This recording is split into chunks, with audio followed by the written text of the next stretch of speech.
Chapter 196, 073 But She Is by Lien. Second update, _1, Xiaoqi, give your helmet to your sister, Huang Mao called out to the person behind him. Xiaoqi took off the helmet and tossed the black motorcycle and the helmet to Bai Lian. Bai Lian didn't even look, she just reached out and caught them. The original owner knew how to street race. Almost the moment she touched the motorcycle, she knew how to drive it. She secured the helmet on her head with one hand and gripped the handlebar with the other. Her long legs straddled the bike, and with one foot planted on the ground, she glanced at Su En before flipping down the visor. Don't worry.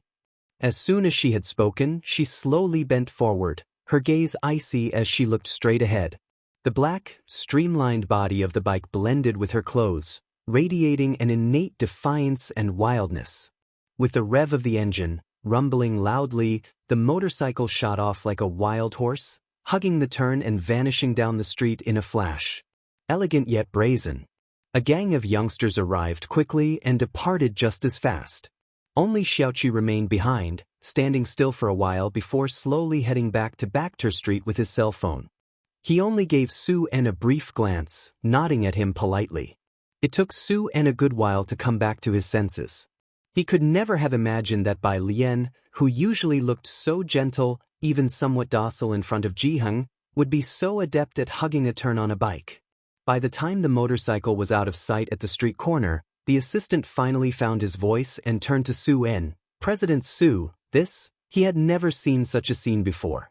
Even before coming to Xiangqing, Ji Milan had mentioned that Bai Lian was tough and would do anything, but this was their first time seeing Bai Lian street racing. Just like those unruly youths from moments ago. It's no wonder they were the kind of people who needed Su En to arrange a school for them. Forget it, Su En said with a headache, pressing his temples. Don't tell Mulan about this. It's fine as long as she's meeting with President Liu. If we can't get this case, it's time for us to head back to Jiangjing, the assistant said, opening the car door for Su En to get in. They had come for Xiangqing's tourism, but now with Lu and Yulin here, it seemed like their opportunity was gone. Reluctant to return with the information they had barely obtained, he felt somewhat discontent. Bar VIP room. Lun Yulin, with a cigarette between his fingers, used his polished leather shoe to lift the chin of an old lady kneeling on the floor. He smiled with a sinister softness. You lead the signing, or you know what I'm capable of, don't you? I really don't want to resort to such bloody measures. The old lattice gaze was fixed firmly on Luan Yulin's face. Break one of her hands, Luan Yulin said as he flicked off some ash and turned his head. Bang! The door to the VIP room was flung open. Bai Lian strode in with Mao Kuan and Xiaowu. Didn't I say, Luan Yulin turned to the door, his eyes dark and ominous, that no one should come in? The old lady lifted her head, immediately recognizing Bai Lian as the woman she had seen at the hospital that morning. Anxious, she blurted out, Youths, why have you come here? From the Yongfu residential area too? Lu Yulin squinted at Bai Lian, Mao Kuan, and the others. Take them all down too. Bai Lian didn't even look at Luan Yulin but walked forward a few steps and helped the old lady up. Bang bang. The few men who came to grab Bai Lian didn't even touch her before being kicked to the ground one by Mao Kuan. Are you all right? Bai Lian eyed the old lady up and down, making sure she was unharmed, then instructed Xiaowu to help the lady to the side. To avoid any accidental injuries. Before being led away, the old lady looked at Bai Lian in surprise. When had Ji Xiaojun gotten such a fierce niece? Mao Kun's moves alerted Luan Yulin that something was amiss. He put out his cigarette and stealthily pressed his phone for a rescue call while asking warily, Who are you? Who am I? Bai Lian reached for a bottle of unopened liquor on the table. Weighing it in her hand, she curled her lip at Luan Yulin. Her pitch-black, cold eyes, however, held no trace of a smile. Raising her hand, she smashed the bottle right onto Luan Yulin's head. Smack! Blood streamed down Luan Yulin's forehead as he suddenly looked up. You dare? Mao Kuan swiftly stepped aside. What wouldn't I dare? Bai Lian pulled out a tissue, looked down, and meticulously wiped her hands clean. As soon as her words fell, there was another bang. Luan Yulin was kicked so hard that he landed on the table, causing glasses to clatter and shatter to the floor. You're asking for death. Lun Yulin was pinned down by Lien's boot on his chest. He could feel his ribs breaking. Spitting out blood, Lun Yulin realized that Lien was just as dangerous as he was. He sneered, looking up at her. That woman I beat up the other day, who is she to you? Ha, are you angry? So what, can you call the police to arrest me? Aren't you still powerless against me?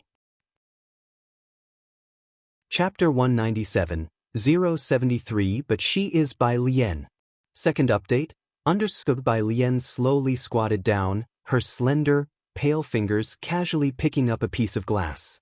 She pressed the glass against Lun Yulin's cheek, forcing him to meet her gaze. Gazing at Lun Yulin, Lien calmly took the cigarette Mao Kuan handed her and spoke with an offhand air. You really are ridiculous, asking me to call the police? The blood on Lun Yulin's body slowly flowed toward her on the ground.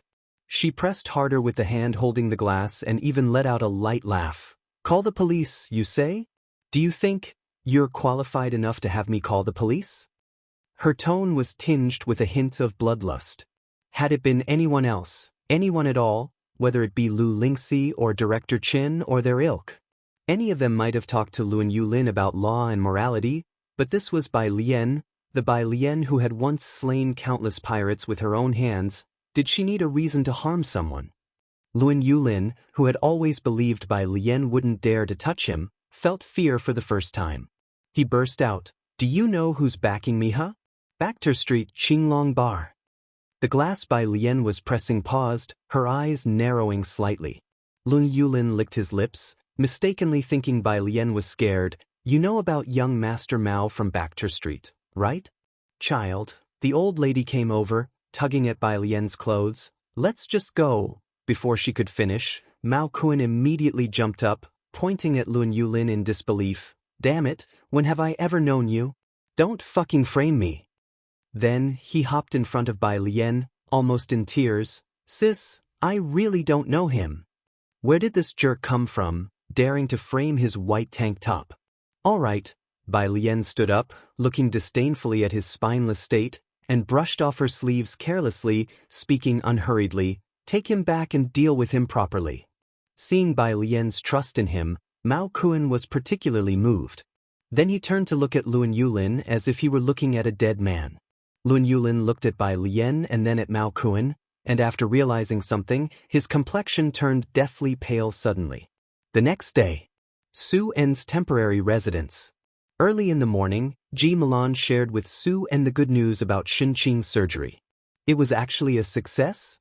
Su En, just learning of Xinqing's successful surgery, was quite surprised. Do you know who did it?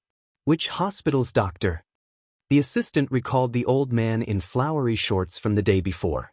Luck. The assistant pondered briefly. That old man didn't look like a surgeon at all. Otherwise, the assistant wouldn't know how to explain it. He wasn't familiar with medicine, but judging by that old man's disco-era vibes, he really didn't seem like a serious surgeon. Su En appeared thoughtful. Ji Mulan said nothing. That Airbus ACJ 350 yesterday. Su En suddenly remembered the incident. The phone rang once. It was a call from the Su family's main house in Jiangjing, and the caller was old Madame Su. You didn't come to an agreement with Mr. Lun? You know him, Su En replied, falling silent for a moment. The Ji family would have reservations. Su En, you're truly blinded by that woman. On the other side of the phone, the old lady tapped her cane. With such a golden opportunity like Bacter Street, you want work with him? You've accomplished nothing in Xiangqing. Wait until you come back for the shareholders' meeting and see how they'll override you. And that woman and her daughter, don't even think about them stepping through the Su family's door. The old lady hung up the phone with a snap. Her voice was loud, and the assistant and Ji Mulan heard everything very clearly. The assistant bowed his head, acting as if he hadn't heard. Ji Mulan still sat upright, her expression unchanged. Don't mind it. Su En patted Ji Mulan's hand, then knit his brows. The assistant glanced at Ji Mulan, worried. If Mr. Lun's case can't proceed, we truly have no other option but to return to Jiangjing. If Master Chen can make a move, I haven't even met Master Chen. Su En held his forehead, his head throbbing, and spoke wearily. Let's not talk about this now. Later, they'll see if Miss Su can ask Master Chen for help on my behalf. Ji Mulan could not fail to understand the look in the assistant's eyes. Yet it was precisely because of Ji Xiaojun and Shin Qing that she also felt uneasy. She couldn't advise Su En to cooperate with Mr. Lun, could she? At that moment, a security guard brought someone in. Mr. Su, a classmate named Bai is here to see you. Alien. Su En looked up, surprised to see the figure clad in blue and white school uniform, carrying a black bag. How did you find this place? He hadn't given Bai Lian the address. On second thought, it must have been Ji Heng who told her. Today, Bai Lian appeared carefree and casual, starkly different from the night before. He'll just ask something and leave. Bai Lian didn't sit down. She slung her backpack over one shoulder, holding a document in her hand, slowly rolling it up and tapping it against her palm. I remember you're also vying for the development rights to the Yongfu residential area. How much resettlement compensation would you offer them? Ji Mulan seldom spoke with Bai Lian these days. But at this moment, she was distraught over old Madame Zu's remarks. The tourism businesses in Xiangqing couldn't take off, and Su En was too affected. Now Bai Lian had to touch on what was causing them pain. It was as if she was deliberately rubbing salt in their wounds. What are you doing here instead of going to school? You don't understand these things. What's the use of asking so many questions so specifically? Ji Mulan looked at Bai Lian, her patience running out. She had explained the Bai family's business to Bai Lian countless times. Bai Lian hadn't absorbed a single word.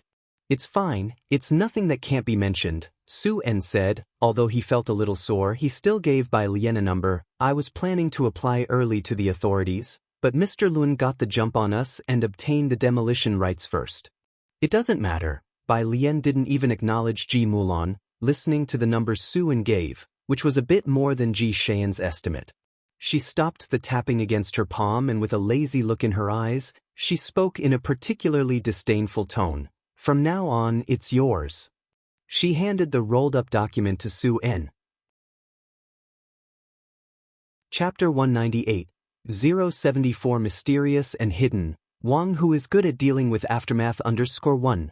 This is, Su En reached out, his hand trembling slightly as he took the document Bai Lian handed over.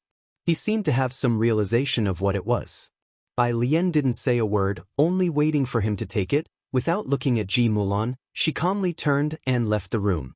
Su En reacted and followed her. Let me drive you to school. His place was quite far from Xiangqing No. 1 middle school. No need, Bai Lian casually waved her hand behind her, brisk and efficient. There's a car waiting for me outside. She disappeared at the front door. Su En's assistant approached, and he couldn't help but glance at the document in Su En's hand. President Su, what Miss Bai gave you is? Ji Mulan also found it strange. Su En looked down, opened the document. On the outside of the folder was the official seal of the Xiangqing Demolition Authority, and on the seal was a line of red regular script. Yongfu Community Housing Demolition Permit. A permit? Wasn't it taken by President Liu? The assistant exclaimed as if a thunderclap had gone off above his head. Su En stared at that line of text, piecing it together with what Bai Lian said. He too was in a daze for a moment. In business, what counts is the differential in information. Su En initially possessed information far superior to others, but he hadn't expected someone like President Liu to emerge from Bakhtur Street and get hold of the demolition permit before anyone else. Su En then began to consider partnering with President Liu. After the incident at the Ji family, he thought he no longer had any chance to cooperate. But today, Bai Lian had brought the demolition permit to him. How did the certificate end up with her? Ji Mulan regained her senses too, as she too knew what the permit meant for Su En, but her mind was in turmoil. So does that mean you can plan for fundraising now? In Ji Mulan's eyes, Bai Lian had never been obedient or diligent, always up to no good except for serious matters. But wasn't it said that only if Miss Su found that Mr. Chen could there possibly be a chance? How did Bai Lian get it? How did she get it? Her mind was in chaos, for the first time feeling like she didn't understand Bai Lian. We can start fundraising now, go inform President Liu. Su En exhaled, the frustration that had been building in his heart dissipating, instructing his assistant. Also, prepare some nourishing gifts, we're heading to the hospital right away. Going to the hospital naturally meant visiting Shinqing. Ji Mulan was surprised by Su En's attitude. The fact that Su En could arrange a doctor and a hospital bed for Shinqing was already beyond Ji Mulan's expectations. Now that he had obtained the demolition rights, Su En should be 100 times busier than before, yet he was going to see Shinqing right now? Zu's assistant immediately made arrangements. Looking up to see Ji Mulan's puzzled expression, the assistant paused briefly. Ji Mulan was unfamiliar with the situation in Jiangjing and the circumstances of Bachter Street. Of course, it was hard for the average person to understand. Before this, Ji Mulan, like most people, had never heard of Bachter Street. But Zu's assistant knew that Vermilion Bird Bank headquarters, Asia's largest auction house, fighting arenas, and the most well-informed bars were all on Bachter Street. Obtaining the demolition permit from President Liu of Bachter Street, both Su En and his assistant recognized one thing: Bai Lian was definitely not as simple as she seemed. Su En put the document away, and as he was about to go upstairs, he hesitated. "Mulan," he said, looking at Ji Mulan, "I think you've always been very gentle and accommodating to people, but your attitude towards Alien is problematic. She is your daughter. She might understand you, but constantly keeping a bad mood for family can chill hearts over time." Outside the Su family home, by the roadside, a silver-gray car lingered. Bai Lian opened the passenger door. Jiang Fulai, his left elbow resting on the half-lowered window, the morning sun spilling carelessly over his slightly cold face, looked at her as she got in the car, reached out, paused his Bluetooth earpiece, and seemed surprised. That was quick. Went in and left. Bai Lian closed the car door, fastened her seatbelt, and then took out her phone, opening an app. The Calligraphy Association is recruiting now. "You don't need to go there tonight." Jiang Fulai started the car, remembering this. "I'll stop by on my way later." Bai Lian had plans to visit Shinqing at the hospital in the evening. Hearing this, Bai Lian had no objections. Her eyelashes slightly lowered, she browsed the app methodically. As soon as she opened the app, a barrage of messages flooded in. She glanced at them. Most were internal messages, along with a few from people following her. Internal message: "Hello, your answer has been included in the reference answers." Chapter 199, 074 Mysterious and Hidden. Wang, who is good at dealing with aftermath_2 site message: "Hello, your answer has been included in the reference answers." Site message: "Hello, your answer has been included in the reference answers." Whenever Bai Lian encountered a chemistry problem, she skipped it. She did the biology questions she knew but skipped those she didn't. She tackled every single physics and math problem without missing a single one, and sent the ones she couldn't solve to teacher Jiang. Her solutions were always easier to understand than Jiang Fulai's, and her handwriting was more standardized than his. Almost every physics and math question she answered was collected by the system as the correct answer. Can this thing be blocked? She looked at the incessant messaging alerts, and while at a red light, showed her phone screen to Jiang Fulai. It's so annoying.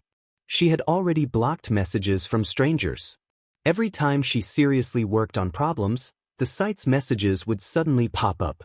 She had been busy recently and had not logged into the app, so the notifications were even more frequent. Jiang Fulai glanced at it and immediately understood. "I'll send you a plugin later." Who wouldn't be annoyed by site messages? Young Master Jiang had once written a blocking plugin specifically because of the site messages. When they arrived at school, Bai Lian got out of the car with her backpack and waved goodbye. She was tall, and the bulky school uniform looked unusually slim on her. Ah, not far away, Zhang Xiais and the rest of Class 15 just spotted Bai Lian. He was tall and smiling. "Is your aunt okay now?" "Yes." Bai Lian tilted her head, glanced at him, and slowly spoke. "That's good. Hehe, I just saw Sister Yan's Weibo when I woke up early. She's coming back to Xiangqing for promotion. Good things come in pairs." Zhang Xiais nodded. He reached out, wanting to pat Bai Lian's shoulder in a buddy-like manner. Suddenly he felt a chill down his spine, which brought goosebumps to his arms. Zhang Xiais quickly withdrew his hand. "Hiss. My mom wouldn't be cursing me with voodoo dolls, right?" Even that won't help me score 60. Jiang Fulai leaned casually against the back of the driver's seat. Only after the group of students disappeared into the school gate did he leisurely press his Bluetooth headset. Continue. On the other side, Director Chen hesitated. That Mr. Lu's VIP room, there's a surveillance camera. Now his family has come looking. Jiang Fulai, Miss Bai really didn't understand that there are things like surveillance cameras these days.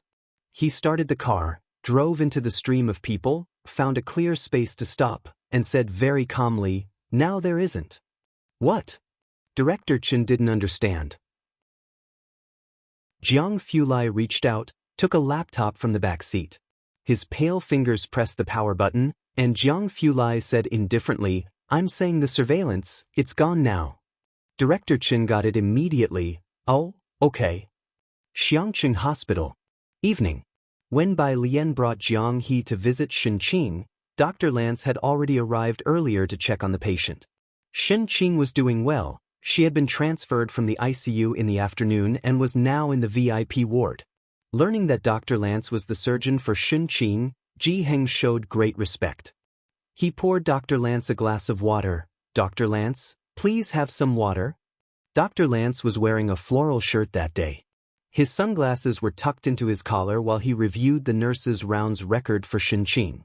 Upon hearing this, he looked up. "No, I don't want water, I want hiqia." "Ah." Ji Heng was startled. He thought Dr. Lance was speaking English and called Ji Xiaojun over. Ji Xiaojun had just woken up from a nap this morning and was feeling refreshed.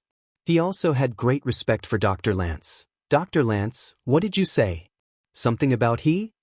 "Chia ka chia." Dr. Lance held the rounds record in one hand and gestured with the other. "He chia, chia. I want he chia."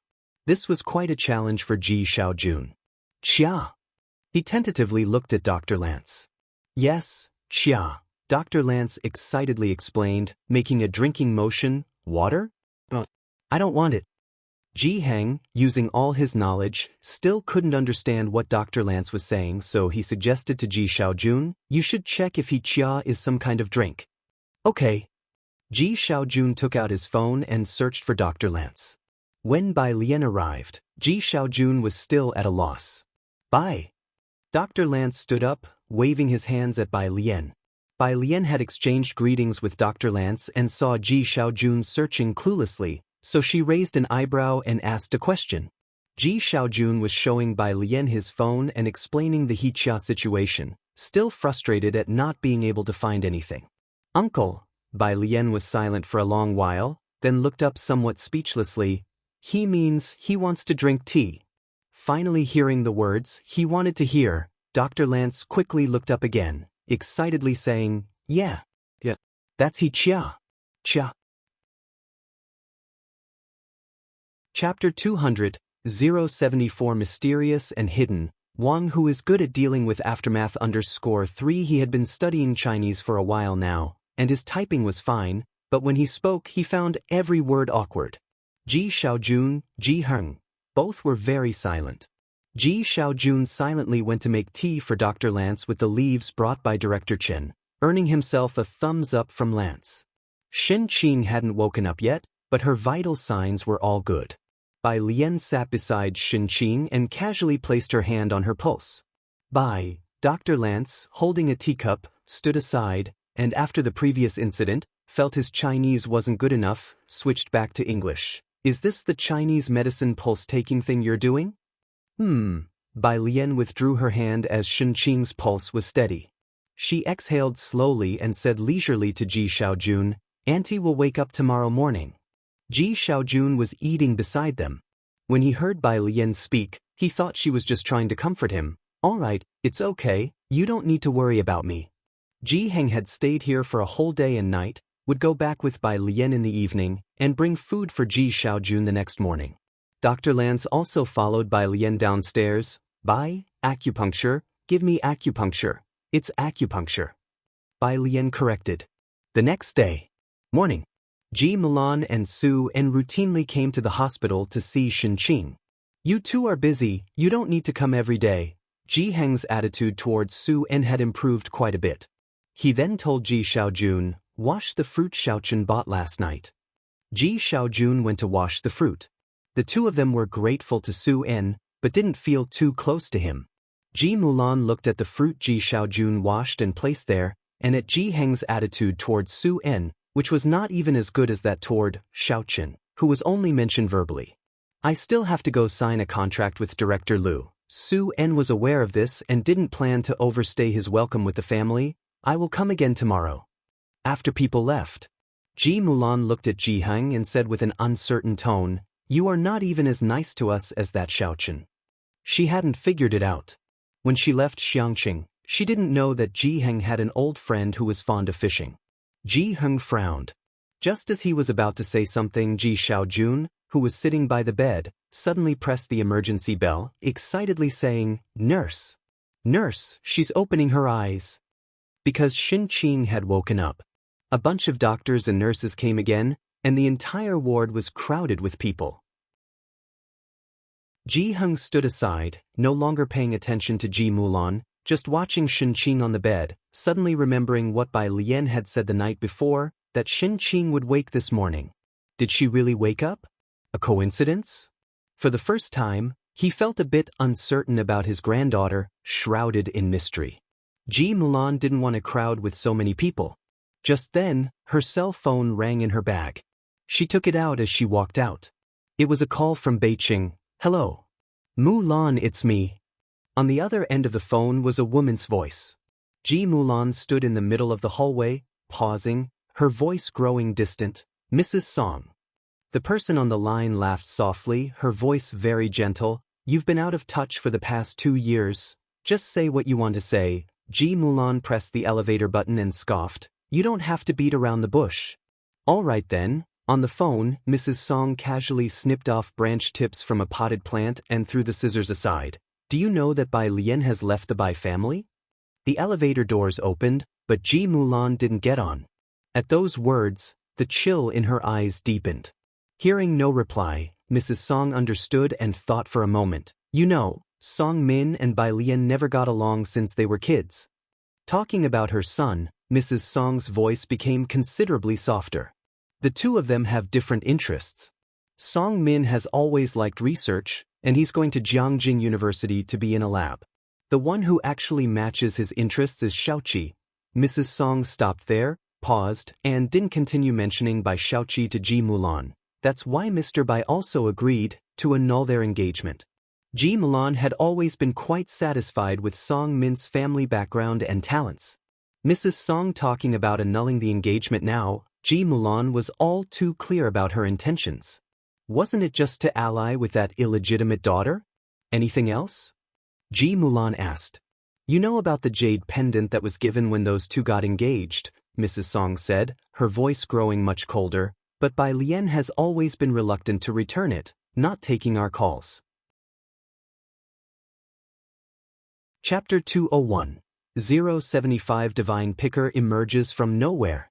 Annulment of engagement, second update. Understood. Isn't it normal for her not to answer your calls? Ji Mulan sneered. "It's not that she doesn't want to pay, she's blacklisted you." Bai Lian had even blacklisted her number. Would she answer a call from the Song family? Madame Song was taken aback by Ji Mulan's words.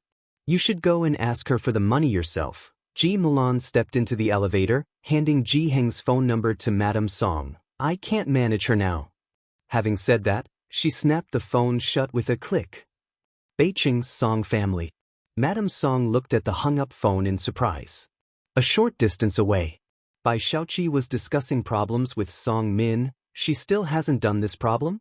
Bai Xiaoqi put down her pen, looking at a person's homepage. The problem was released 2 days ago. How has she not done it yet? What's the matter? Madame Song walked over, asking with a smile. "Andy, it's this." Bai Xiaoqi opened the smartphone app and showed her account to Madame Song. Madame Song looked down. It was the blue app of Jiangjing University. Beijing High School had 10 spots, and both Bai Xiaoqi and Song Min had earned theirs on their own merits. On the bottom left corner of the public screen, a bunch of prodigies were buzzing. Day 4 without seeing the godlike Bai Jian, missing her. I wish the god Jian logs on today. Forget it, you bunch of useless things, none of you can solve it. An elder with a long history leisurely lit a cigarette. It's like seeing the scene of Emperor L slaughtering through the app years ago. Xiaoqi, you're actually ranked over 300, you will definitely get into Jiangjing University. Madame Song was very satisfied with Bai Xiaoqi, inevitably noticing the name that kept popping up on the public screen. Bai Jian? Who is this person? She emerged out of nowhere this month. I don't know why she's only ranked a little over 100, but her physics and mathematics are terrifying. Bai Xiaoqi explained softly to Madame Song. Everyone on the app calls her the god Jian. Song Min also added, uncommonly, her physics and math solutions are clearer than the standard answers, and every time a problem is released, we are waiting for her analysis, but she has been online very seldom recently. Is that so? Madame Song was very surprised, as she was quite familiar with the app. Then she will definitely get into Jiangjing University. Next to them, Song Min narrowed his eyes slightly, not responding. His fingertips tapped lightly on the smartphone screen. On the screen, there was a private message he had sent to Bai Jian a few days ago. Hey God Jian, you haven't been doing problems recently, are you busy with something? It had been unread all this while. After Bai Xiaoqi went home, Madame Song looked at Song Min, pondering for a moment. Come with me to Xiangqing this weekend. What for? Song Min was scrolling through the app, not finding anything new, so he turned off his phone. To inquire about the mining news, Madame Song picked up her coffee. And have you forgotten that the jade pendant is still with Bai Lian? Seeking Bai Lian for the jade pendant was an added task. After all, Bai Lian wasn't worth them making a special trip to Xiangqing. Upon hearing this, Song Min did not ask any further questions. How is Xiaoqi doing with her Guzheng lessons? Madame Song remembered this matter, in planning to take her to Jiangjing at the end of the year. Madame Song was from Jiangjing. She made this decision after knowing that Bai Xiaoqi had learned to play the guzheng and could even play the melody in white. Based on this, she had cut off contact with Bai Lian. Quite well, Song Min spoke up. Rarely do we see someone with good grades who still finds time to practice the instrument. Madame Song was quite satisfied. If she could also write in the Liang style, that old gentleman would surely like her even more. Song Min shook his head. Not anyone can master that. That's true. Madame Song felt she could not be too harsh. Xiangqing. Suan was hosting a meeting. He extended his hand, greeting the two people in front of him one by one. Xiao Lu, Miss Yen Lu, I look forward to our pleasant cooperation. Xiao Lu was a slightly overweight middle-aged man with a smile like Maitreya Buddha, not resembling a businessman but more like a philanthropist. Yen Lu had black wavy hair and bright red lips, dressed in a black long dress. She looked at Su En's hand but did not take it. Suan was taken aback. Yen Lu, what are you dazing out for? The manager behind her forced a smile. Hurry up and shake hands with Mr. Su? She reached out and pinched Yen Lu's waist. Mr. Su, Yen Lu is a bit shy. Xiao Lu also gave Yen Lu a smile, saying gently, when she was little, she used to be very obedient. Yen Lu shook hands with Su En indifferently. After signing the contract, Yen Lu left the building with a dark expression and found a restroom. What's wrong with you? Didn't Xiao Lu say that Mr. Su is an influential figure, and you dared not reciprocate when he offered a handshake? Her manager scolded her from behind. We finally got this opportunity, and you could have been cast in the great eternal prosperity with just a handshake, breaking away from being a third-tier Xianming. Chapter 202. 075 Divine Picker emerges from nowhere. Annulment of engagement, second update, _2 Yen Lu turned on the faucet without a word, continuously scrubbing her right hand. Scrubbing until it was nearly red. Her manager paused, then said helplessly, how many times have you been criticized for your OCD? Can't you try to change it? I can't change it. Yen Lu pulled out a piece of paper, dried her hands, then put on her mask and left. It's one thing for industry peers, the manager said solemnly, but Mr. Su is no joke. Even President Lu holds him in high esteem, haven't you noticed? Try to avoid this kind of situation next time. Yen Lu nodded, I'll try my best. In Xiangqing No. 1 High School, it was the second monthly exam of the weekend. Sunday morning. The last exam was comprehensive science. Once Bai Lian wrote the last word, She picked up her pen and immediately left the examination hall. The teacher glanced at the test paper in hand, then at Bai Lian, who casually picked up her pen, neatly folded the almost unused school-supplied paper, and stuffed it into her pocket before leaving. He looked especially disheveled. "No, you only brought 2 pens for a science exam? There's no need to be so arrogantly unprepared. You handed in your paper early?" Zhang Xi's came out of the last exam room and saw Bai Lian.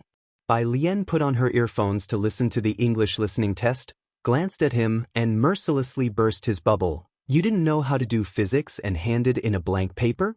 You're doomed." Zhang Xi's cursed under his breath. "I wrote something. If guessing on multiple-choice questions counts as writing, then you did right." Bai Lian withdrew her gaze. Zhang Xi's was speechless. Such a perverted question, aside from you, who could answer it? While they were talking, Ning Xiao, who had finished his paper early, came down from another floor and unexpectedly initiated conversation. "What?" Zhang Xi's. He chose to isolate these 2 people. Bai Lian wasn't going to the library today but to take another bus, walking a little further with the 2 of them. Ahead was the moat that split open and flowed around the city gate. On the small bridge, a woman with sunglasses stood with both hands on the railing, looking at the somewhat tumultuous river. Her long hair fell behind her back, curling with a lazy grace. Her jawline was sharp, her face pale as jade, dressed in a blue long t-shirt, white boots, and wearing a black leather jacket over it. "Yen Lu." Zhang Shi's eyes lit up, and he ran excitedly towards her. Yen Lu's hands paused. She turned her head back and, seeing Zhang Xi's, removed her sunglasses. "Don't you have an exam today?" "I finished early." Zhang Xi's didn't really want to answer that question, so he opened his backpack, took out a snow-white iris, and handed it to Yen Lu. "Oh, right, my mom wants you to come over for dinner tonight." Yen Lu reached out to take the iris, its clusters white as snow. "Got it," she said, touching a petal and strangely glancing at Zhang Xi's. "Why do you always give me irises?" "They suit you." Yen Lu glanced at him and smiled noncommittally. Her gaze moved forward and hesitated upon seeing Bai Lian. "Is that your classmate?" "Yeah," said Zhang Xi's very smugly with some pride. "Our Ning scholar, and Bai Lian, the school belle, cutting a swath through everyone."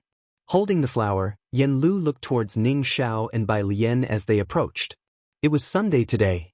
Bai Lian wore a white and green long dress, with a meticulously tailored white collared shirt embroidered with green grape bunches and deep brown vines.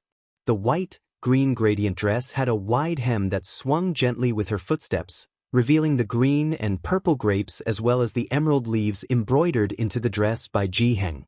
Such beautiful clothes. But the girl's face was even more striking. Her almond-shaped eyes, pretty and lazy, squinted slightly, and the sunlight shining on her jaw was like light reflecting off ice and snow. "Your classmate is so beautiful." Even Yen Lu, accustomed to the many handsome men and beautiful women of the entertainment industry, was stunned by this sudden surge of beauty. "Of course." Zhang Xiai spoke, then introduced Yen Lu to Bai Lian and Ning Xiao. With the flowers in hand, Yen Lu said to Bai Lian, "Classmate, if my agent saw you, he'd definitely force you into the entertainment circle. If you entered the circle, you'd be a hit anywhere you went." After exchanging greetings, Zhang Xi's wanted to take Yen Lu for a walk, so he said to Bai Lian and Ning Xiao. Yen Lu was just enjoying the scenery. "I'll take her for a stroll, we want to accompany you too." Bai Lian raised an eyebrow. Enjoying the scenery? She somehow felt Yen Lu was more inclined to jump off the bridge. In a coffee shop in downtown Xiangqing, as soon as Bai Lian got off the bus, she saw Ji Heng waiting there. Ji Heng was wearing a black long coat, talking to Director Chen. "After they get discharged from the hospital in a while, we'll go fishing." Chapter 203, 075 Divine Picker emerges from nowhere. Annulment of engagement, second update. Undersui, how is your sister-in-law feeling? Director Chen hadn't visited Shinqing today. He only dropped Ji Heng off here. "I see Brother Ji has been in good spirits these past 2 days." "Not bad," Ji Heng replied, looking down and taking a drag from his cigarette.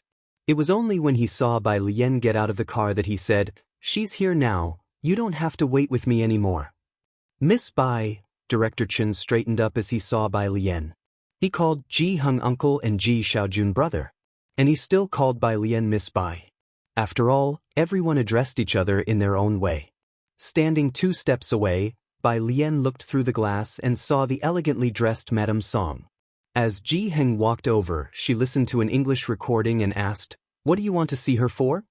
"Don't ask." Ji Heng exhaled a cloud of smoke, his voice unclear. He stubbed out his cigarette before entering the coffee shop. Sitting by the window inside the coffee shop, Madame Song was sitting upright. She had been holding her coffee and had noticed Ji Heng and Director Chen at the door for some time. Ji Heng was wearing the kind of traditional Chinese attire he made himself, the very picture of a common man from Xiangqing. Madame Song hadn't paid much attention until Bai Lian walked in with Ji Heng. Only then did she realize that this man was likely Bai Lian's grandfather, Ji Milan's father. "Mr. Ji, hello." Madame Song greeted Ji Heng very politely, inviting both to sit across from her and ordering coffee for them. "Bai Ao will drink, right?" "No need," Bai Lian said, sitting next to Ji Heng, tapping her fingertips on the table. "Just speak directly to me if you have something to say." "Song Min hasn't arrived yet," said Madame Song, somewhat embarrassed.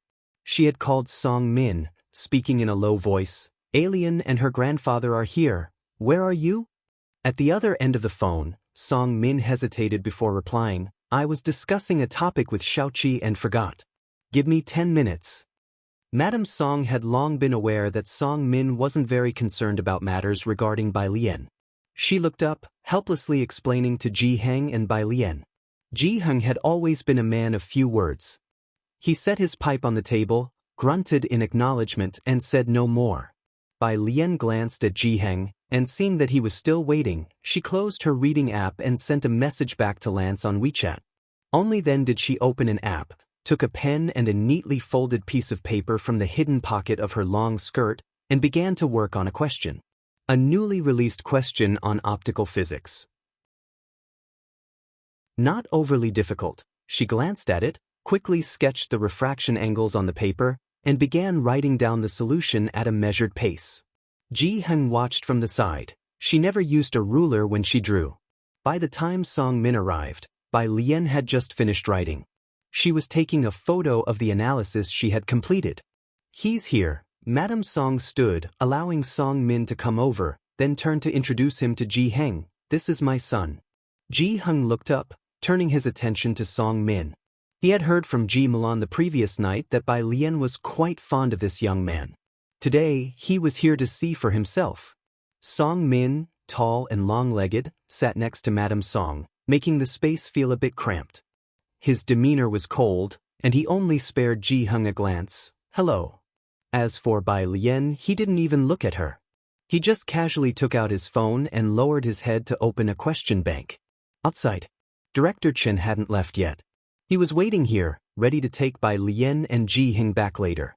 When he looked up, he saw Song Min sitting opposite Bai Lian, and his expression changed drastically. He quickly took a photo and sent it to Jiang Fulai. "Not good, young Master Jiang. Miss Bai is on a blind date." Song Min is using the Jiangjing University app. He prefers to solve problems online and is even ranked in the top 50 for this month, said Madame Song to Ji Heng, smiling as she spoke. Song Min had always been someone to be proud of. However, the two people across from her had no reaction. Madame Song paused, then shook her head. Ji Heng probably didn't know what that was, and as for Bai Lian, she previously tried to cheat her way to getting that spot but didn't succeed, so she likely didn't understand what the ranking meant. "This is the situation, Mr. Ji." Madame Song decided to be direct. "The children were previously engaged, and we gave Alien a jade pendant. Now that the engagement has been called off, do you think the jade pendant should be returned? I know it was the Song family's fault for breaking off the engagement, and this is our compensation." She pushed forward a bank card. Now that Bai Lian had left the Bai family, seeing her with her grandfather, they must need money. Ji Heng didn't say a word, nor did he look at the bank card, simply turning his head to gaze at Bai Lian. Bai Lian was busy uploading her answer to the app. On hearing this, she slightly raised her head. The light came through the window and fell upon her face. lending her marble-like complexion an extra hint of rosy allure. However, her dark eyes were clearly puzzled. Jade pendant? She searched her mind for this detail, trying to recall the jade pendant. Bai Lian remained silent, and no sound came from the coffee table. Madame Song put down her coffee cup and quietly watched Bai Lian, knowing that today it would be difficult to get the jade pendant back. Song Min finally looked up, directly at Bai Lian for the first time. What exactly do you want this time to give up the jade pendant? Another million in compensation? Or perhaps, I could try my best to talk to the school authorities and help you apply for a spot on the Jiangjing University app. How about that? Would you hand over the jade pendant then? Chapter 204-076, Janshin has already been very law-abiding. _1 Song Min was the biggest dark horse at Beiqing High School in recent years. His rank was closing in on Jiangjing. If he stepped forward to negotiate with the school, there was a very good chance they would vie for this spot. Of course, as the negotiator, Song Min would also assure the school of his rank in the next joint exam. Song Min didn't want to keep entangled with Bai Lian like this. He knew that Bai Lian had always coveted this spot, so he threw her this irresistible bait directly. Ji Heng was unaware of the matter regarding the jade pendant. When he received the call from Mrs. Song, she was afraid that mentioning the jade pendant to Ji Heng would give Bai Lian an excuse not to come, so she deliberately concealed it. He thought he was here to meet Song Min today. Only when Song Min spoke up did he realize the intention of the two people from the Song family. Ji Heng, who was usually silent and reticent, suddenly stood up, burning with rage. What do you mean by this? Bai Lian was still thinking about the jade pendant. Seeing Ji Heng stand up, she hurriedly followed suit, patting his back and trying to soothe him. Grandpa, don't be angry. Mrs. Song across from them was also taken aback. How could she have expected that what seemed to be an honest and simple old man from the 18th tier Xiangqing could burst into such a formidable aura when agitated? Even stronger than many others she had met. Mr. Ji, Mrs. Song hesitated inwardly but put away her contempt. Please don't be angry. This is a matter between the Song and Bai families, and Mr. Bai has already given his consent. It would be one thing to give you anything else, but this jade pendant is an heirloom of the Song family. We have come with enough sincerity to reclaim it, and I will agree to any conditions you put forth. At this point, Mrs. Song felt somewhat of a headache. Of course, except for the engagement. You know Alien has left the Bai family, and our Song Min will certainly not stay in Beiqing in the future. They are simply not suitable for each other. Of course, I hope you will cooperate while I am still able to speak to you reasonably, otherwise, Mrs. Song cut straight to the point with a smile. She didn't spell it out, but what she implied was that Bai Lian was simply not worthy of Song Min. The gap between them was too wide.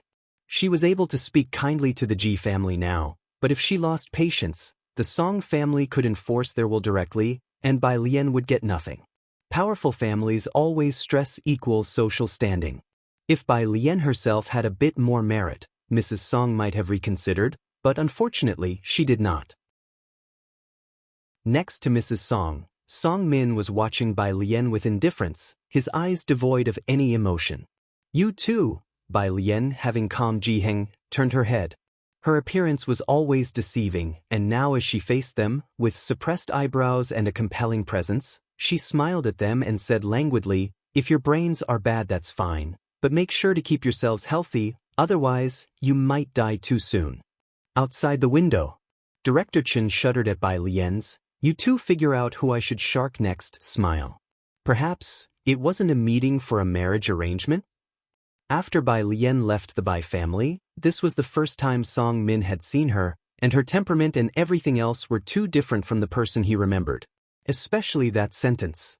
Song Min frowned at Bai Lian, annoyed by her sarcastic tone. You, what about me? Bai Lian casually slipped a black pen into her pocket, walked out of her seat, let Ji Heng go out first, and lifted her pale, cold chin. If I had that jade pendant, I would have surely burned it for you already, but since I don't, there's no chance for me to do so.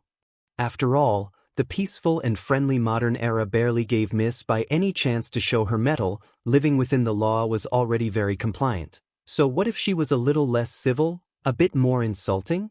The two members of the Song family hadn't yet processed what she meant by burn. Oh right. Bai Lian had Ji Heng leave first, casually tossing her phone in her hand, took a couple of steps, then stopped, and, slightly turning her head, she curled her lips slightly towards the two. Your jade pendant is still at the Bai family. With some luck, you might find it in the trash can of the room where Miss Bai used to live. She, Mrs. Song, born into a prestigious family with an even more distinguished maternal family from Jiangjing, had been taught noble etiquette since childhood, always held in high regard. Never before had she been subjected to such insults. Even the well-composed Mrs. Song trembled with anger at her lips. Mother, she's always been like this. Song Min, both unsurprised and unexpected, given Bai Lian's reputation as a spoiled lady who mingled with ruffians daily, first asked the Bai family. Chapter 205. 076, Janshin has already been very law-abiding. _2 He called the Bai family to confirm if what Bai Lian said was true. I had planned to speak a few good words for her to Bai Qiming when I returned. Mrs. Song took a sip of coffee, calming her anger, but now it seems there's no need for me to do so. Outside, Director Chen had been looking down at his phone the entire time.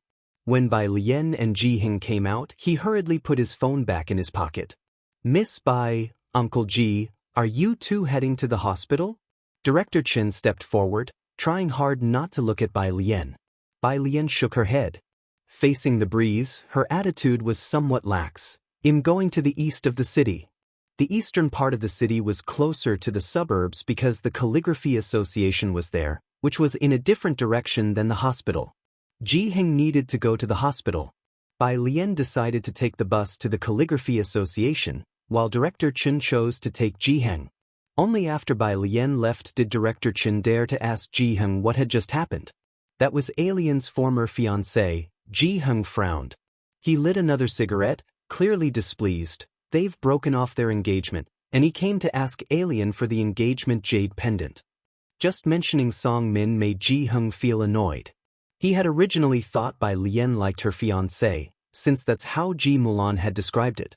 But luckily, Bai Lian seemed to really dislike the Song family.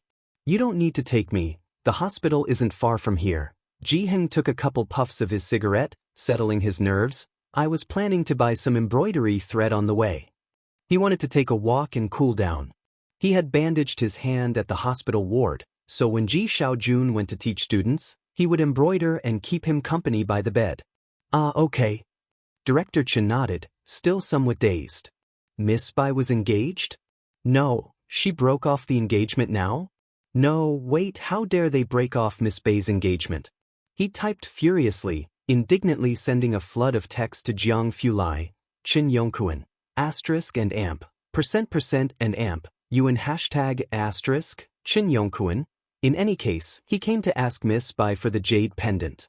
Chen Yongkuan was very angry.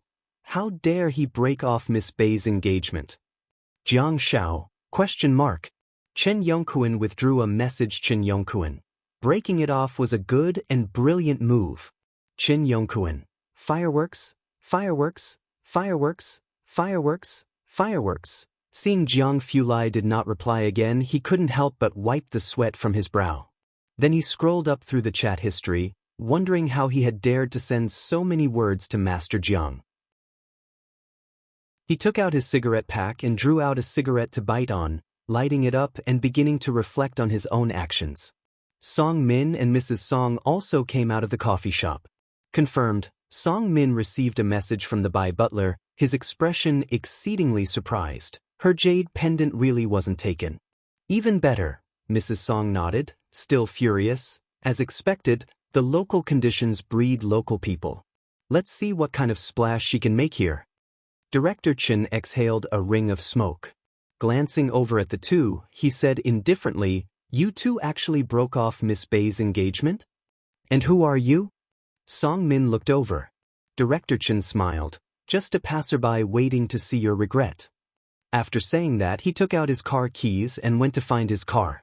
Song Min watched Director Chen's retreating figure, frowning slightly, feeling that the man had an unusual presence. Mom, do you know that man?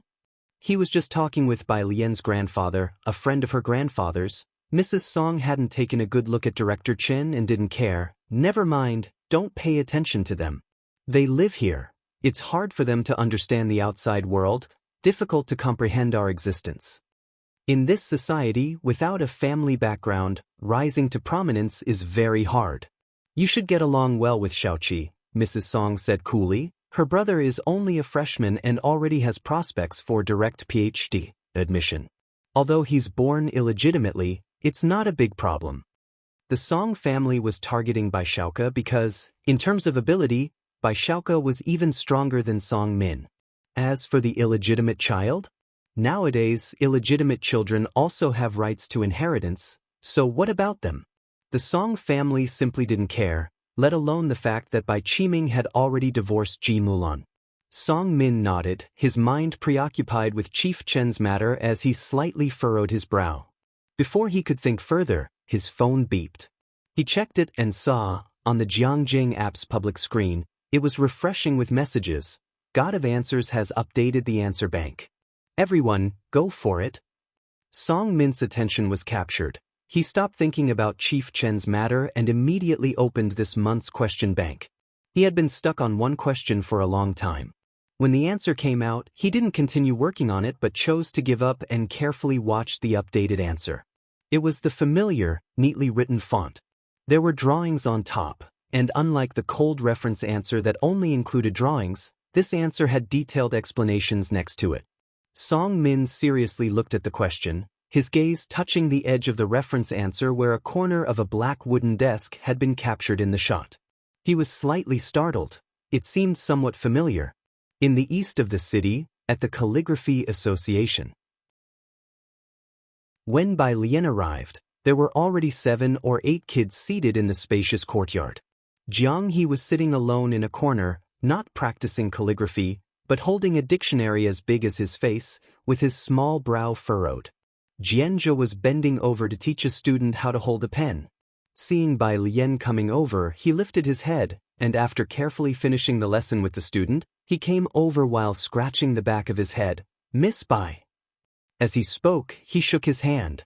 He hadn't gotten used to the iridium tied to his hand for several days. After Bai Lian taught him how to practice his posture, he started addressing her respectfully as Miss Bai, especially when Jiang Fulai was around.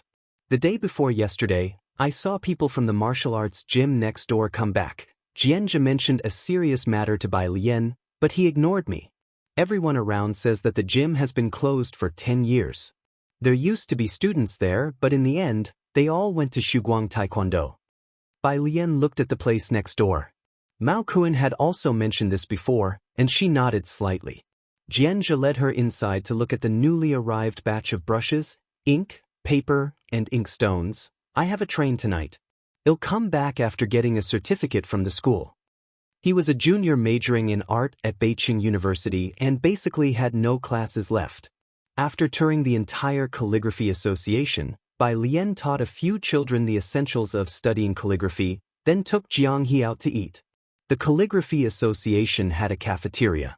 But for the large pot meals that Bai Lian could eat, the picky Jiang He could not. She found a small restaurant nearby, and after finishing their meal, she took Jiang He back to the library to continue searching for questions to practice. Tang Ming and Ning Xiao were both there. God of Answers, Ning Xiao said you finished all the physics? Bai Lian had just arrived when Tang Ming wouldn't let it go. Bai Lian picked up a few books from the shelf behind, and hearing the question, she raised her eyebrows at him. Otherwise? Forget it. Tang Ming hadn't finished 2 questions today and sighed. If this month's test is so difficult, what are we going to do about next week's joint exam? Joint exam. Bai Lian put the books aside, hearing the word for the first time. She opened the app for Jiangjing University, looking at Tang Ming. She signaled a question. Tang Ming nodded furiously, explaining to Bai Lian, yes, it's the midterm exam next week. Every midterm and final exam, all the high schools in Beijing use the same test paper. The teachers from Beijing make it, and the difficulty is extremely perverse, understand? Compared to next week's paper, what we had today is nothing. The questions from Beijing are difficult. Every midterm and final joint exam, I barely pass math. But there are a few crazies at Beijing High School, especially that one named Song Min. Tang Ming's resentment was deep. Do you know? Last final, I got an 80 in math, he got 137. Even more than Ning the study god by a dozen points. To take an exam with those crazies from Beijing High School, what is that if not torture? As he spoke, Tang Ming suddenly looked at Bai Lian. Wait a second. Chapter 206, 077 Ginger TT is online, Dean Jian personally pays a visit, second update, _1 Not just Xiangqing, but schools from other areas in Beijing also face differences in resources compared to Beijing High School. Yet, Beijing didn't care about that. They only focused on making the test questions difficult, regardless of whether other areas could keep up. Even Tang Ming grumbled every time there was a joint exam. The top 100 rankings in Beijing were almost exclusively students from Beijing High School. But that was in the past. Watching Bai Lian, Tang Ming murmured, I feel like there might be a surprise this time, Song Min. Bai Lian was actually surprised. Even people in Xiangqing had heard of this name. Ning Xiao had obviously heard of it too and enlightened Bai Lian. He's the leading candidate for the top scholar in our cohort in Beijing. A hexagonal warrior, without any weak points. Tang Ming added and then looked at Bai Lian, god of scavenging, if only your chemistry was a bit better, you might have been able to compete with him. Bai Lian nodded her head and continued to do practice questions. When Jiang Fulai arrived, Bai Lian had just finished the questions from the new Jiangjing University app and uploaded her answers. Not busy today? Bai Lian put down her pen, leaned lazily against the chair back and casually rubbed her wrist. Jiang Fulai placed the computer on the table, his expression as noble and indifferent as ever, his eyes naturally pale and when hit by the sunlight, their cold light refracted, making him appear even more solitary. He sat down, crossing his legs with elegance. It's all right, it's Sunday. Bai Lian felt nothing.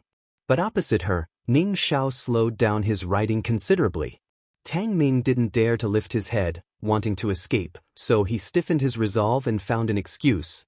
I'm going down to buy everyone milk tea. What do you want? Ning Xiao was very calm. Coffee? Bai Lian, with a lazy hand propping her chin, opened a book she had taken off the bookshelf called Machine Consciousness and flipped through it. Jiang Xiaoniao and I will have the cherry fruit tea. After saying this, she tilted her head slightly, asking on Tang Ming's behalf, what would you like to drink? Tang Ming had wanted to leave but now he didn't. Inwardly he was drumming. No, did the young master Jiang seem like someone who would drink this kind of thing? Jiang Fulai's icy fingertips pressed the computer's power button and without lifting his head, his tone was light as a breeze. Jade pendant. What? Not just Tang Ming, Bai Lian didn't quite understand for a moment either. Got it. Tang Ming stood up, dazed. He wasn't much into milk tea and, thinking it was some new kind of milk tea, he hastily made his escape downstairs. Why did he feel as if Jiang Fulai equated to a "you're dead" statement? I'll go with you. Ning Xiao, feeling a sense of crisis, made a swift decision. It wasn't until they got downstairs that Ning Xiao and Tang Ming exchanged a look and then breathed a sigh of relief, feeling like they'd come back to life. But when Tang Ming asked about the jade pendant, milk tea, the clerk was even more confused than him. Tang Ming knew then that something was wrong. He quickly took out his phone and sent Bai Lian a WeChat message for help. Wait, what milk tea are you talking about? Bai Lian, with her middle finger and index finger holding the pen, spun it in her hand, propped up her leg, raised an eyebrow and asked, You scared Tang Ming to death. Jiang Fulai glanced at her, the setting sun through the window offering little warmth, profiled his high nose from the side. He gazed at Bai Lian, his pale eyes deeper than usual, and didn't speak right away. Fine then. Bai Lian spun her pen and was just about to reply to Tang Ming the same way. Young Master Jiang withdrew his gaze and continued to stare at the complex patterns on his computer screen, inquiring very politely, Did you find your ex-fiancée's jade pendant, or do you need help looking for it? His face was as cold and beautiful as always, showing little emotion. Bai Lian, thanks but, She hesitated for a moment before answering cautiously, "It shouldn't be necessary, I've returned it already." "Oh." Jiang Fulai's face remained cool. Bai Lian, touching her chin, took out her phone, typed a few characters to Tang Ming, thought for a moment, and then showed Jiang Fulai. "So, is this okay?"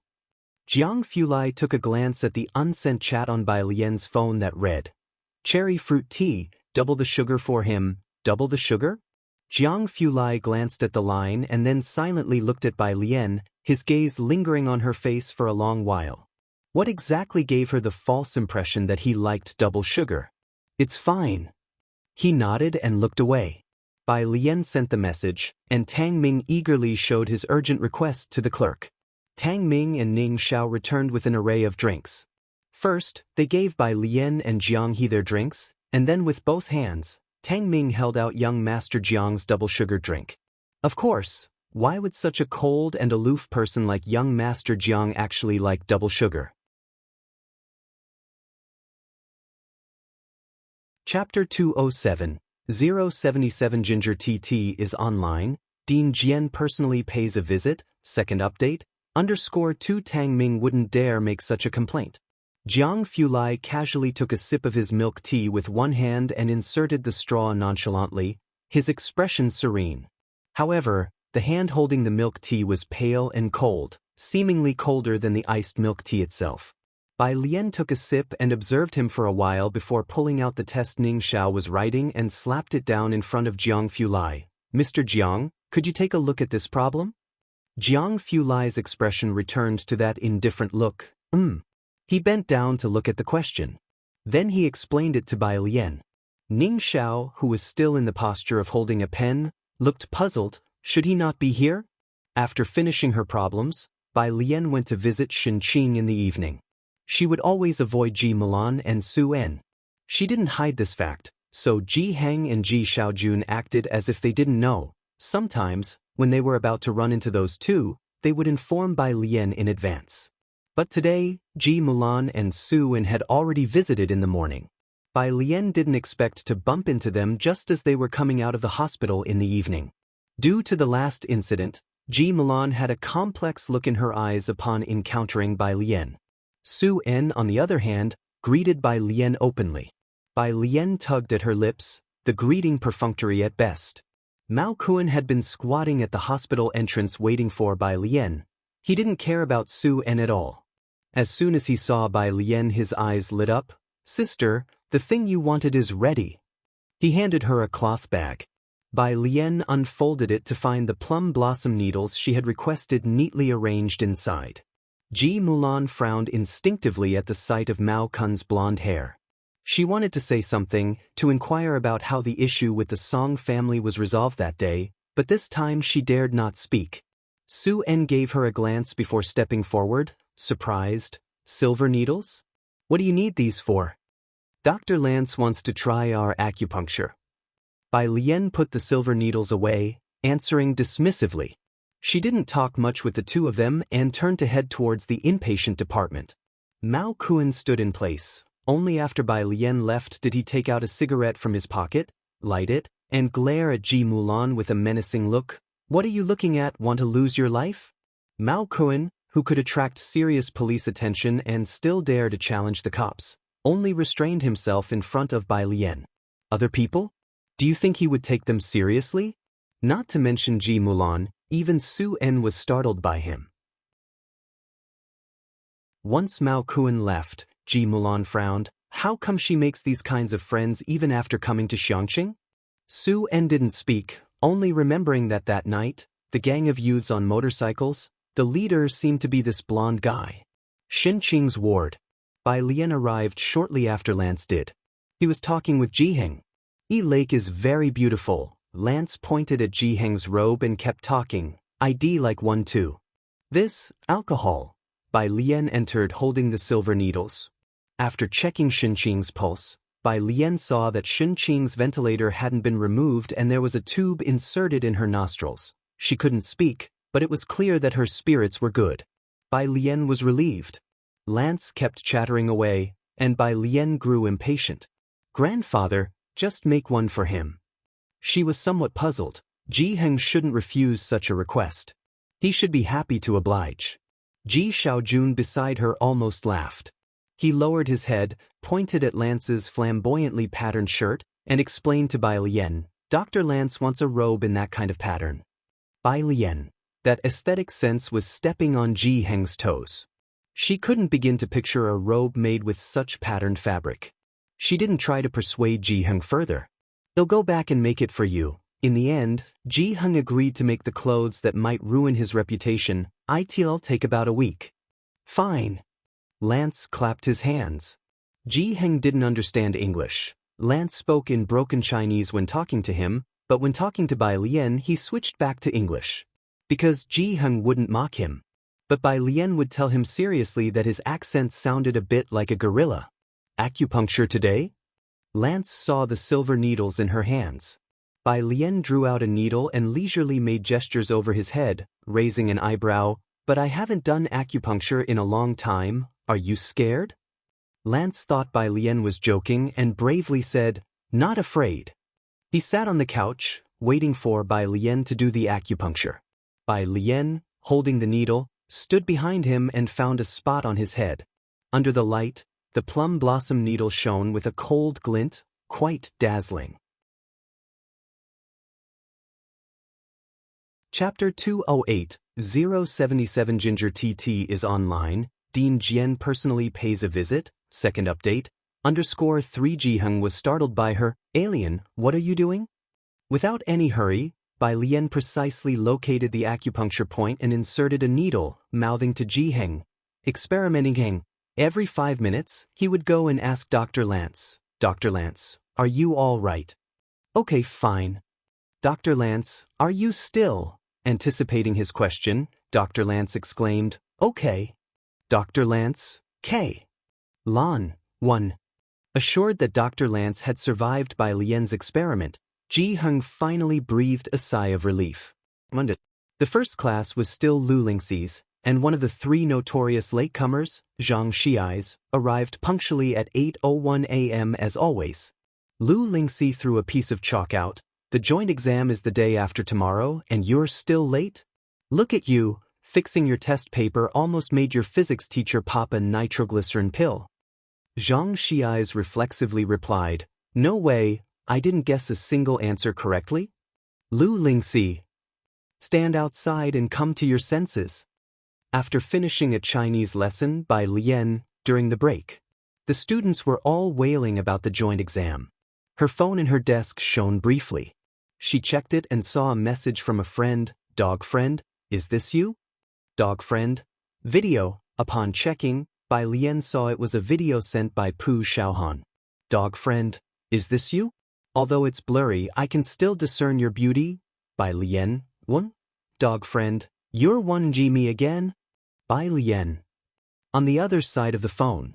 At Beijing International class, Bai Lian's dog friend cursed and showed the video to the person behind her. Watch carefully, this lady plays the guzheng amazingly well.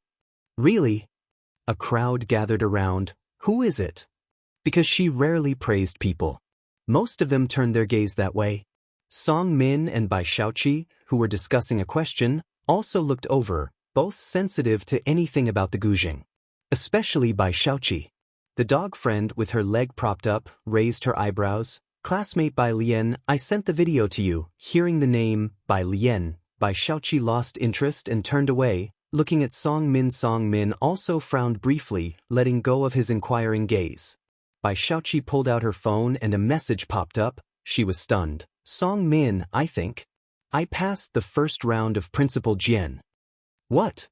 Song Min quickly took Bai Xiaoqi's phone to look at it. The message on Bai Xiaoqi's phone read, hello, Bai Xiaoqi, your video has passed the preliminary round.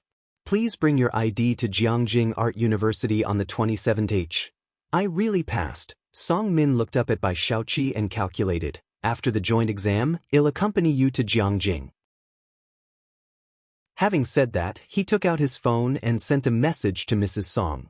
An academy member in Jiangjing?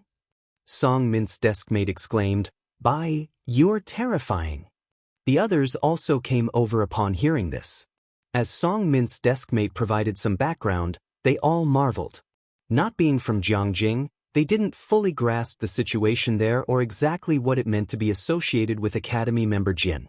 Only Song Min, who had stayed in Jiangjing, knew how terrifying this news was.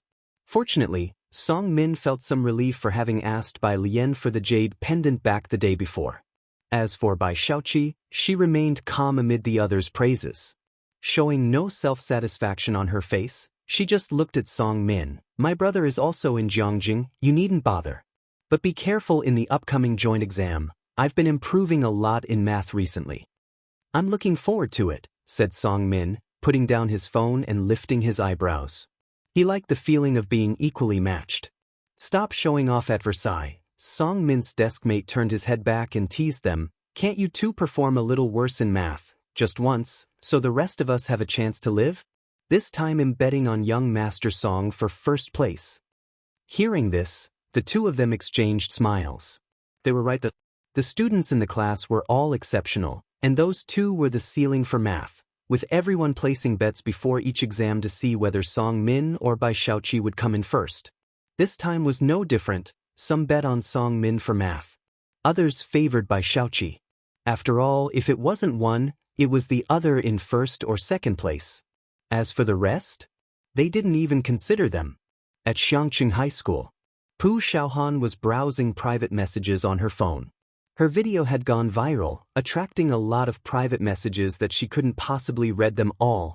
Today she just happened to open one. Jian Zhongyou. Hello, do you know the girl playing the Guzheng in the video? Jian Zhongyou.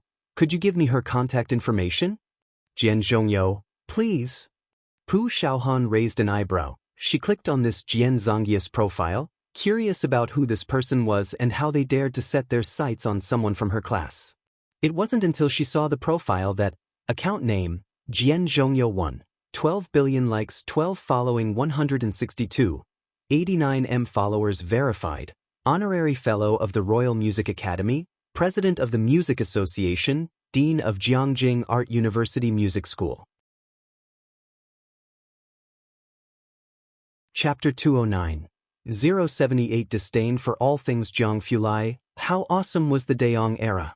Underscore 1A long string of yellow verification badges dazzled Pu Xiaohan's face. Although she didn't understand, Pu Xiaohan knew this was someone important. She very unladylike mimicked Zhang Xiai's, holy shit. Pu Xiaohan quickly followed this Jian Zhongyou, then turned around and held her phone screen towards Bai Lian. This person wants your contact information. Should I give him your phone number? Pu Xiaohan said and was about to send Jian Zhongyou the number. Bai Lian was doing problems. Upon hearing this, she looked up, her gaze falling on the profile page she had opened. Jian Zhongyou? The academician Jian? She continued to work on her problems, her expression extra lazy. No need. Huh. Pu Xiaohan didn't understand music and didn't recognize Jian Zhongyou, but seeing the number of followers, the string of verifications, and the Royal Music Academy along with Jiangjing Art University, she could tell how impressive this person was. She lowered her voice. I think I should still give it to him. This person looks like... Bai Lian silently looked up. Her eyes were beautiful from every angle, clear and bright, with black pupils reflecting a clear upside-down image of Pu Xiaohan, like a beautiful white cat lazily sprawled on the table. Pu Xiaohan always found it hard to refuse. She fell silent. Okay, I got it. She reluctantly replied to the Dean Jian. Sorry. Crying. Jian Zhongyou seemed to have been waiting for her response. Less than a minute later, he responded, Okay, then I will ask again tomorrow. Pu Xiaohan quietly returned to the main page and followed Dean Jian. By the way, Pu Xiaohan always had her own thoughts about short videos. She held up her notebook for Bai Lian to see. In planning to do an edition about the Great Yong Dynasty, what do you think of these key contents? Pu Xiaohan had a nimble mind. After one of her videos went viral, many teams had approached her, but she hadn't accepted any offers. She wanted to post content that she liked. Bai Lian was originally doing her problems when Pu Xiaohan spoke, and her hand hesitated for a moment. Pu Xiaohan didn't notice. She excitedly chatted with Bai Lian. I've edited a collection of figures from the Great Yong Dynasty, and I've already scheduled the character charts. I'll post it tonight. Can you take a look for me? As she spoke, She wanted to show Bai Lian the edited video on her phone. I am not good at this kind of thing. Bai Lian paused, continuing to write with her pen, her voice emotionless. Aren't you reviewing? Bai Lian wasn't lying. She really didn't know how to edit. I'm reviewing and editing at the same time, Pu Xiaohan said, excited about her own ideas. But Bai Lian always studied intensely minute by minute, so she went to discuss with the arts and entertainment representative on which aspects to edit the video. Chemistry class. The teacher taught the class with a worried expression and then called Bai Lian out. Zhang Xiais and his group were joking around. Seeing the chemistry teacher call for Bai Lian, Zhang Xiais spoke out. She must have scored a 0 in chemistry. Go and see if that's the case. He teased Wen Qi by his side.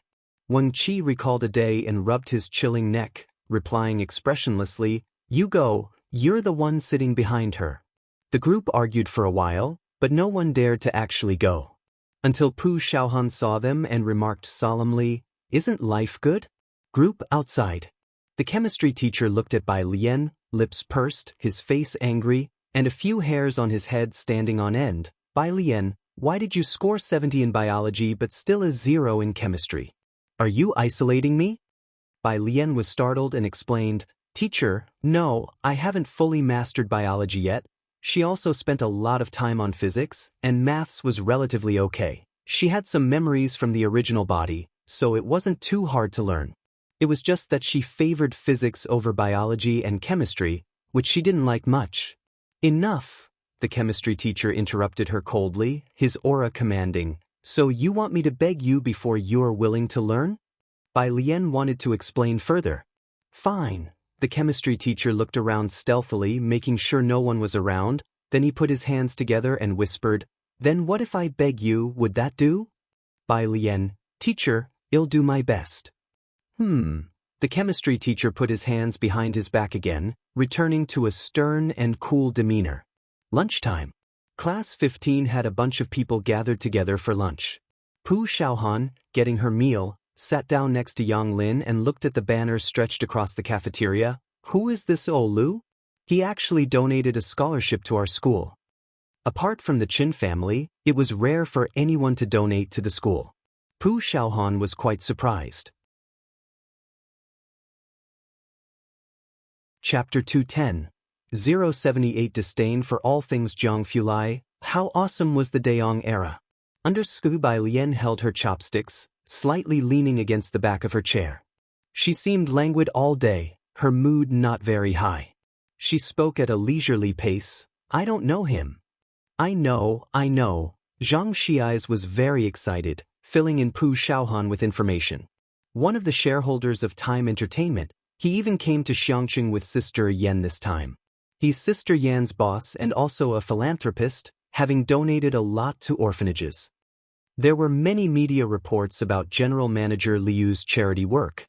Time Entertainment, that's Manzai's company. Wen Qi chimed in cheerfully. Zhang Xiai shot him a glance. What man she? She's not even as pretty as my sister Yan. Why don't you stand my sister Yan? Yan Lu. Wen Qi shook his head. No way. She's ranked several tiers below Man Shi. Man Shi's list, your sister Yan is, okay, C-list, happy now? Can you even compare? Plus, Man Shi is the entertainment industry's recognized goddess beauty, her acting is great, and she can sing too. My sister Yan is clearly prettier. Zhang Xiais disagreed. The two of them started arguing about who was prettier. No need to argue anymore. Pu Xiaohan slammed the table, settling the matter. None of them are as pretty as Sister Lian. Zhang Xiais and Wen Qi both touched their noses. That was a point they couldn't refute. Sister, Zhang Xiais suddenly picked up his chopsticks, addressing Bai Lian. If you go into the entertainment industry, you'll crush Man Shi. Her fans blindly hail her as a goddess beauty every day. A bunch of ignoramuses. You should go and show them what true goddess beauty is. Wen Qi cursed him out. Yan Lu can't beat our girl. So you're seeking outside help, huh? Sister Lian is the one who needs to dominate the academic world. Zhang Erbi, watch out, the principal might climb up to your bed in the middle of the night. Yo, you're scared, Lulu. Pu Xiaohan was used to it. She shrugged at Bai Lian. That's how fervent fans are. Yen Lu saved your life or something, that's why you like her so much? Wang Qi couldn't out-argue Zhang Xiai's, so he muttered. Zhang Xiai's leaned back, raising his eyebrows. That's right. Wang Qi. I fell into a river when I was little, I was about to get washed away. Zhang Xiai's shared the story for the first time with people at the dinner table. Sister Yen jumped in and saved me. Wang Qi. No way, you're serious? West City, cemetery. The old gatekeeper watching TV saw the woman in a black dress lingering at the foot of the mountain for a long time, and he couldn't help sticking his head out. Miss, are you here to pay respects to someone? Don't remember the way. Yen Lu took off her sunglasses, tilting her head back slightly and smiling at the old man. No. The old man glanced at Yen Lu, feeling she looked somewhat familiar. Then hurry up and leave, this place has heavy Yin energy. Sure. Yen Lu lifted her chin, the warm sunshine illuminating her exceptionally bright face. Grandpa, how much is a grave here? Here? 12,000 a spot. The old man switched channels. He didn't have many people to chat with, so he talked a bit more with Yen Lu. Are you preparing it for an elder? Then you should hurry, the price is going up next month. 12,000, not expensive. Yen Lu thanked him. I will buy one before then. As she turned to leave, the old man suddenly remembered who she was. I remember now, aren't you that celebrity Yen Yen? Yen Lu paused. As a minor 18th-tier celebrity, she almost never needed to wear a mask when going out. She didn't expect to be recognized. Yen Lu. Right, Yen Lu, the old man became somewhat excited. My granddaughter really likes you. She has many of your photos in her room. Could you give her an autograph? He took out paper and pen. Yen Lu stared at the paper and pen for a long moment, signed her name, and murmured softly, please thank her for her fondness for me. Evening. Ji Heng, who had been providing companionship at the hospital all day, was worriedly designing robes for Lance at home. Bai Lian intended to take the bus to the hospital.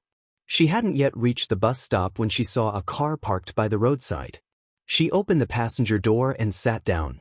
In the back seat, Jiang He, who was twisting a Rubik's Cube, looked up at Bai Lian silently, then sighed dejectedly and continued with the cube. Jiang Fulai was in the driver's seat, his left hand lightly resting on the steering wheel, his presence notably chilly. He turned his head slightly to look at Bai Lian, his fingertips absently tapping on the black steering wheel. Bai Lian casually greeted him, seemingly no different from usual days. He seemed thoughtful. Bai Lian felt that Jiang Fulai must have known she was going to the hospital, otherwise he wouldn't have been waiting for her. However, once she got into the car, he didn't speak for a long time. He just rested his hand on the steering wheel, looking out the window, offering her only the very sharp profile of his face. Chapter 211. 078 Disdain for all things Jiang Fulai. How awesome was the Daong era? Under Scurry, what are you spacing out about? Bai Lian opened the app, checking the new questions while slowly repeating his own words back to him. Dressed in a casual white shirt and leaning against the car door, Jiang Fulai looked over when he heard her. I'm thinking about a problem. What problem? Bai Lian asked casually. Why do you always drink cherry-flavored fruit tea? Jiang Fulai stretched his body and started the car. Bai Lian studied the question carefully. Of course, because it's tasty. Oh. Jiang Fulai responded with an expressionless tone. Just when Bai Lian thought the topic had ended, someone suddenly chimed in. I thought it was because your ex-fiancé liked it, turns out it's not. His tone was as calm as ever, with an air of aloofness that was intimidating. But it sounded somewhat strange. Every time Bai Lian heard about Song Min, she felt cursed. She sat up straight and warned Jiang Fulai, don't contaminate my milk tea. Jiang Fulai drove onto the main road, glanced at Bai Lian, and then quickly looked away, languidly saying, you think I want to mention him? I'd rather curse Jiang Xiaonyao. Jiang He from the back seat. When Jiang Fulai parked the car in the hospital parking lot, Chief Chen, carrying a basket of fruits, hummed a tune as he got out of the opposite car. He had barely taken a step when he felt a chilling gaze. He paused, slowly looking up. Seeing someone with one hand in his pocket, giving him a faint glance, Chief Chen quickly straightened up and shut his mouth. Chief Chen. Bai Lian greeted him in a friendly manner. Chief Chen was very cautious. Miss Bai. Xiaojiang, Yongkuan, you guys are here too. In the ward, Ji Xiaojun was wiping Xinqing's hands, then instructed Bai Lian, alien, pour them a glass of water. Bai Lian nodded, picked up the kettle to go outside to fetch water. Chief Chen's heart skipped a beat, hastily putting down the fruit basket. Miss Bai, he reached out to take the kettle from Bai Lian's hand. I'll do it, I'll do it. With Mao Kuan not there, no one competed with Chief Chen. Chief Chen took the kettle outside with a slight hint of pride. Jiang he glanced at Chief Chen, not understanding what there was to be proud of just for fetching water. Xinqing looked at Jiang Fulai and Bai Lian, blinked her eyes, motioning to Ji Xiaojun that she wanted to remove the oxygen mask and the tube as she couldn't eat yet and was on an 4-drip. Bai Lian checked Xinqing's pulse as usual. Uncle, go find a doctor. I think Auntie doesn't need to wear these anymore. Jiang Fulai looked at her. Bai Lian slowly withdrew her hand.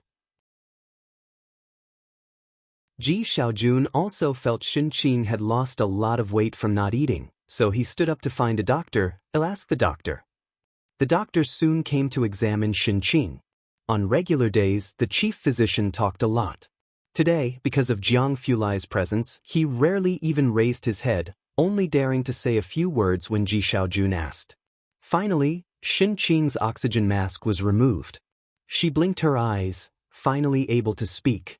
Cough, cough. Xinqing's voice was very hoarse. She looked triumphantly at Ji Xiaojun. The first thing she said was, 2 million, I didn't take it, I listened to you, right? Ji Xiaojun pursed his lips. He didn't speak. After a long while, he then said, next time you can take it. Bai Lian sat on the edge of the bed, one hand lazily propped on it. Listening to Ji Xian's words, she just looked at Xinqing, curved her lips, and spoke leisurely, right, and, feel free to take it, leave the rest to me. Ji Xiaojun and Xinqing both smiled, taking it as a joke. Only Chief Chen sitting behind on the sofa, he glanced at Jiang Fulai, who seemed as if he hadn't heard anything, still noble and contemptuous of everything, and thought, oh, now it's really over. The next day, Tuesday. As soon as Bai Lian arrived at class 15, she heard excited chatter. We've gone viral. This time it's really viral. After 1,000 years, as soon as we bring out the Bai family army, these people are still helpless. Everyone was discussing it, including Zhang Xiais, who was very excited. Even Yang Lin, who was normally an exception, held her phone and watched for a while. Bai Lian returned to her seat languidly with her backpack, pulling out one book after another. Zhang Xiais knew that Bai Lian seldom looked at her phone. Bai Lian rarely even replied to messages. Did you see the video Pu Xiaohan made? It's truly awesome. It topped the trending searches overnight. Bai Lian was quite calm today.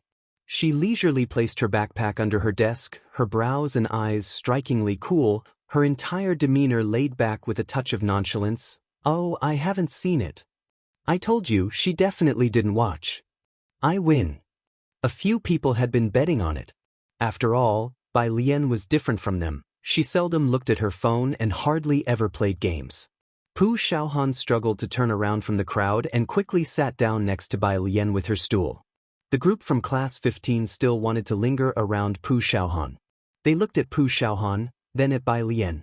Bai Lian lifted her head from the book, her eyes pitch black and bearing a trace of laziness. She didn't make any move, just quizzically lifted her eyebrows at the group, still looking every bit the good student. Whoosh, the crowd dispersed. Pu Xiaohan clutched Bai Lian's wrist. Wu, Lian, you're so amazing. Get a grip, Bai Lian remarked. Your teacher Jiang is the amazing one. Pu Xiaohan. He shouldn't count as a person, right? Suddenly feeling her comment was inappropriate, Pu Xiaohan spit out a sound and quickly changed the subject. Oh right, Dean Jian came looking for you again. She opened her app. Because there were too many background messages, her phone froze for a moment before she found the direct message from a follower and handed it over for Bai Lian to see. Bai Lian glanced over. Jian Zhongyou. Would she be willing to give me her contact information today? Bai Lian replied on behalf of Pu Xiaohan. 1. After replying, she handed the phone back to her. Pu Xiaohan watched silently by the side. When taking back her phone, she started typing to explain to Jian Zhongyou. The thing is, her 1 usually means, got it, now leave it at that. After typing this, Pu Xiaohan then deleted it one by one. Hello, this 1 actually means she is unwilling. Bai Lian didn't concern herself with what she was typing. Rather, she rested her chin in her hand, squinting out the window. After so long, she had flipped through many books of this era. The only books she hadn't flipped through were history books. The only thing she hadn't looked up was the Great Yong Dynasty. She was afraid of seeing a brief description like, by Zhongyu, year 4 to 32 of the Great Yong Dynasty. She was afraid that a brief sentence in a history book would mark the end of their lives. Bai Lian faced the morning sun outside the window, stretching out her hand to let the sunlight fall on her palm, then gently closed it. It was warm. She thought she was truly alive. Let me see it, she said. See what? Pu Xiaohan didn't understand. Bai Lian looked at her phone, quietly saying, the video you made. Oh sure. Pu Xiaohan had been reluctant to bring up the video, feeling that whenever she mentioned these things, Bai Lian exuded an inexplicable sadness. But today, the sadness about her seemed much less than yesterday. Pu Xiaohan opened the video she posted last night and handed her phone to Bai Lian. Bai Lian bowed her head and watched quietly. The black screen, following the music and the opera vocals swelling from soft to loud, gradually revealed hues of ink and brush, boom, with a forceful drum beat, a line of bold white characters suddenly appeared. Just how formidable was the era of the Great Yong Dynasty. Chapter 212. The Unstoppable Bai Family's Young Miss Returns. Second update, _1. The first image that followed was of a man in white wearing a ceremonial headdress, with the caption, Brilliant Strategies, trampling over Jiangjing with the Emperor Jiang Wudi. The next image was of a kindly old man, with the caption, Teacher of the Universe, the greatest minister of all time, Liang Zuan, whose tax policy laid the foundation for the golden age of the Great Yong Dynasty. General Bai Li, with iron cavalry to secure the 9 provinces. Abandoning the pen for the military, 1,000 white-clothed cavalry out of Jiujiang, by Zhongyu. Alone she went for a diplomatic marriage, leaving behind the grand sights of Jiangjing, Princess Huaiyan. The video wasn't long, just 30 seconds. Bai Lian quietly finished watching it before clicking on the comments section. Just overnight, there were already 500,000 comments. This Bai family, they must be cheating, right? How impressive is the Great Yong Dynasty? Let me put it to you this way, you know Jiangjing University, right? In its celebrity statue square, the front 2 rows are filled with their statues. Among these people, 2 surnames have been passed down to this day. You can figure out for yourselves just how impressive that is. Heart. Why did the Bai family not have any descendants? With such fantastic genes, Brother Bai died at 28, why didn't he marry? Qinyi must have been in agony. General Bai took him out of the beggar's ranks, watched Bai Xiangjuan grow up with Bai Zhongyu, and in the end, could only watch the members of the Bai family die one by one before his eyes. He probably regretted not rebelling against Emperor Jiang Wudi sooner. Perhaps then he might have managed to preserve the last seedling of the Bai family. Liang Zuan must have been in agony too.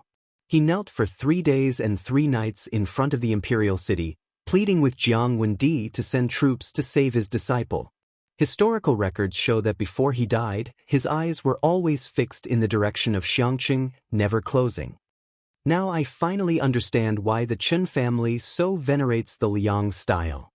So why didn't Bai Xiangjuan retreat with General Qinyi when he went to Emperor Jiang Wudi with the command tally to rebel? Only this comment had a strangely uniform response below, because she is a member of the Bai family, because she is a member of the Bai family, because she is a member of the Bai family, because she is a member of the Bai family, she could die standing but she would never desert her troops. Can you imagine? In the last battle of Xiangqing, Qinyi left with the elite troops to defect to Emperor Jiang Wudi, while she led 800 elite soldiers to fend off 10,000 enemies. None of those 800 survived. 597,155 likes, and right at the top, a comment pinned by Jiangjing University.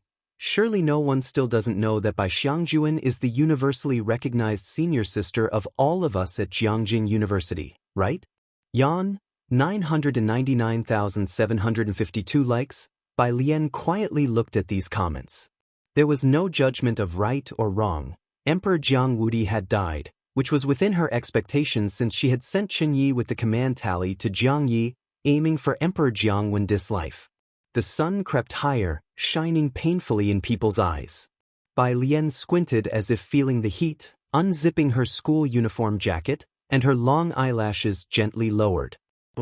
Teacher Liang, he knelt for 3 days and 3 nights? Her voice seemed very soft. It took Xiaohan a moment to respond, realizing that Bai Lian was asking her. Yeah, he and a dozen civil officials knelt outside the palace, begging Emperor Jiang Wendi to send troops, but Emperor Jiang Wendi didn't see them.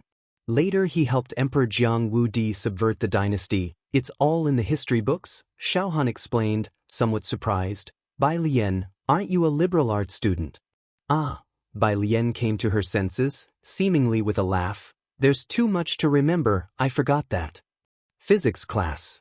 The physics teacher was still lecturing at the front, throwing a piece of chalk in frustration at Zhang Xiais, who looked sleepy. Zhang Xiais, are you planning to score 0 for me in tomorrow's joint exam? Zhang Xiais was startled awake. After class, the physics teacher asked Bai Lian and Ning Xiao to go to the office to get some exercise papers. When Bai Lian went to the office, a group of teachers were discussing the joint exam for the next day. The physics teacher began talking about Zhang Xiais. In this joint exam, Zhang Xiais is definitely going to come last in physics, no doubt about it. This should be the last joint exam, Lu Lingxi said, sitting back down. Long before this conversation, Bai Lian had heard about the joint exam from Tang Ming. During every midterm and final joint exam, over 100 schools in Beijing would participate together. It wasn't only to measure each student's abilities, but more importantly, Beijing's exams were set by those involved in setting the national college entrance exams. Although the exams were tough, the test papers were extremely important for the students and teachers. Xiangqing did not have as good educational resources as Beijing, hence they placed great importance on each joint exam. Why is that? The physics teacher quickly stood up, frowning. Lu Lingxi sighed. There are too many county-level cities participating in each exam, and the results vary greatly from ours in Beijing High School. They don't want to take the exams with us. In simpler terms, Beijing High School didn't want to join those from municipal cities and below in the game anymore. This time, students Ning Xiao and Chen Zhu from our school have a good chance of making it into the top 50. The physics teacher settled back into his chair and slowly said, are they planning to knock out everyone with one blow? It's useless. Lu Lingxi was calmer than the physics teacher. Unless someone from other schools outperforms them this time, nobody else stands a chance. Isn't that a joke? That's Song Min, he's being compared to those monsters from Jiangjing, the physics teacher said, exasperated. He had seen Song Min's name in physics competitions. Who in Beijing could possibly surpass him? As the two of them were talking, they saw Bai Lian with Ning Xiao. The physics teacher stopped talking about the topic at hand. He handed over the problems to the two students with a smile, his voice especially gentle. These are from the head teacher of class 8 for you two. Study them well and give it your all in the test tomorrow. Bai Lian slowly took the problems with both hands. Her blue and white school uniform wasn't zipped up all the way, revealing the white shirt underneath, her eyes and eyebrows cast downward. Thank you, teacher. Ning Xiao followed with thanks. Seeing her and Ning Xiao, the physics teacher felt a little better. Hurry back to class, he said warmly. After the two left, the physics teacher watched their retreating figures and suddenly remembered something. Teacher Yang mentioned that Bai Lian is very strong in physics. I wonder if she has a chance this time. He wasn't part of the training class, so he was unaware of the level there. Bai Lian and Ning Xiao always scored full marks in physics, but that was on Xiangqing High School's papers, which were not comparable to Beijing's. Clear your head. A colleague came over, opening his cup and placing it in the physics teacher's hand. That Song Min is a once-in-20 years genius in Beijing. Don't set unrealistic expectations for your students and put too much pressure on them. The physics teacher was taken aback. I'm just thinking, he said, taking a sip of water, helplessly. I didn't say I expect Bai Lian and Ning Xiao to be like Song Min, but it would be nice if Bai Lian could also do well in the other two subjects. It was clear to them that apart from physics, Bai Lian was rather lackadaisical with the rest. Alas, the physics teacher sighed again. In my lifetime, I don't know if I will see Xiangqing High School become a top 100 high school, so we won't have to live at the mercy of Biqing's mood. At these words, the other teachers in the office also fell silent. Class 15. Bai Lian took the problems back to her seat. For the first time, she didn't immediately work on physics problems. Instead, she took out her copied biology notes and, after thinking for a bit, pulled out her phone to send a message to Mr. Jiang. Do you have biology and chemistry materials from Jiangjing? Mr. Jiang replied quickly, yes. Bai Lian, suddenly I feel like everything is fine. Mr. Jiang, congratulations.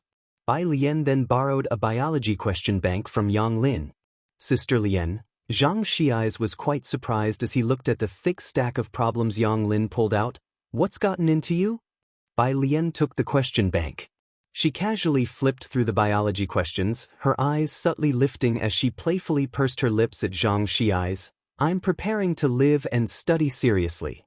Zhang Xiais, you mean your study attitude hasn't been serious enough? What am I then?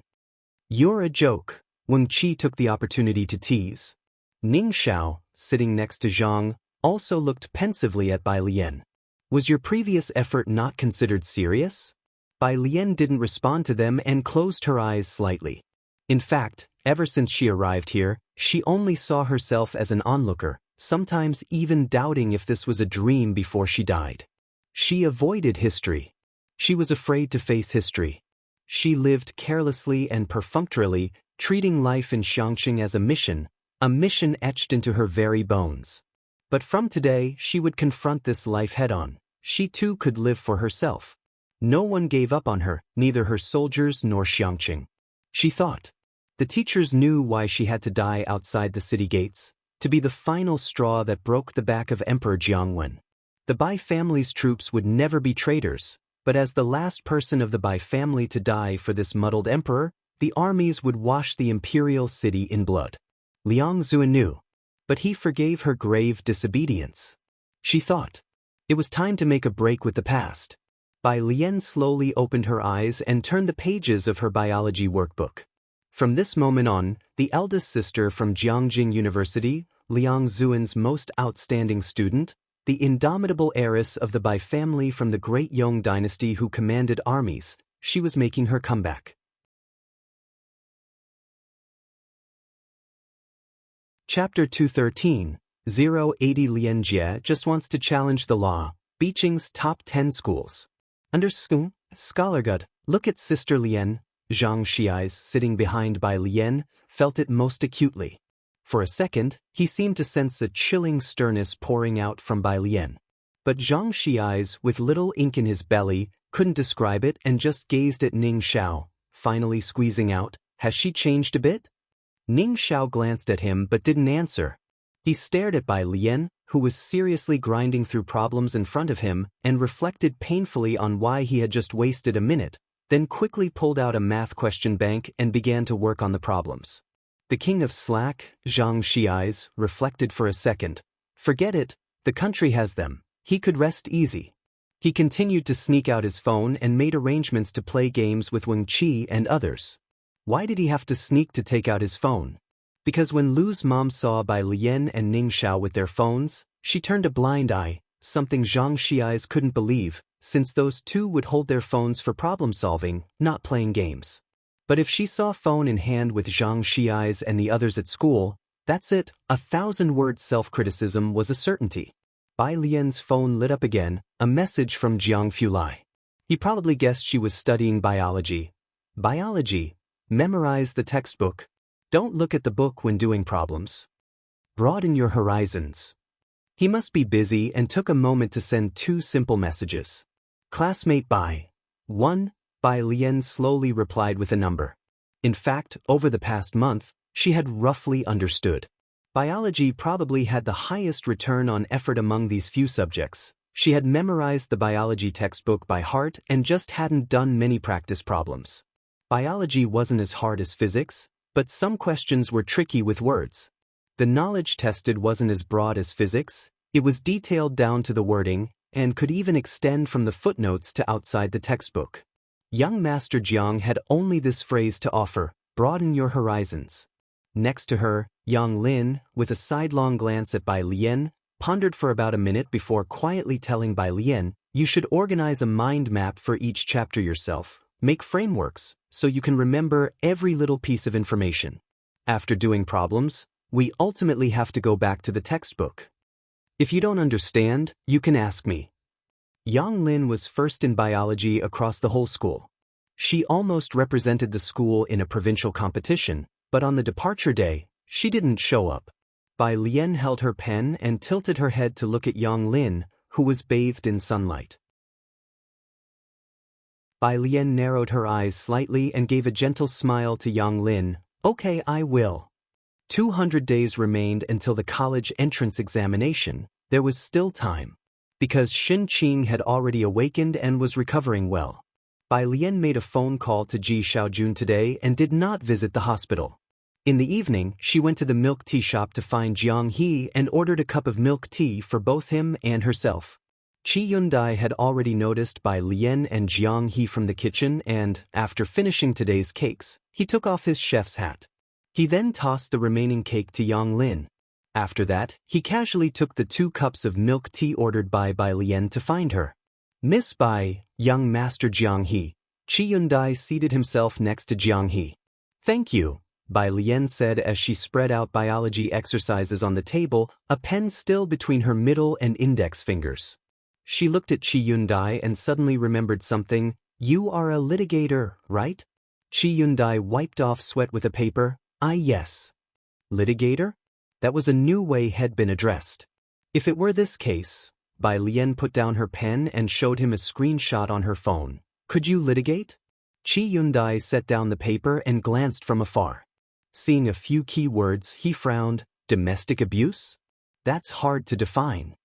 After a brief contemplation, he explained to Bai Lian the intricacies of the matter, how the law finds it difficult to pass judgment because it counts as a family dispute, and he hadn't taken on such minor cases before. But he was willing to make an effort for Miss Bai. "I'll try my best." "I see." Bai Lian snapped her phone shut with a click and slowly started to speak to Qi Yundai. "Then you don't have to worry about this." Qi Yundai could even see Bai Lian narrowing her eyes slightly, nonchalant yet somewhat presumptuous. Without needing to speak, Qi Yundai roughly got what Bai Lian meant. But who came up with the term domestic abuse? Bai Lian frowned. As if she would take up arms against them if she knew who it was. Qi Yundai, "No, that's not." He started to sweat. Why did young Master Jiang and people around him, one by one, all enjoy challenging the law so much? Jiang Fulai was busy today. Bai Lian took Jiang He home. Before leaving, she handed over the packaged milk tea to Ming Dongheng.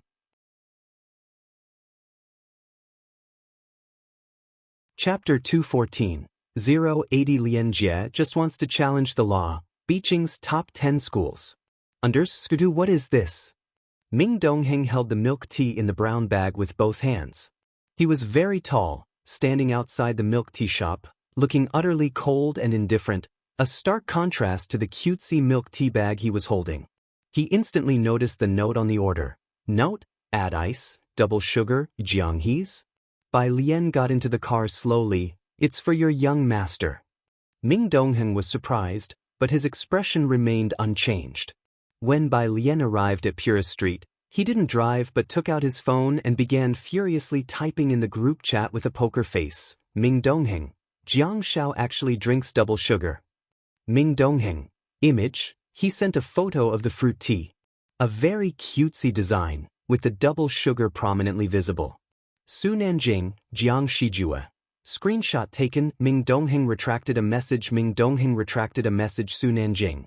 At Jiang Shijue, "You're so ruthless, Su Nanjing." At Ming Dongheng Xiaoming, "Now you see who truly loves you the most as a brother, Chen Beixian." At Sunanjing you just didn't think to use a screenshot to threaten Xiaoming, Alien, the owner of store number 112 has been doing killer business recently, and when he saw Bai Lian with Jiang He from afar, he greeted Bai Lian, get Xiaohe a Wangzai milk. Bai Lian took some time to get a Wangzai milk for Jiang He.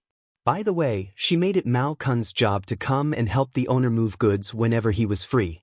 Alien seems to be in a really good mood today, the owner said after he moved down a box of beers, wiping his face with the towel hanging around his neck, his bronze face showing a smile. Young people should be lively and peppy, there's no need for all those troubles. The first time he saw Bai Lian, she was standing here looking at the ancient tree, and he thought she was burdened with worries. He figured she must have gone through a breakup. Of course, the owner couldn't fathom why someone would reject such a girl. But it was okay. The young are in their prime, and at her age, she could afford the loss. It wasn't too late for anything. The owner chuckled to himself and went back to moving stock, genuinely happy for her. 10 minutes later, Mao Kun came reverently with a few followers to help the owner move stock. A new police officer hiding in the dark opened his mouth wide in surprise. Unbeknownst to Bai Lian, the store owner who watched TV every day had been secretly concocting all kinds of dramatic love and hate stories about her. She took Jiang He, who was sipping on his Wangzai milk, and went back. In Ji Heng's courtyard. He was sitting in front of the embroidery frame, a piece of deep blue satin already stretched on it, with a paper on the fabric outlining the pattern of a robe he had drawn for Dr. Lance. Dr. Lance, how do you like this one? Dr. Lance was curiously observing the well and banyan tree in the courtyard. He hadn't stopped exploring the ancient charm of the alley for a moment. On hearing the question, he pushed up his glasses to look closer at Ji Heng's drawing. His eyes lit up as he saw it. Fine. Beautiful. What's this? He pointed to one of the patterns. Dragon. Ji Heng narrowed his eyes and replied. Long. Dr. Lance seemed to have heard of it and brightened up. I like this. Ji Heng nodded, then fetched a bunch of embroidery threads from the storeroom and started splitting them. Dr. Lance's eyesight wasn't great, but he could see Ji Heng splitting a fine silk thread into 12 or so finer threads. The first time witnessing embroidery, he was amazed for a long time. With a squeak, Bai Lian pushed open the door and entered. Dr. Lance retracted his jaw and turned to look at Bai Lian. Today, treatment? Bai Lian greeted Ji Heng and Dr. Lance and answered Dr. Lance. Yes. She took off her school uniform to reveal the white inner garment embroidered with green leaves and twining vines, then retrieved silver needles from the room. How long will it take? Dr. Lance asked about the treatment duration as he sat on the stone stool. Having been treated by Bai Lian with the needles for 2 days already, he didn't feel any change. Bai Lian raised the silver needle leisurely and, after a conservative estimate, replied, around a month. Really? Dr. Lance switched to English, eager for Bai Lian to proceed with the acupuncture. Hurry up, please. Dr. Lance was short-sighted. He had considered laser surgery, but laser treatments could cause regression, accelerated aging, thinned corneas, and worsened glare and night vision, so he never went through with it. Jiang He pulled up a stool in front of Ji Heng and started to twist a fourth-order Rubik's Cube while watching Ji Heng embroider. Ji Heng took out the needles wrapped in oil paper and looked up to see Bai Lian holding a needle above Dr. Lance's head, gesturing. I asked other traditional Chinese medicine practitioners why they don't know this. Dr. Lance inquired while Bai Lian was inserting needles. It has been too long. Bai Lian bowed her head, finished inserting a needle seriously, and then explained to Dr. Lance thoughtfully, many things have been lost to time. There are still quite a few old masters who can perform this technique, you just haven't found them yet.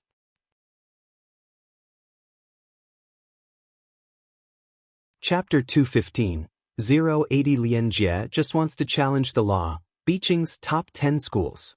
_3 Perhaps they are like her, without even a certificate. In the past, scholars read by the light of oil lamps, which was extremely harmful to the eyes, and there were no eyeglasses back then. The imperial physician compiled this set of acupuncture treatments. It saved the eyesight of the majority of scholars with poor vision. I see, Lance nodded without asking further. Just the thought of being able to stay here openly for another month excited him. Lance really liked the local customs here. After being needled, Lance, his head full of silver needles, replied to his assistant. For the next tasks, in Xiangqing, I will be staying here for the time being. Whoever wants to find him, come to Xiangqing. On the other end of the phone, the assistant, looking at the message full of Chinese characters, silently found a translator. Started wondering whether they should also learn some Chinese. Little Xiangqing has already begun to gather various big shots. The next day, Beijing University joint exam. This wasn't a monthly test, but a large-scale joint examination, so the timing system was completely according to the college entrance exam. The exam started at 9 o'clock. Aside from Zhang Xiai's and a few others, class 15 students still arrived at the classroom after 7. When Pu Xiaohan arrived, she saw Bai Lian and Ning Xiao already seated at their desks, doing practice questions, and she quietly took out her phone to show Bai Lian. He messaged again. Jian Zhongyo, what about today? What did she say? Bai Lian slightly lifted her eyes, black pupils, calm and composed. That was a steadfastness of needing to study hard. Pu Xiaohan immediately understood and replied to Jian Zhongyo with a heavy heart. Hello, she has declined. Jian Zhongyo wasn't too surprised, replying promptly, then he'll come again tomorrow. Someday he would touch this classmate's heart, right? Lu Lingxi came to the class before the exam. This exam will be rather difficult. Everyone relax a little. If you encounter a question you don't know, skip it. Don't get stuck on one question. Beijing's exam papers were always tough. To avoid students having a breakdown after the exam, teachers of each class would give a heads up in advance. Is it that difficult? Right after Lu Lingxi finished speaking, the whole class began to wail. Lu Mama, I might not even pass this time. Lu Lingxi looked at the group with amusement. All right, after the exam, I'll treat everyone to hot pot to unwind. This is probably your last time participating in the joint exams. The last part of her sentence was somewhat softer. Of course, most of the class didn't hear that. They only heard Lu Lingxi's, "I'll treat everyone to hot pot." Lu Mama, I love you. Lu Mama, I will do well on the exam. Behind Bai Lian, Zhang Xiai's was the most enthusiastic in his shouting. Only Bai Lian silently looked up at Lu Lingxi, beginning to calculate the cost of treating the whole class to hot pot. How much would Lu Lingxi have to spend? The examination was strict, and the school had already posted the exam numbers the previous night. 8:40. Everyone entered their respective examination rooms, and Bai Lian picked up her pen to find her own room.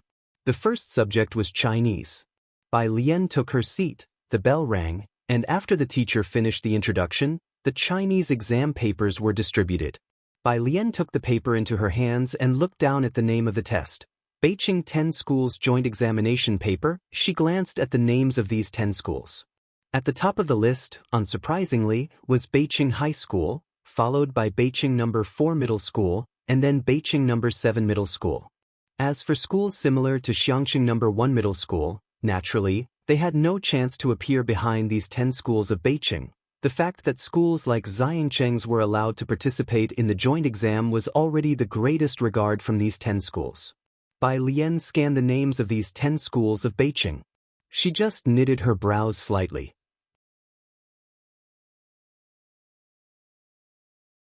Chapter 216, 081. That is the limit of the test paper, not the limit of Bai Lian. Second update, _1. The Chinese language exam was challenging, but Bai Lian wrote quickly, her handwriting clear and well-ordered. This unique and stylish calligraphy drew the exam proctor's attention to the characters she penned on her answer sheet, so much that she didn't want to leave. The proctor stood by her side for a full 5 minutes. When she realized what she was doing, she hurried away, fearing she might be putting too much pressure on the student. After returning to her desk, she then looked towards Bai Lian. The student remained seated upright, unhurriedly flipping over the answer card. Even the proctor's long presence by her side hadn't affected her pace. Admiring Bai Lian's composure, the proctor internally exclaimed with admiration. Although Lu Lingxi had already given class 15 a heads up, they still gathered at lunch to complain about the joint exam's difficulty. I didn't understand the poetry analysis at all. Zhang Xiai's complained over a mouthful of food, and the essay, what was that even about? Was it just telling us to study hard? The essay was several lines of classical Chinese, meant to guide the theme, which Zhang Xi's hadn't understood. Idiot, Wang Qi scoffed the moment he finished. It was telling you to behave yourself. Zhang Xi's thought Wang Qi was just teasing him until Ning Xiao nodded at him, leaving Zhang Xi's speechless. I heard, Pu Xiaohan said with furrowed brows, sharing news she overheard from the teachers during the exam, that we won't have joint exams at the end of the semester. That's great news, Zhang Shi's eyes lit up, but why? Ning Xiao spoke calmly. Beijing's top 10 schools don't want us to join them anymore. Upon hearing this explanation, Zhang Xi's was taken aback, frowning. I admit I'm not smart, but you guys are. Even Wang Qi, who had wanted to tease Zhang Xi's again, fell silent, scratching his head. Are we dragging them down? They all knew about the school's special training class. Everyone in there was outstanding. It has nothing to do with you, Ning Xiao shook his head. At noon, a guilty Zhang Xi's was unusually vested in his math book. Of course, he couldn't understand a thing. Smiling, in the afternoon, it was time for math. Even the likes of Lian Ningxiao and Chen Zhu couldn't help but groan upon receiving the test. Beijing's idea of setting questions was, if it doesn't kill you, make it brutally hard. The level of difficulty was about this. Please state how many stars there are in the galaxy, and calculate their numbers and positions. Many students were brought to tears by the difficulty. The last problem was an unusual function question with a couple of simple parts, asking for the range of values for under different conditions of the function. The question was short, and the shorter the question, the harder it was. Of course, more people didn't even get a chance to glance at the last 3 big questions. Bai Lian finished the math exam with 10 minutes to spare. She reviewed the test from beginning to end before submitting it. The proctor, sitting with his legs crossed on the podium, was surprised to see Bai Lian turn in her test, thinking she couldn't do it. He lifted his chin towards her, motioning her to place her answer card on the pile. After Bai Lian left, he glanced at the test paper. When he turned to the second page, he was somewhat stunned. This student had actually completed it all. But being a history teacher, even if Bai Lian had finished, he couldn't understand it. After Bai Lian submitted her test, no other students had come out of the school yet. She took her pen and paper to the milk tea shop. Through the glass, she saw Jiang He and Jiang Fulai sitting face to face. Jiang Fulai still had a laptop in front of him, his eyelashes drooping as he browsed through files on the screen, the cold profile of his face visible through the window.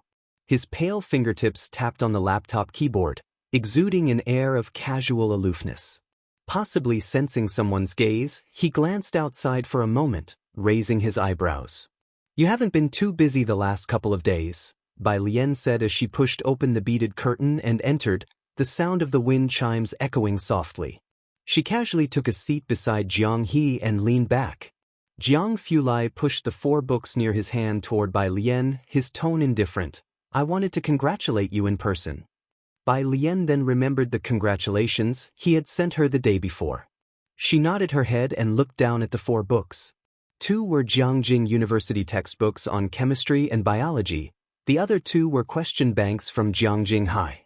I've worked through the 2 question banks before, Jiang Fulai said, his fingertips thoughtlessly tapping the table. They're decent. If he described them as decent, the question banks must be quite good. How did the exams go? He asked casually about the joint test.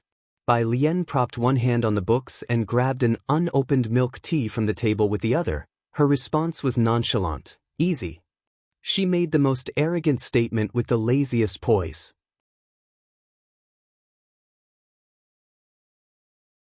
Chapter 217, 081. That is the limit of the test paper, not the limit of Bai Lian. Second update, _2. The last question in math finally reached the difficulty level of the Jiangjing University app. Jiang Fulai was well aware of her recent success in acing the math and physics questions on the app. Otherwise, why would someone come knocking on her door? Is your app blocking messages? Right. Bai Lian replied as she inserted a straw and took a sip, her voice steady and unrushed. There's a quantum mechanics teacher who wants to find you, Jiang Fulai guessed, with a reluctant expression, But he knew where Bai Lian's interests lay. His physics and quantum mechanics are very good. Bai Lian's eyes shone brightly. Compared to you? Jiang Xiaoniao listened from the side, her forehead twitching, knowing only she would dare use young Master Jiang as a unit of measure. Second only to me, young Master Jiang smiled. After getting Bai Lian's approval, Jiang Fulai opened his phone and tapped open a chat. The conversation still showed the other person's messages. She's ignoring me. She's still ignoring me. Damn, she didn't even read it. Jiang Fulai looked at it several times, then replied to him leisurely. Young Master Jiang, really? Dean Ma, yeah, you have no idea. She's colder than you, crying. Young Master Jiang. Can't be Young Master Jiang.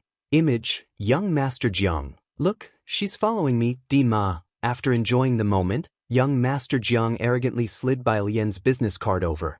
At the other end of the phone, Dean Ma, Jiangjing High School. The principal thought about it all night and still couldn't figure it out. At this moment he summoned the biology and chemistry teachers for a meeting. Did you not set the questions correctly? Is there a mistake? The teachers all had looks that said, are you talking nonsense? We reviewed the questions ourselves. How could there be a mistake? Those who teach here all have their capabilities. Naturally, they wouldn't allow such defamation from the principal. They answered with complete confidence. I thought the same. The principal placed his hand on the table and silently looked up, but last night, the Jiang family butler came to me for the chemistry and biology question banks. It was young Master Jiang who specifically asked for them. The teacher who had just spoken's cup trembled as he adjusted his glasses with some effort. Hold on, there might really be a mistake. Let's go back and check. Beicheng High School. The students here didn't have it easy after the math exam either. Bai Xiaoqi scored 3 places behind Song Min, sitting 3 seats behind him. After the bell rang, she just finished the penultimate major question. The teacher was collecting the papers and, seeing her still writing, passed her by to collect the others first, then gently reminded, it's time to hand in your papers. Bai Xiaoqi handed her paper to the teacher. Then she began packing her things. Song Min was waiting for her at the door. Bai Xiaoqi sighed. Did you do the last question? No. Song Min shook his head. The calculations in the previous ones took too much time. I only just read the last question. If he had enough time, he probably could have done the last question.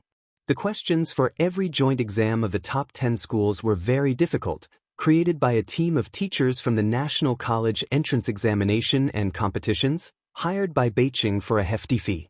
Although difficult, the questions covered a broad range of knowledge points.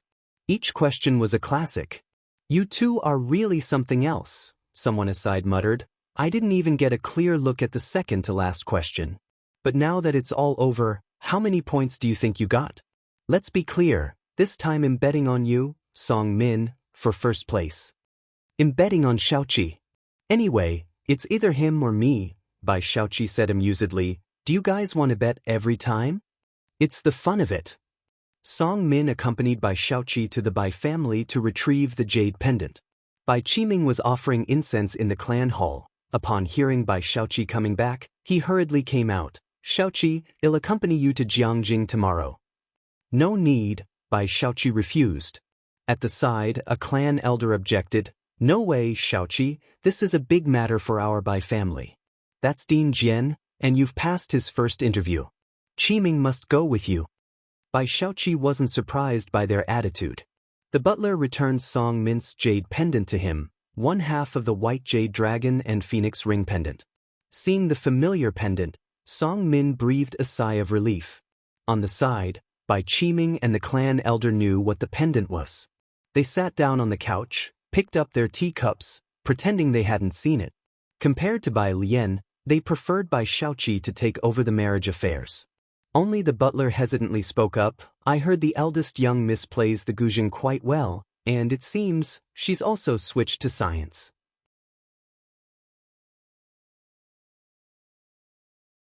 Chapter 218, 081. That is the limit of the test paper, not the limit of Bai Lian. Second update, _3. This was when he saw Ji Mulan's friend circle. Switch to the liberal arts stream? Bai Xiaoqi, who had been silent all along, said with a sly smile. Song Min was also very silent. Bai Qiming thought of the incident when Bai Lian was kicked out of the top class and frowned. His granduncle was chuckling as he tried to smooth things over. Oh? Does she play better than Xiaoqi? The butler chuckled awkwardly. How could they even compare? All right, Bai Xiaoqi turned to go upstairs. Don't compare me with just anyone. Of course, miss, you've already passed the first round of interviews with Dean Jian. How can anyone compare with that? Knowing had said too much, the butler hastily changed the subject. Nobody present was interested in Bai Lian's current life. Behind them, Bai Qiming watched Bai Xiaoqi's departing back with increasing satisfaction and said to Song Min, "Aren't you two having a joint exam in the next few days? Last year Xiaoqi's older brother was Beijing's top scholar. This year it's all up to you." Science in the morning. Bai Lian stared at the large science exam paper before her, first skipping over chemistry and biology to finish physics. Physics was as difficult as math. But she completed it quite swiftly. Only after finishing physics did she leisurely start to look for biology questions. She was best at genetics, and having spent the entire day practicing, she even managed to solve some particularly tricky ones. After finishing all the questions she knew how to do, only chemistry remained. She fell silent for a moment, then looked at the first question. Polycarbonate bisphenol A, with excellent optical properties, is prepared by the following reaction. Bai Lian, what is this? Goodbye. It was still early, and she couldn't hand in her paper this much ahead of time. She decisively set the science exam paper aside and took out some draft paper to begin writing down the chemical equations she had reviewed the night before. Jiang Fulai had said there was no need to rush through practice questions for chemistry. First, memorize all the equations. She wrote down all the chemical elements, then wrote everything from the reaction between sodium chloride and sodium hydroxide to the passivation phenomenon. Only after finishing writing, when it was time to hand in the paper, did she go up and submit her answer sheet. In the afternoon, after the English exam was over, nobody from class 15 had left. They were all in the classroom, waiting for Lu Lingxi to come back and take them out for hot pot. Meanwhile, in the principal's office. When Lu Lingxi arrived, the principal was meeting with someone from the Board of Education. Ms. Lu, your timing is perfect, the principal said with a headache as he saw Lu Lingxi and immediately got up. Please tell Director Pan, how is Ning Xiao expected to score in this exam? Director Pan also looked at Lu Lingxi with hope.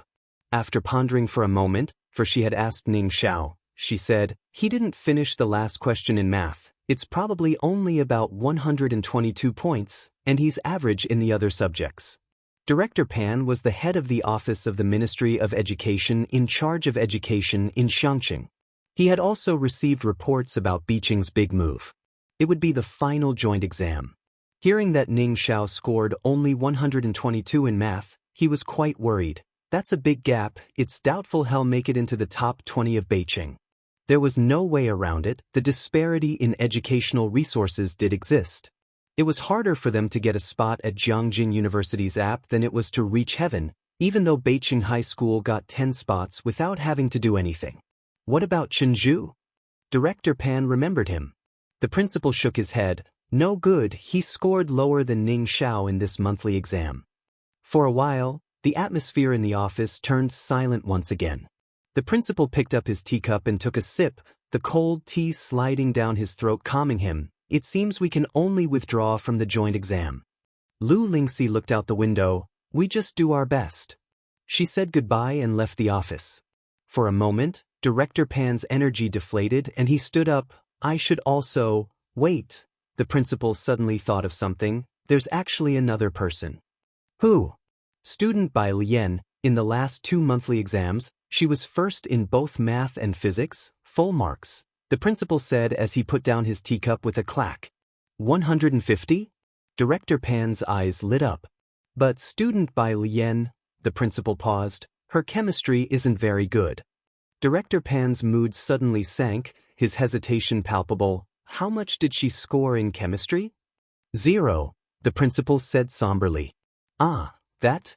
Director Pan's heart felt as if it had been swept away by the chill of an autumn breeze. Then that's no use. Can she even score higher than those students at Beijing High School in math and physics? You have a point, the principal sighed. The two fell into silence again. Of course. They both thought the monthly exam questions from Xiangqing were much easier than the 10 schools joint exam.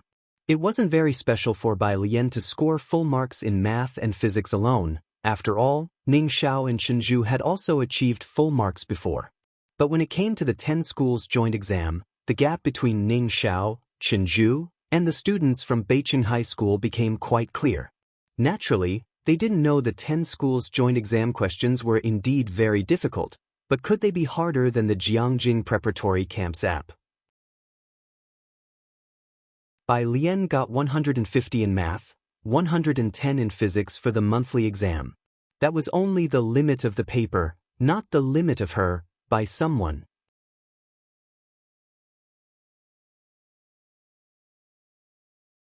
Chapter 219.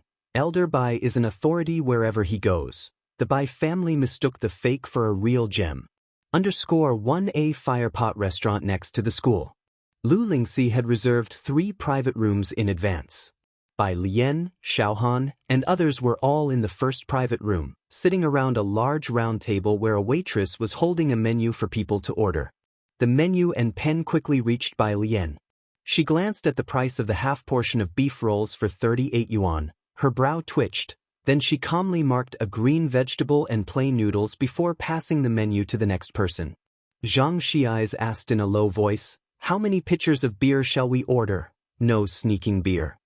Lu Lingxi's voice conveniently came from outside the door as she carried in a big bottle of milk and Sprite and placed them on the table. Zhang Xiais, "Lu Mom, we are adults now." Lu Lingxi sneered, "So you think you've grown wings?" "Yes, I've grown wings." Zhang Xiai stood up, slammed the table, and defied Lu Lingxi, "We real men don't drink such childish stuff like milk and Sprite." Then turning to the waitress, he said, "Beauty, bring us a bottle, no, 2 bottles of cola." "Haha. Who is like you?" Wang Qi turned his head away, "At least order a pitcher of beer." "These noticeable packages," said Pu Xiaohan very speechlessly to Bai Lian, "really undermine Lu Mom's sophistication." The waitress, amused by such a group of handsome men and beautiful women in one private room, giggled, all right, I'll bring you 3 bottles and 1 on the house from our boss, plus a big plate of fruit." "That's too much, your boss will scold you," Pu Xiaohan worried. The waitress blinked, "Shouldn't be a problem, right? If he scolds me, he'll just tell my grandma." She had her grandma to cover her back. Pu Xiaohan exclaimed, "Ah," as she realized that the beauty was working at her family's Firepot restaurant. My apologies. Lu Lingxi went to remind the other private rooms as well. Since there were many people and a large volume of dishes, and it was a restaurant, the place was very busy. While waiting for the hot pot at Bai Lian's table, they started playing a game of werewolf kill. It was Ning Xiao and Bai Lian's first time taking part in a class entertainment activity, and everyone was quite excited. Bai Lian had never heard of the game, but after Xiaohan explained it to her and searched it up on her phone for her, Bai Lian more or less understood it. In the first round, Bai Lian, Ning Xiao, Zhang Xiais, and the sports committee member each received a werewolf card. Discounting the other 2, Bai Lian and Ning Xiao exchanged looks. They knew the outcome of the game was already decided. Xiaohan was the first to speak. Good person card, no information the first night, waiting for the prophet to come out. The prophet card was held by the cultural committee member. She spoke clearly and logically, but since there were not many others speaking yet, she just called for votes and affirmed Xiaohan's good person identity.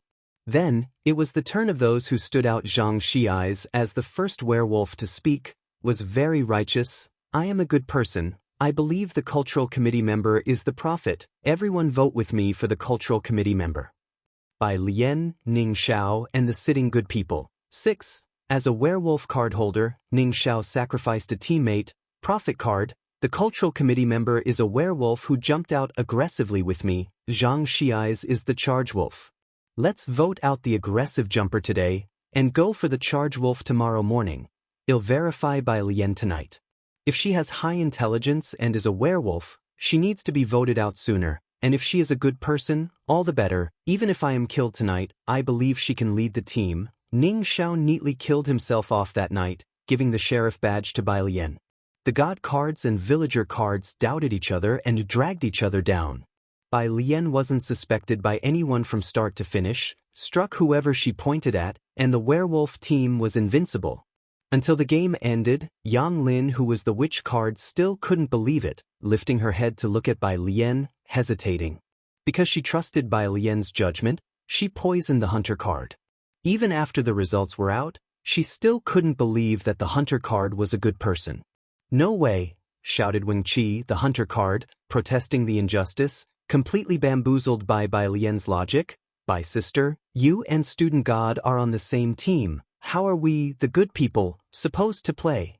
There's no way around it. I was practically offering myself to be voted out, and you still lost." Zhang Xiai's was excessively smug, not considering it shameful but rather a badge of honor. "That's your own problem." Pu Xiaohan said somberly, "Yeah, you, such a good person." Wang Qi immorally shared this joke with the class group. The people of class 15 were about to die laughing at this good person. Others even tagged Zhang Xiai's in the group chat, asking him to change his group nickname to a good person.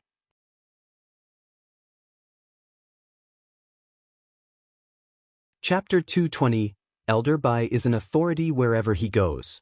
The Bai family mistook the fake for a real gem. Understood. Bai Lian didn't really move her chopsticks much, only blanched a few greens she had ordered and leisurely twirled her legs as she ate noodles.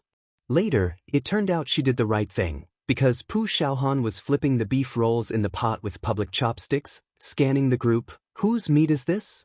"Not me." This person's eyes darted away.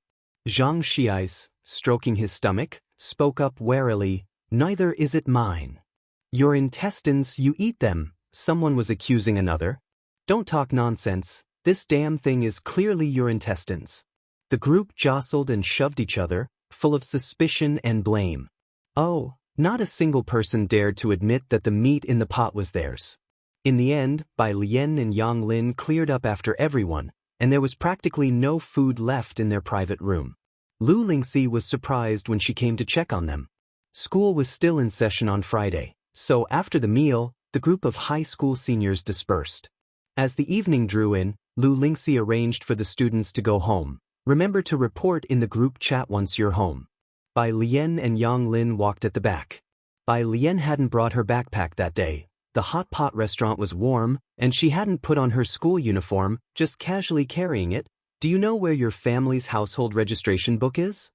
Yang Lin was slightly startled. She tilted her head, her thick bangs nearly covering her eyes, revealing only her pallid face. She opened her mouth as if to say something but ultimately didn't speak, simply following Bai Lian and continuing to walk slowly forward. Bai Lian seemed to have brought it up casually. There were no further questions after that. Yang Lin let out a sigh of relief. Zhang Shi's house was near the school, and he walked home.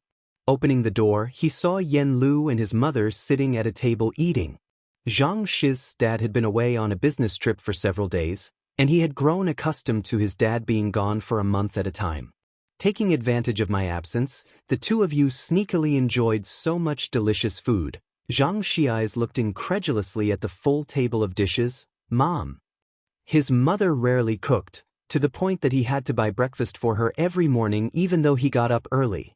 Zhang's mom rolled her eyes and then looked at Yen Lu with a smiling face. "Xiaolu, go ahead and eat, don't mind this fool." She picked up a peeled shrimp for Yen Lu with her own chopsticks. Yen Lu nodded and ate without hesitation, and the two didn't use public chopsticks as they dined. Zhang's mom would ask about her work. The two families had known each other since they were young, and Zhang's mom had always been fond of girls, treating the girl next door, Yen Lu, as her own daughter. After Yen Lu saved 5-year-old Zhang Xiai's when she was 9, her treatment was more than 3 times better than his. However, when Yen Lu was 12 and her parents died, Zhang's mom really wanted to adopt her, but she was taken away by distant relatives and rarely returned to Xiangqing after that.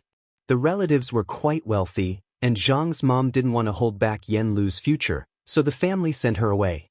But they kept in touch over the years. Zhang's mom really wanted Yen Lu to stay now that she had finally returned. However, Yen Lu was now a somewhat famous star, so she had to reluctantly give up on that idea. After dinner, Yen Lu received a phone call from her agent, Sister Xin. "Why didn't you come to tonight's charity dinner?" Sister Xin was very surprised and also troubled. "Why do I feel like you have such a grudge against President Lu? He's a shareholder of Time Entertainment and your big boss, an upright and kind-hearted man. Yen Lu, even if you're a germaphobe, you should at least make an appearance for appearance's sake." Yen Lu stood in a garden full of flowers, not knowing which words touched a nerve. Her left hand hanging by her side clenched fiercely into her palm, her eyes filled with intense hatred. "I won't go again. Sorry, Sister Xin, please find another artist." She abruptly ended the call. Zhang Xi's was startled when Yen Lu turned around suddenly. He touched his head and then handed her the flower he was holding. "Here, Yen sister, these iris flowers just came in today. I picked the prettiest one for you." Beneath the moonlight, the iris flower was as white and pure as snow. Yen Lu looked down at the white iris flower for a long time. "Thank you." She gently accepted the flower. After Bai Lian returned, the lights in Ji Heng's yard were bright. Director Chen had made sure to switch out for super bright lights for Ji Heng, so he could work on his embroidery in the yard even at night. It wouldn't strain the eyes. Lance visited every day to check on the progress of the clothes Ji Heng was making for him and, incidentally, to wait for Bai Lian to perform acupuncture on him. The clothes he wanted were extremely complex in their craftsmanship. Ji Heng had already embroidered 2 golden dragons, and during the daytime, a neighboring aunt who knew embroidery would come to help out, so he was making swift progress. Bai Lian, as usual, finished giving Lance his acupuncture before heading back to her room. She turned on her phone and began searching for traditional Chinese medicine, TCM, practitioner qualification certificates. Getting certified wasn't easy, the first requirement being a diploma from a school of Chinese medicine and having internship experience. The hot pot was served quickly. With over a dozen people at the table, they split into 2 pots.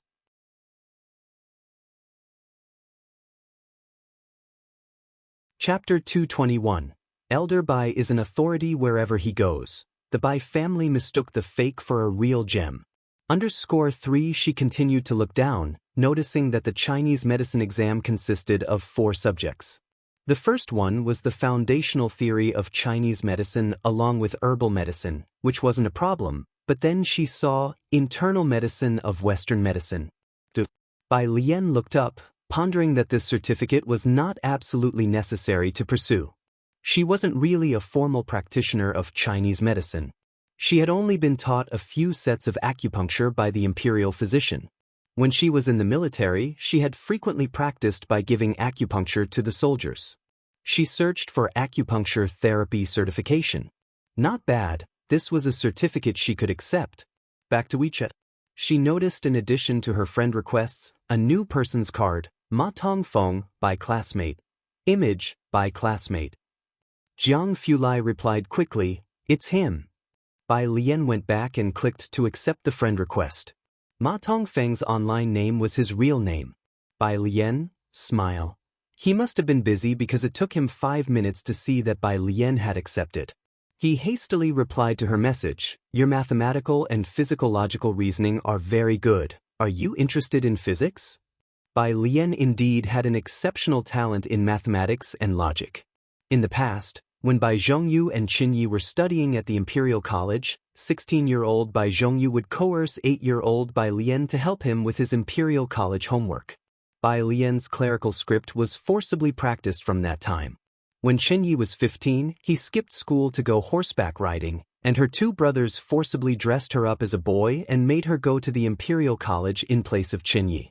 Over time, the teachers at the Imperial College all knew she was being tormented by her 2 brothers.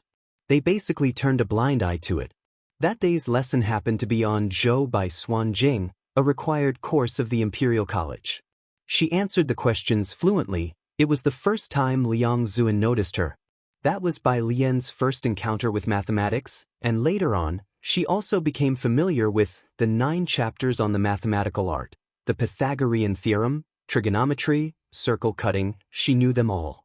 Even in this world, after she rounded out her knowledge in integral calculus and differential calculus, mathematics and physics were still her strong suits. In her era, mathematics was leading the world, and Bai Lian was always very confident in her culture and in what she learned from Zhou by Xuanjing. Only chemistry, she was really starting from scratch. Bai Lian, right? Ma Tongfeng, link. He sent Bai Lian 3 links in a row. These are quite interesting, classmate. Dark matter is not at all fun. Quantum mechanics is the real essence, smile. Bai Lian. Okay, smile. The two exchanged information amicably, both very satisfied with each other's smiles. All the citywide joint exam papers were scanned into computers and uploaded to the Beijing education system.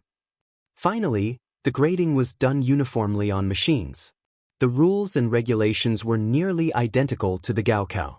Everyone would log into the education system to check their scores and rankings. This was also a big event for the Beijing education system. Grading exams would take 3 to 4 days, and the results would be tabulated and ranked by the system. By Monday, everyone could log into the system to check their scores. In most cases, each school would compile and re-rank the scores of their own students. Saturday, Jiangjing Music Academy. Bai Qiming and Song Min both accompanied Bai Xiaoqi to attend the audition for Master Jian's disciples. Among the many candidates were not a few of Jiangjing's nobility. Bai Xiaoqi picked up her performance number, and although the 3 of them could move heaven and earth in Beijing here, they were no different from ordinary people. Only by jumping out of the fishbowl can one realize how big the world is. Inside sources say that Master Jian's disciples will shrink from 2 to just 1 this year, whispered a beautifully dressed woman ahead, talking with the young man beside her. The young man was shocked. Just 1. Spots were already tight. How come it suddenly changed to only 1? I heard that 1 spot has already been decided. A group of people were discussing the latest news. Bai Qiming quickly turned to Song Min. Do you know about this? It was no secret that Song Min's mother was from Jiangjing, and the Song family's information network was always ahead of any in Beijing. I had no idea. Song Min shook his head. The Song family was not all-powerful. In this circle, the information disparity was controlled by a few. The Song family from Beijing just took advantage of the fact that Song Min's mother was from Jiangjing. She would know many policies in advance, as well as news about education and economics. However, compared to those who were truly in the upper echelons of Jiangjing, the Song family's informational advantage was insignificant. Only 1 spot. Bai Qiming looked at Bai Xiaoqi, knowing the chances were slim but still offering encouragement. Perform well, even if Master Jian doesn't notice you, there will be other teachers who will value you. Bai Xiaoqi went in carrying her instrument. She played a perfect rendition of Master Jian's signature piece, The White Robe Journey. She was very skillful, and her emotion was exactly right. Several teachers around nodded. Very good, has the makings of a concert master.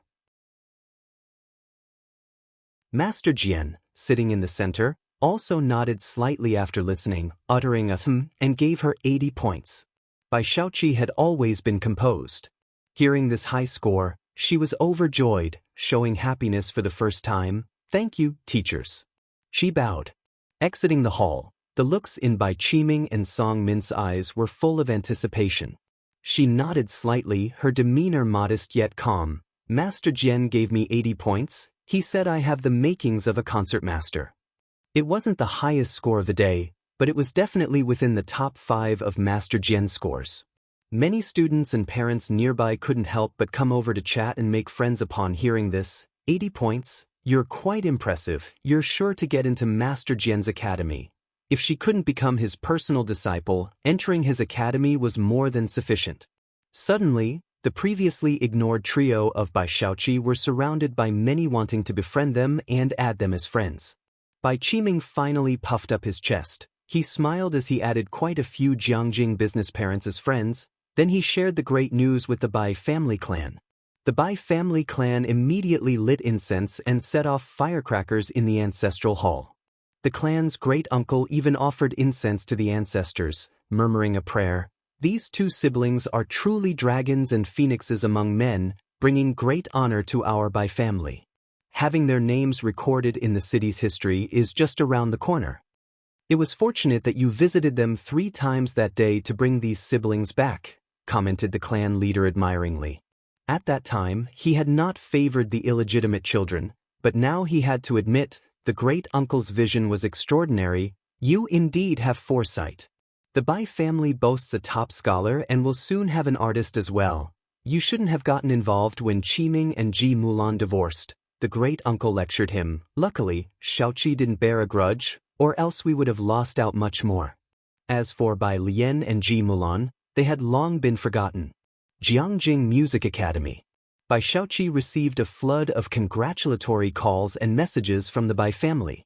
Bai Qiming also sent red packets in the group chats and boasted on his social media. Meanwhile, in the concert hall, Master Jian Zhongyo, waiting for the next performer, couldn't help but take out his phone and sent a private message to a blogger. Hello, did she agree today?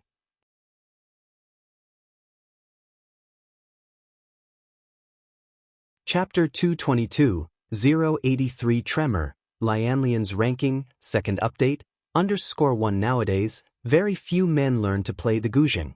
Most people seem to equate the guzheng with femininity. But Jian Zhongyo is one of the men who study guzheng, and despite being called effeminate as a child for it, he never allowed others' words to define him. Throughout history, there have always been male figures among the guzheng masters.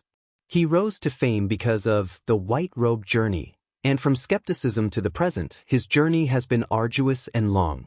He understands the piece very well. Today, many students performed the white robe journey, but compared to what he had seen in the video, something was always missing. The video where one eats a big bowl of noodles, the girl playing in it might not be fluent, and her technique could even be considered rusty. But only Jian Zhongyo knew the emotions she poured into this piece. Dazzling, splendid, yet ultimately fading to silence. To make friends through music. If guided properly, Jian Zhongyo believed she could play this piece to perfection. Valuing and loving talent, he was unwilling to give up on such a promising young plant. He would rather inquire daily. One day, he would move this future music academy's prime student. The next student to perform was ready, and Jian Zhongyo put down his phone to listen seriously to the performance. When Pu Xiaohan sent Bai Lian a screenshot of Jian Zongye's message. Bai Lian had just finished a meeting with the Calligraphy Association. Jiang Fulai was discussing financial issues with Qiu Shuezheng, who had specially interviewed someone to take charge of the association's finances. Bai Lian sat to the side, not quite understanding, so she turned on her phone and worked on practice problems. While replying to Pu Xiaohan. Understood, Jiang Fulai sat by the octagon table while Jiang He did not wish to stay with him, learning calligraphy outside with a group of children instead.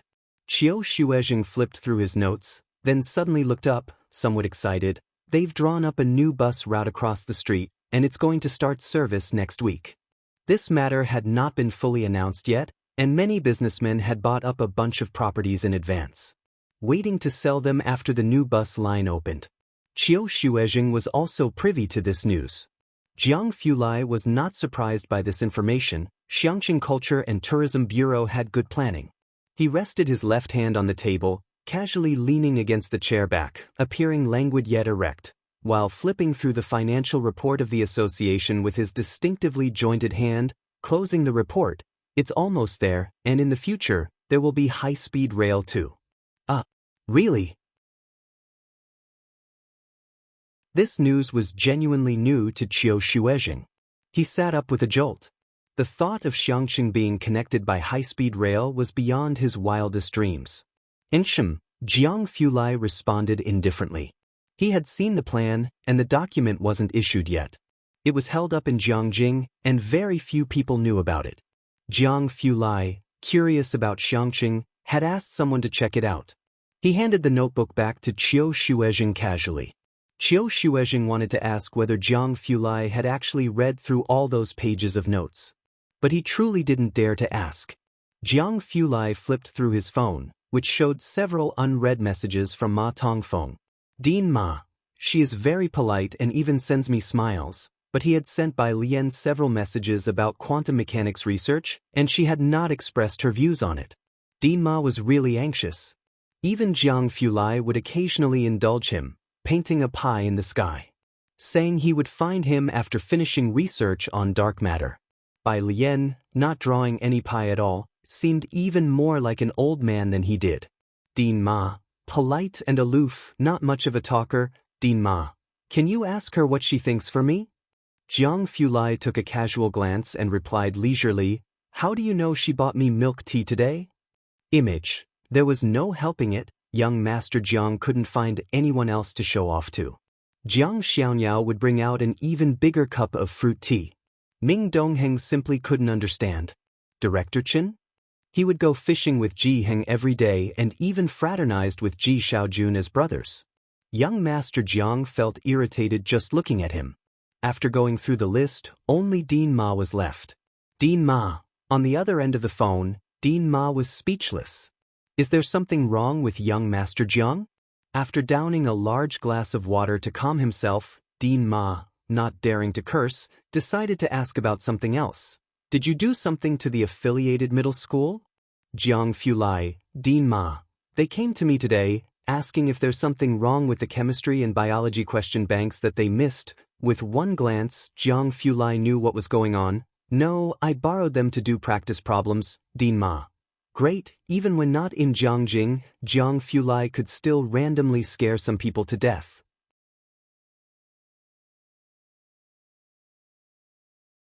Chapter 223, 083 Tremor, Lianlian's ranking, second update, _2 The people from the affiliated high school hadn't slept well for 2 days, checking all the problems one by one. Be a person. Thank you. Jiang Fulai put away his phone after replying and glanced at Bai Lian. Shall we take a look next door? Next door was the closed Xingyi Martial Arts School. It was exactly what Bai Lian wanted. When the two reached the door next door, a dark-skinned middle-aged man was shooing away 2 men in suits. Scram, I'm not selling. It was nearing November, and the weather had turned cool. Most people were wearing coats. The middle-aged man was still in a t-shirt, and when he lifted his arm, the well-defined muscles were visible, his eyes were sharp, and at a glance, one could tell he was a powerful martial artist. He glanced at Bai Lian and Jiang Fulai. Are you here to buy the property too? I'm not selling. No, Hall Master Jean, Bai Lian just smiled. We just want to see what the old martial arts school looked like. Today was Saturday, and Bai Lian was wearing a light brown pleated skirt with a loose jacket of the same color series, lazy and relaxed, only embroidered with delicate white auspicious cloud patterns at the cuffs and neckline. Her long hair was still casually tied up behind her head. Her appearance was always deceptive, polite and modest, winning the affection of elders. Even Hall Master Jean was no exception. I haven't been the Hall Master for a long time. Hall Master Jean opened the door, letting them in. Feel free to look around. The Xingyi Martial Arts School was much larger than the Calligraphy Association. Upon entering the school, there was a huge practice ground. To the right of the practice ground were 8 rows of wooden posts, 10 in each row, spaced 1 meter apart, with 3 stone tables behind them and stone stools stacked next to them. A large space was left open. In the middle was a 1 meter wide flagstone path, with grass growing in the cracks between the stones. To the left was a practice ground enclosed by stone bricks, with 2 rows of weapon racks near the surrounding wall where weapons used to be placed, but now they were empty. Following the flagstone path straight ahead, one could see a porch, and walking through it revealed many rooms on both sides. There were changing rooms, meditation rooms, sandbag rooms. Passing this long corridor, one could see the accommodations in the back, with a well.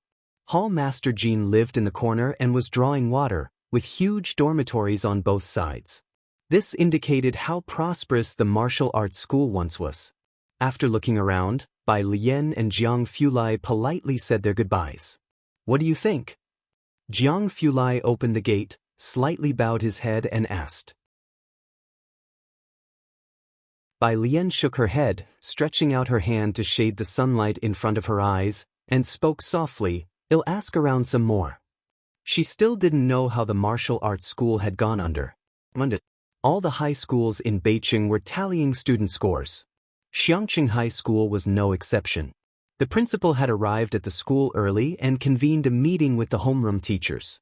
Teacher Lu. As soon as Lu Lingxi arrived, the principal and head of education urged her, "Quick, see how many points Ning Xiao from your class got."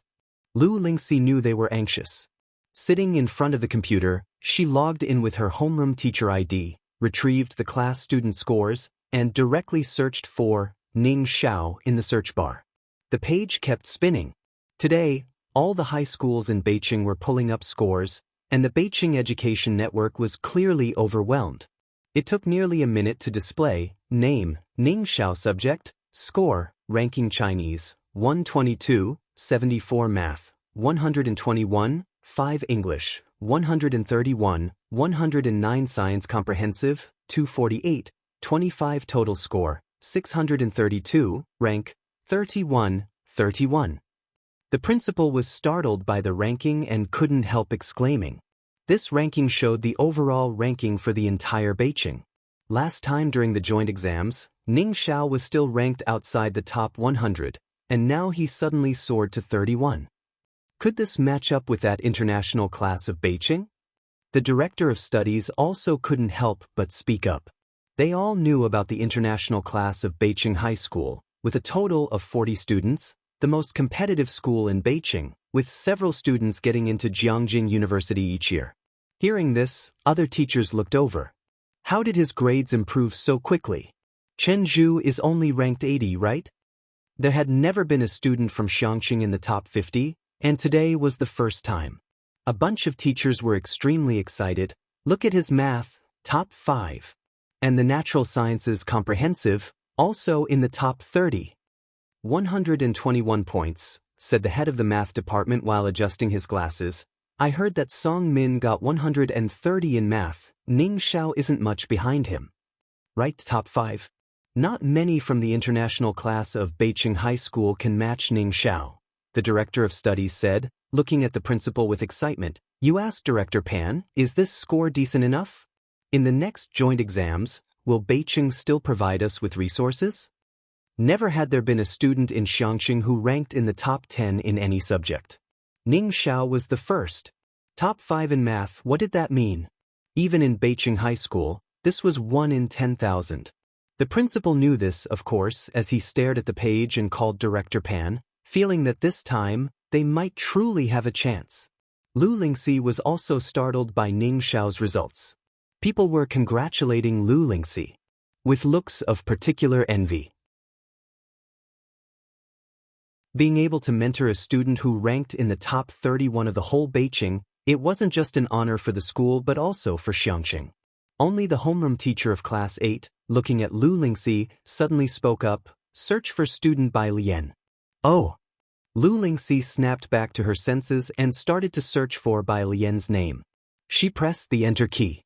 The web page was still loading. The other teachers were much more relaxed than before. Student Bai, her chemistry is a bit weak, not sure how she did in math. Last time she scored 5 points more than Ning Xiao in math. Ning Xiao missed a multiple-choice question. Could she also be in the top 10 in math? One teacher boldly speculated. Most teachers didn't know much about Bai Lian, but they knew she was a girl. I doubt that. I feel Bai is good at Chinese, and this time math was so hard, she can't have scored higher than Ning Xiao. Everyone was guessing casually when Lu Lingxi chuckled. She knew Bai Lian very well. Don't underestimate girls, okay? Just watch, student Bai Lian might even have a score of 120 in math. After all, it was rumored that Song Min only had 130. Lu Lingxi knew her students well but didn't think about competing with someone like Song Min. As they spoke, swoosh, Bai Lian's results came up. Name, Bai Lian, subject, score, rank Chinese, 150, 1 math, 150, 1 English, 126, 137 natural sciences comprehensive, 182, 966 total score, 608, rank, 97. Beneath the computer screen, these few lines of scores were so clear. The several teachers who were still joking, including Lu Lingxi, were motionless. They just silently looked at the first 2 lines. Chinese, 150, 1 math, 150, 1. The principal, who was on the phone with Director Pan, naturally saw it too and went silent in an instant. The whole classroom was as quiet as could be. For about a minute, the usually refined homeroom teacher of Class 8 quietly uttered a word, "Damn."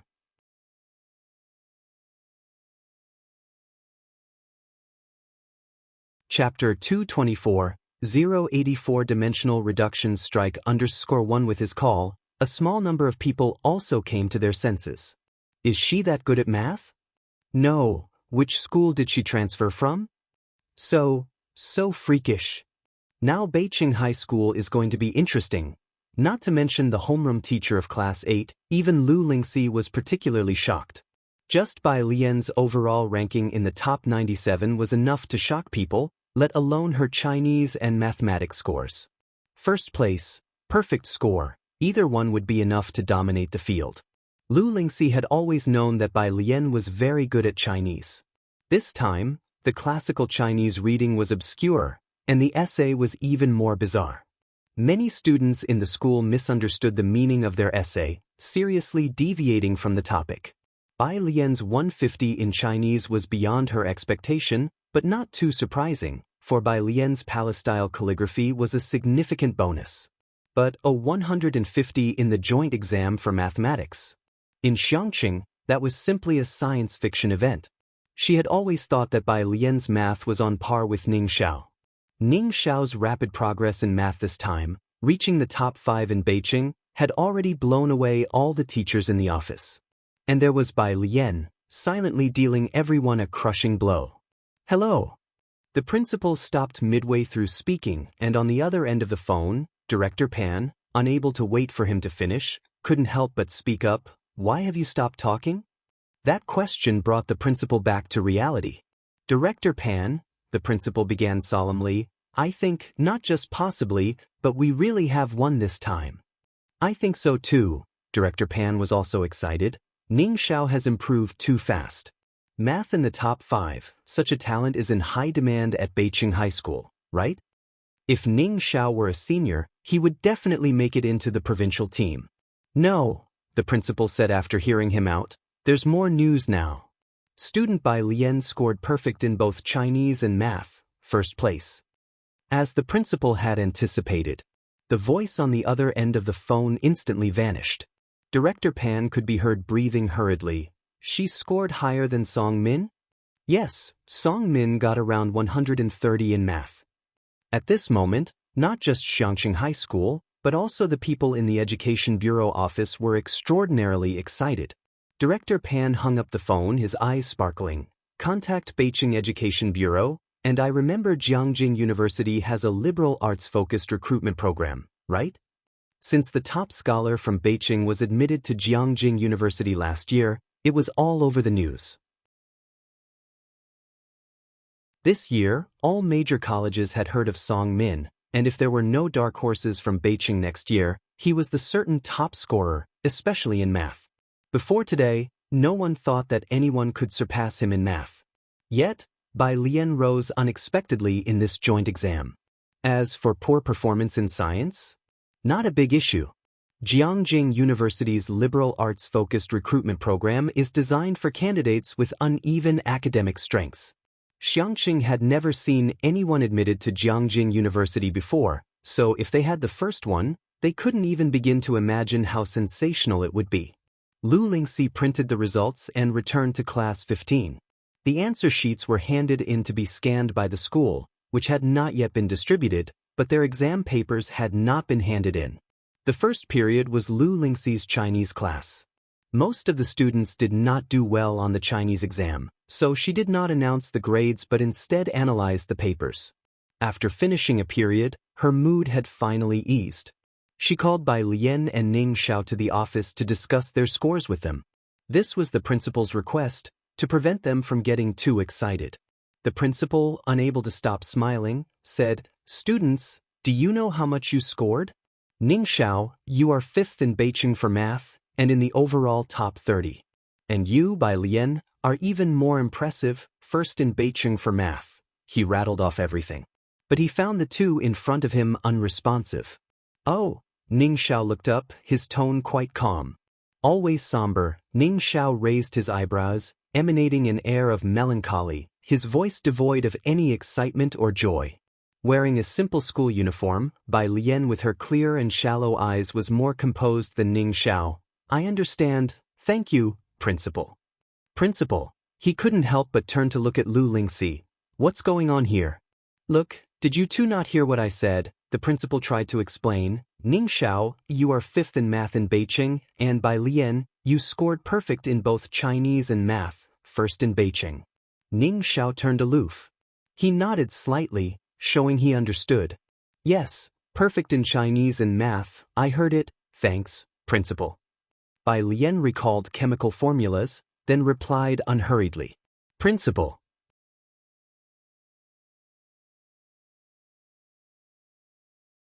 Chapter 225. 084 Reduction Strike _2 Lu Lingxi looked at the two children and couldn't help but smile, telling them to go back to class. Once they had left, the principal finally turned to Lu Lingxi, looking particularly disheveled. It's just, Teacher Lu, those two students, what's going on? They don't look happy at all. Aren't they excited? Didn't they know what these results meant? Of course, the principal didn't understand. Ning Xiao had the apps exercises, and every weekend Jiang Fulai would go to the library to teach them the more challenging problems, and then there was Bai Lian, whose explanations were even more meticulous than Jiang Fulai's. Ranked 5th in Beijing, these results were impressive in Xiangqing and Beijing.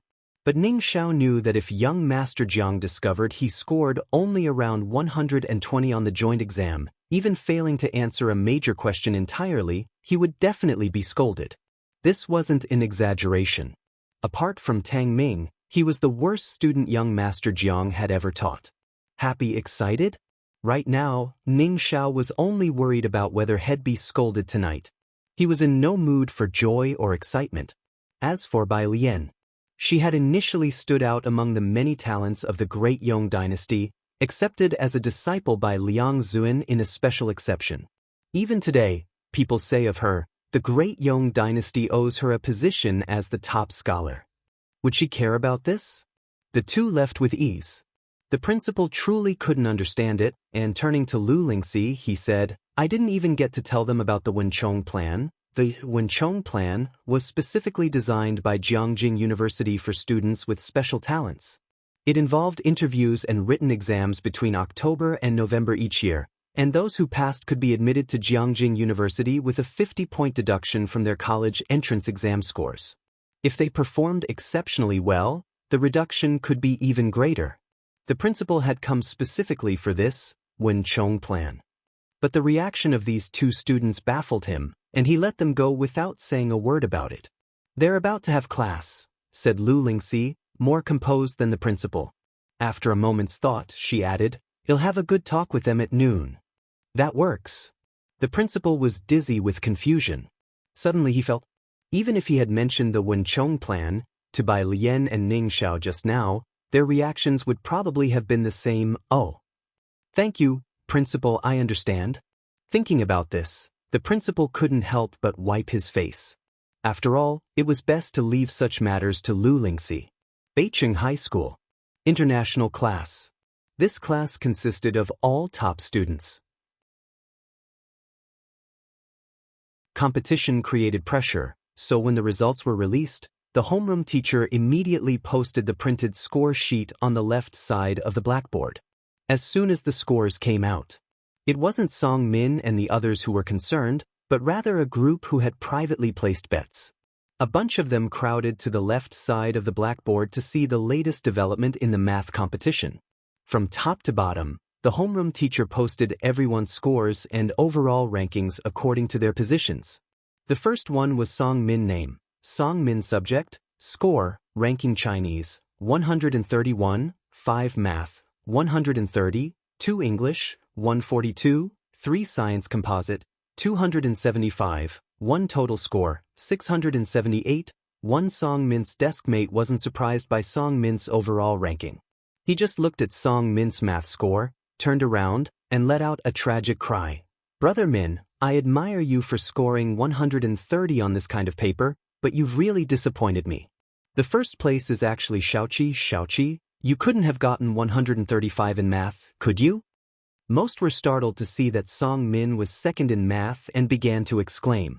Aside from the major joint exams, Beijing High School had a monthly exam for the 10 schools in Beijing. In mathematics, Song Min and Bai Xiaoqi consistently ranked second and first respectively, a tradition at Beijing High School. Only a very few instinctively looked for Bai Xiaoqi's ranking, name, Bai Xiaoqi subject, score, ranking Chinese, 133, 4 math, 126, 3 English, 137, 20 science composite, 259, 9 total score, 655, 3, hey. He blurted out subconsciously, it's not Xiaoqi who's first either, her math is third.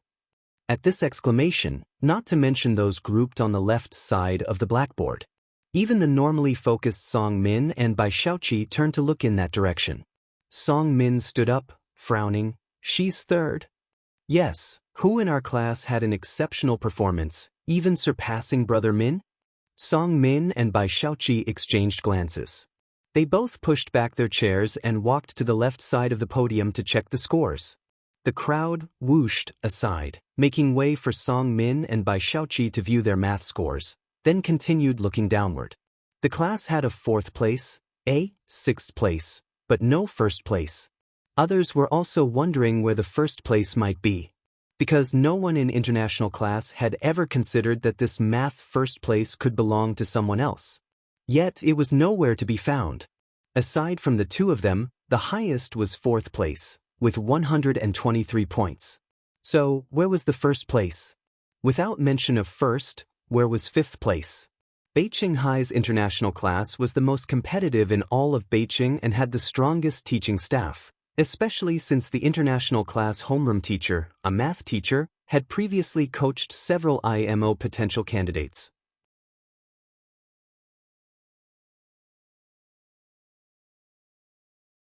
Chapter 226, 084 Dimensional Reduction Strike _3 The class had nearly swept the top 10 in the province for math. Who exactly is in first place? Song Min's desk mate touched his head, incredulous. Min bro, your 130 is already freakish, but someone's even more freakish? How many points did they have to score? I'm going to find the homeroom teacher, Song Min decided on the spot. The homeroom teacher of the international class was in the office. He had applied to review the answer sheet of that top student as soon as the scores were released. Soon, the staff called him, saying the test paper had been retrieved. The answer sheet was retrieved from the machine, and, to ensure fairness and justice, it did not display the school or the name. The homeroom teacher of the international class only saw a clean, neatly arranged test paper. All the multiple-choice questions were correct. All the fill-in-the-blank questions were correct. He paused for a moment, took the mouse, and clicked through to the major questions the student had answered. There were a total of 5 major math questions, and the first 3 were still fine.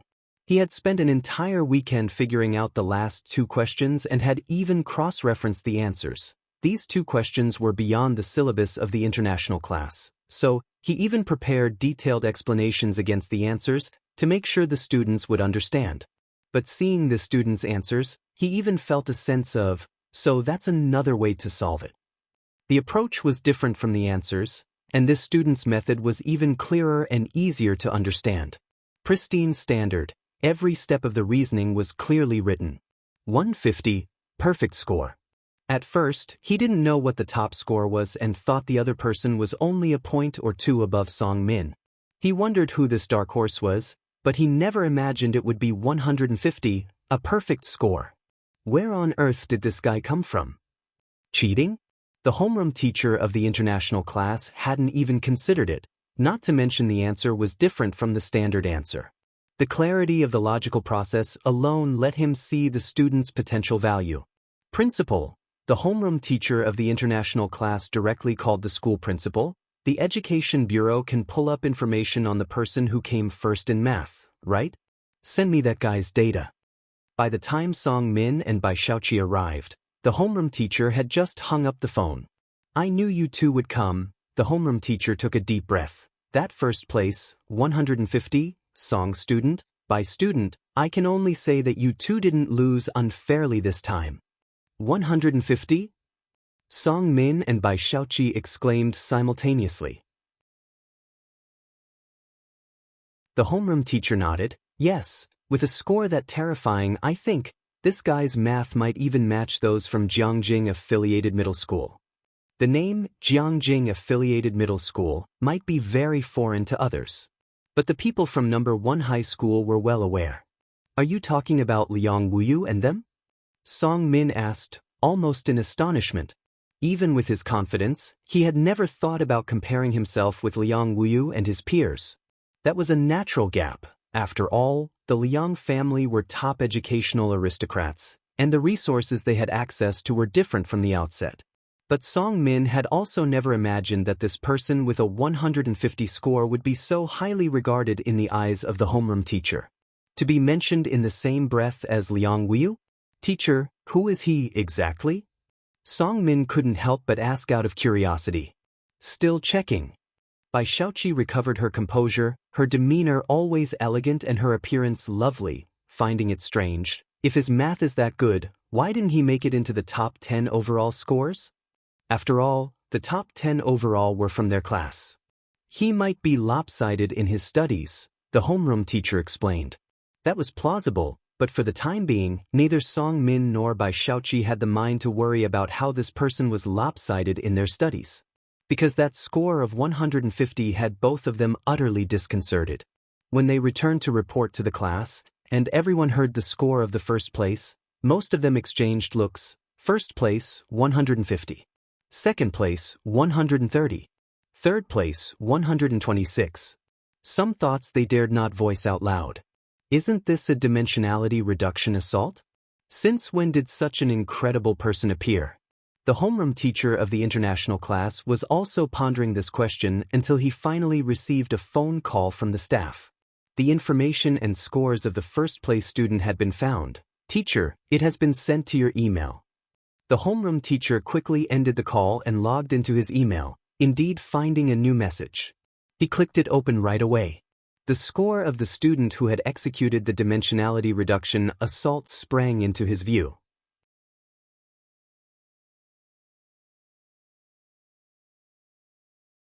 Chapter 227, 085 Can't Afford to Provoke. Second update, _1 The information provided by the Education Bureau was precise, from the school to the homeroom teacher. Name, Bai Lian Class, Xiangqing No. 1 High School, Senior Year Class 35 Homeroom Teacher, Lu Lingxi Student ID, 20145. Subject, Score, Rank Chinese, 150, 1 Mathematics, 150, 1 The homeroom teacher of the international class spotted the 2 Rank 1 students in the first 2 rows at a glance. He refocused on the name column, Bai Lian. This name, he frowned, is identical to that Bai family member. The Bai family had previously used their connections to send Bai Lian into his class, where she became the laughingstock on the first day of school. In high school already, she knew nothing when asked, hindering the progress of the international class. He couldn't stand it for a day and immediately transferred her to the liberal arts class. It must be a coincidence in names. It was unexpected that she was also a girl. Her mathematics was genuinely good. Only 182 in science comprehensive. The homeroom teacher glanced at the score, feeling less threatened. That was nearly 100 points lower than Song Min's. The international class homeroom teacher never believed this could be the Bai Lian he knew. He was aware that the Bai Lian he knew had been expelled for cheating, and as for where she went afterwards, how could he possibly care about that? Xiangqing No. 1 High School. The principal was almost ready to hold a banner celebration for the 2 students. Good, let's continue with the joint exams. I will announce this good news to everyone, the principal said in his office after hanging up the phone from the Education Bureau. He saw Lu Lingxi finish speaking and then hung up. Teacher Lu, the principal's smile did not fade. The joint examination for the top 10 schools is not cancelled. This was no surprise to the principal or Lu Lingxi. Bai Lian's sudden emergence was likely unforeseen by the schools in Beijing. They thought that the other schools had almost no impact on the top 10 rankings and were dragging the progress of the joint exams, which is why they decided to cancel. Now talk about dragging progress? No impact on the rankings? Upon seeing that 150 score, the heads of the top 10 schools dared not speak another word. I asked, Bai Lian does not want to participate in the Wenchong plan. Lu Lingxi sat across from the principal, slightly contemplating. Lu Lingxi remained calm. Bai Lian said she doesn't like any of the 10 majors offered by the Wenchong plan. Principal, I mean, to actually pick and choose among Jiangjing University's offerings? Since getting to know Bai Lian, the principal felt he had gained much insight. Class 15. Bai Lian pulled out 2 practice books to start solving problems. She was mainly working on biology, leaving chemistry to Ning Xiao and Tang Ming while she finished with biology before swapping with them, making the most of everything. After school in the afternoon, Tang Ming, mingling with a group from class 15, was also very anxious. God of fortune, don't you think you scored a bit too high? Bai Lian raised her eyebrows, her eyes exceptionally clear and cold. Could it be that you scored too low? Tang Ming. Pu Xiaohan was taking photos on her phone for materials, and Zhang Xiai's looped his arm around Tang Ming's shoulder, taller than him, like brothers. You hang out with our class every day, why don't you transfer to class 15? Tang Ming was in no mood to joke with Zhang Xiai's, just making a bitter face. Don't ask me first. When they arrived at Mother Zhang's flower shop, Zhang Xiai's went his separate way from Bai Lian's group. He stroked his chin, watching Tang Ming and Ning Xiao's retreating figures. What's up with these two? They look like they're preparing for a heroic sacrifice? Before he could figure it out, his mother, holding a watering can, knocked him on the head. What are you dazing about? Hurry up and deliver the prawns I made to Xiaolu. Library. Second floor. Bai Lian sat with her legs crossed, spreading out her books, then took out her error notebook, flipped open the tip of the pen with one hand, appearing lazy and casual. Across from her, Tang Ming and Ning Xiao were not so relaxed. Jiang Fulai sat beside Bai Lian, his left hand resting on the table, leaning slightly forward with his right hand holding the math and science papers Bai Lian had given him. He scanned them from beginning to end. After spending 3 minutes scanning, he laid the papers on the dark brown tabletop, his fingers clearly defined pressing down on the paper, looked up, his face pale yet sharp. 121.95? His tone was unhurried. Those were Ning Xiao's math and physics scores. Ning Xiao straightened up. Yes. Did you take a nap during the exam? Master Jiang genuinely inquired. Ning Xiao, I didn't. Then I truly don't understand. Master Jiang glanced at the paper, sneered, how you could lose 30 points on such an exam. Remember, the human brain is meant to be used. Ning Xiao, just curse his slow thinking and not being quick enough in calculations. Jiang Fulai's gaze turned to Tang Ming. Tang Ming quickly sat up straight, nervously awaiting Master Jiang's critique.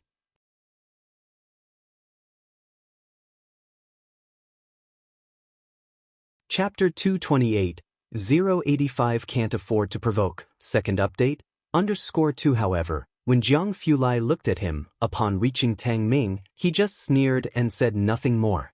Mr. Jiang, Tang Ming started to speak timidly.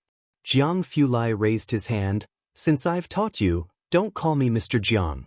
Tang Ming, cack, whimper, whimper, whimper. He's not John von Neumann, possessing a mighty brain, studying mathematics at 3, mastering calculus at 8, finishing undergraduate studies by 10. He's just an average top student. There is indeed a barrier between geniuses. All day today, Tang Ming had been showered with praise from the homeroom teacher and other subject teachers. After all, his progress had been remarkable. Chen Zhu only scored 110 in math. In the past, Tang Ming wouldn't have dared to dream of such a day. Yet here, young Master Jiang didn't even bother to scold him. Of course, the people Jiang Fulai often criticized were all of the same type as he Wen, the distinguished alumnus of Jiangjing University. When it came to Tang Ming, young Master Jiang truly didn't know where to begin with his criticism. After all, most of the questions in the papers were as easy as 1 + 1 to him. With Tang Ming's score of 111, Jiang Fulai only wanted him to disappear from his sight right now, immediately. If President Ma found out that someone he had taught scored like this in mathematics? Thinking of this, his gaze turned coldly towards Tang Ming once again. Mr. Jiang, Bai Lian twisted open a bottle of mineral water and handed it to Jiang Fulai. His math is now ranked 3rd in the school. Jiang Fulai took the water, subconsciously. Are there only 3 people who took the test? Bai Lian, Jiang Fulai. He glanced at Bai Lian, silently took a sip of the mineral water. Don't you have to go to the hospital to visit your aunt? Young Master Jiang changed the subject. Bai Lian unhurriedly retracted her gaze, started to pack her things, and spoke with a nonchalant tone. Just 3 people taking the exam? She countered. Jiang Fulai. On the other side, he looked up solemnly at Jiang Fulai. Sister is first, he said. After the 3 left, Tang Ming and Ning Xiao finally came back to their senses.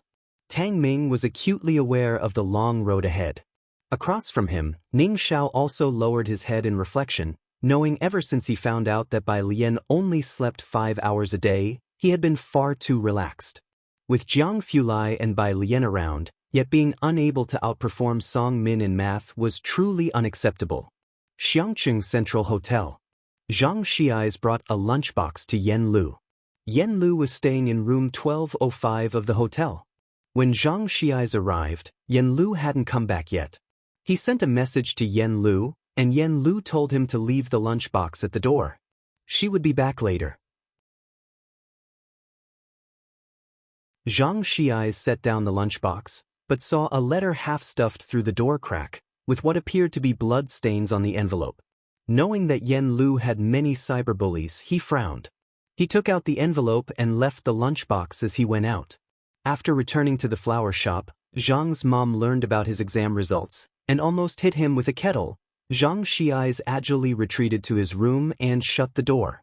He opened his phone to find someone to play games with in the class group chat. In the wait to group up for the game, he thought of the cyberbully and pulled out the envelope from his pocket. Snap, 4 photographs fell to the ground. Zhang Xiais stared at the photos that had landed on the tiled floor, stunned.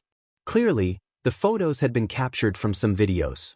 Even though he was alone in the room, he swiftly picked up the photos and clamped them down on the table. Each photo had a line of words written on the back. You think you can escape me? Come here at 11 tonight. You wouldn't want these videos to appear online, would you? There was an address left. Zhang Xiais felt his head buzz, everything crashing down. Good guy, why aren't you hitting ready?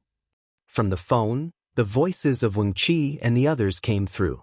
Zhang Xiais lifted his head, his normally sunny, handsome face now covered with a layer of gloom, like a clear sky obscured by dark clouds, oppressive and suffocating. The blood-stained white envelope was crumpled in his grip. Veins on his forehead and arms stood out. He abruptly raised his hand and wiped his eyes. After a while, he pulled open the door and left. I wonder if Xiaolu ate well. Zhang's mom was pruning a pot of flowers, hearing the door open but not looking back. 15 in physics? Just wait until your dad comes back and see how he scolds you, she murmured. Normally, Zhang Xiais would come over to help her trim the flowers and ask her not to tell his dad. Today, however, Zhang Xiais was very silent. He put on a black baseball cap and also took out a pot full of white iris flowers from the bucket. The snow-colored iris flowers, in bunches, were very elegant. Zhang Xiais wrapped up an entire large bunch.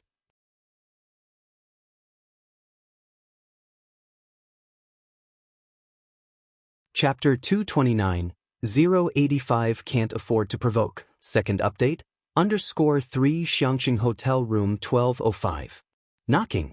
Inside, Yen Lu was taking a shower in the bathroom. Knowing her propensity for cleanliness, her sister knew it would be a long one. She opened the door to find a tall, handsome young man standing outside. Ah, are you, little brother Zhang? Zhang Xiais did, after all, represent the face of the male students at Xiangqing No. 1 Middle School. Her sister recognized Zhang Xiais and called out to the bathroom. Yen Lu, little brother Zhang has come to see you. Bathroom. Yen Lu's hand shook, and the razor blade slipped from her wrist. She quickly stood up from the water, dried herself off, and got dressed before coming out. With her tall stature and long legs, she wore the hotel's slippers as she came out, drying her hair along the way. "What are you doing here instead of doing homework at home?" "Just received a bouquet of flowers," Zhang Xiais chuckled, taking out a large bunch of iris flowers from behind him and handing them to Yen Lu. "I brought them to you." The motion of Yen Lu drying her hair came to a halt. She looked down at the bunch of pure white irises, glistening with water droplets. It took her a while to hesitate before she reached out and took them. "Thank you." Zhang Xiais reached out and gave Yen Lu a very light hug for the first time, speaking softly, "Yen Lu, it's going to be all right." After speaking, he pulled his cap down. He turned and walked out the door. The door closed behind him. Only then did Yen Lu's sister turn around with a stunned expression, looking at Yen Lu holding the flowers, and she couldn't help but doubt, "You're faking your germophobia, aren't you?" Yen Lu ignored her, put the flowers away, and went back to the bathroom to throw the razor blade in the trash can. The next day, Bai Lian arrived at school, and Pu Xiaohan asked her usual daily question. After receiving a negative response, she relayed the message to Dean Jian. "Looks like this good person is going to be late again today." Just before class started, Zhang Xiai still hadn't arrived, prompting Pu Xiaohan to glance at his empty desk with a raised eyebrow. Him being late was the norm for class 15. Bai Lian opened her book, not surprised by this either. However, today was out of the ordinary for everyone, as Zhang Xiais didn't come to school at all. Even Lu Lingxi had no idea what the specific situation was. In the evening, after school, Bai Lian and a few others, including Pu Xiaohan, decided to inquire at his mother's flower shop. Zhang's family lived above the flower shop, but the shop had not opened that day either. There was a backyard. Pu Xiaohan glanced at Bai Lian. Bai Lian, holding a phone in one hand and a question bank in the other, gestured with a nod of her chin. Pu Xiaohan understood the signal and began to knock on the backyard door. "Aunt Zhang, are you home?" In Pu Xiaohan, Zhang Shi's classmate. Zhang's family living room. Yen Lu sat on the couch in a daze.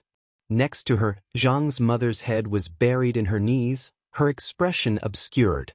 Of the three women, only her sister was somewhat composed, pacing the living room. "Yen Lu?" She initially wanted to ask Yen Lu about Zhang Shi's connection with Mr. Lu. But seeing Yen Lu's expression of total despair, she couldn't bear to press the question. In going to look for the Lu family, Yen Lu suddenly stood up, a cigarette unlit in her hand and her eyes cast downward.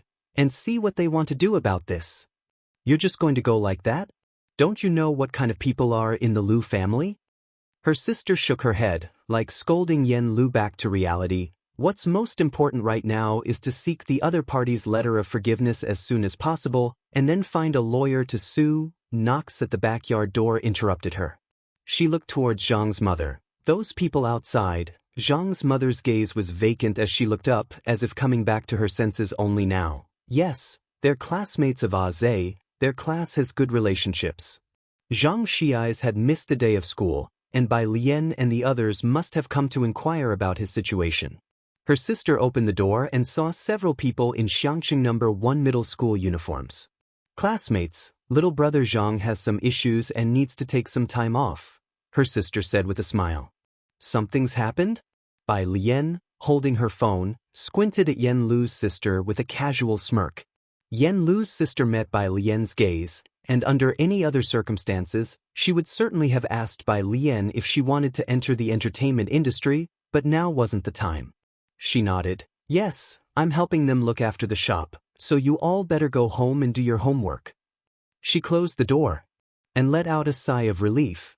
The girl just now was good-looking, with a seemingly casual expression, but those dark eyes made one feel completely exposed.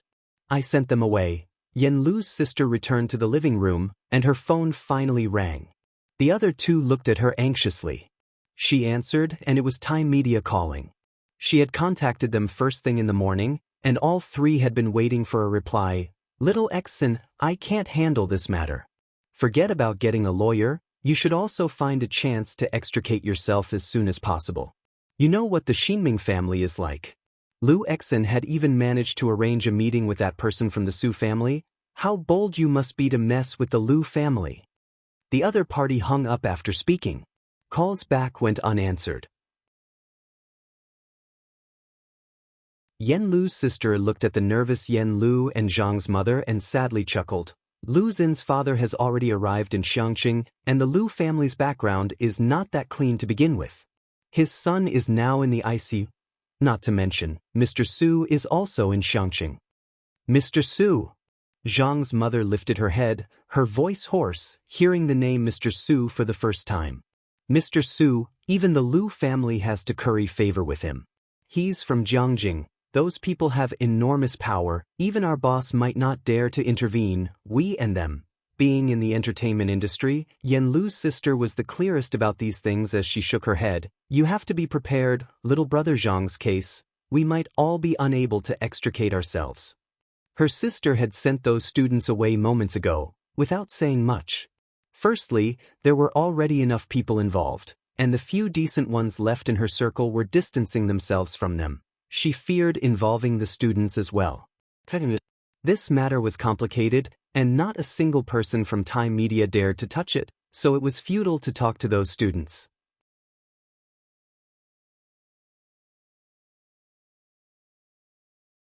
Chapter 230, 086 The Grandpa with Secrets, Top-Notch Legal Team _1 Alien. Outside, Pu Xiaohan watched Ximing close the back door and couldn't help but look at Bai Lian. Something feels weird. Bai Lian looked up at the doorframe, her phone idly twirling in her hand. Not sure. She gripped her phone tightly, pausing to think. You go home first, ask around. When the students from class 15 left, they did not have the same ease as when they arrived. But no one from class 15 could have imagined, what sort of thing could the usually sunny Zhang Xiais have done? At worst, it might be a family emergency, the most serious being Zhang Xiai's falling ill, or perhaps a car accident. Pu Xiaohan slapped herself in the face. Such a jinx. That was what most people in class 15 thought. Bai Lian took the opportunity to visit her aunt in the hospital. Ji Heng had only come by during the afternoon to bring Shunqing chicken soup. It was ill-timed, as Su En and Ji Mulan were there, and the room was filled with the health supplements they had brought. Seeing Bai Lian arrive, Su En greeted her with a smile. Alien is off school. It was all very typical. He always knew how to keep a proper distance in his dealings with others. He never crossed the line. Bai Lian didn't have much animosity toward him, but that was about it. With Ji Mulan standing beside her, Bai Lian just hummed in response, the most courtesy she was willing to show. Mr. Su, what brings you here tonight?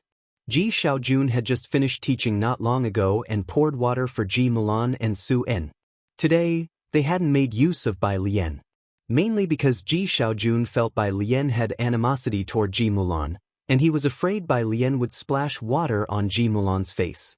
Su En smiled.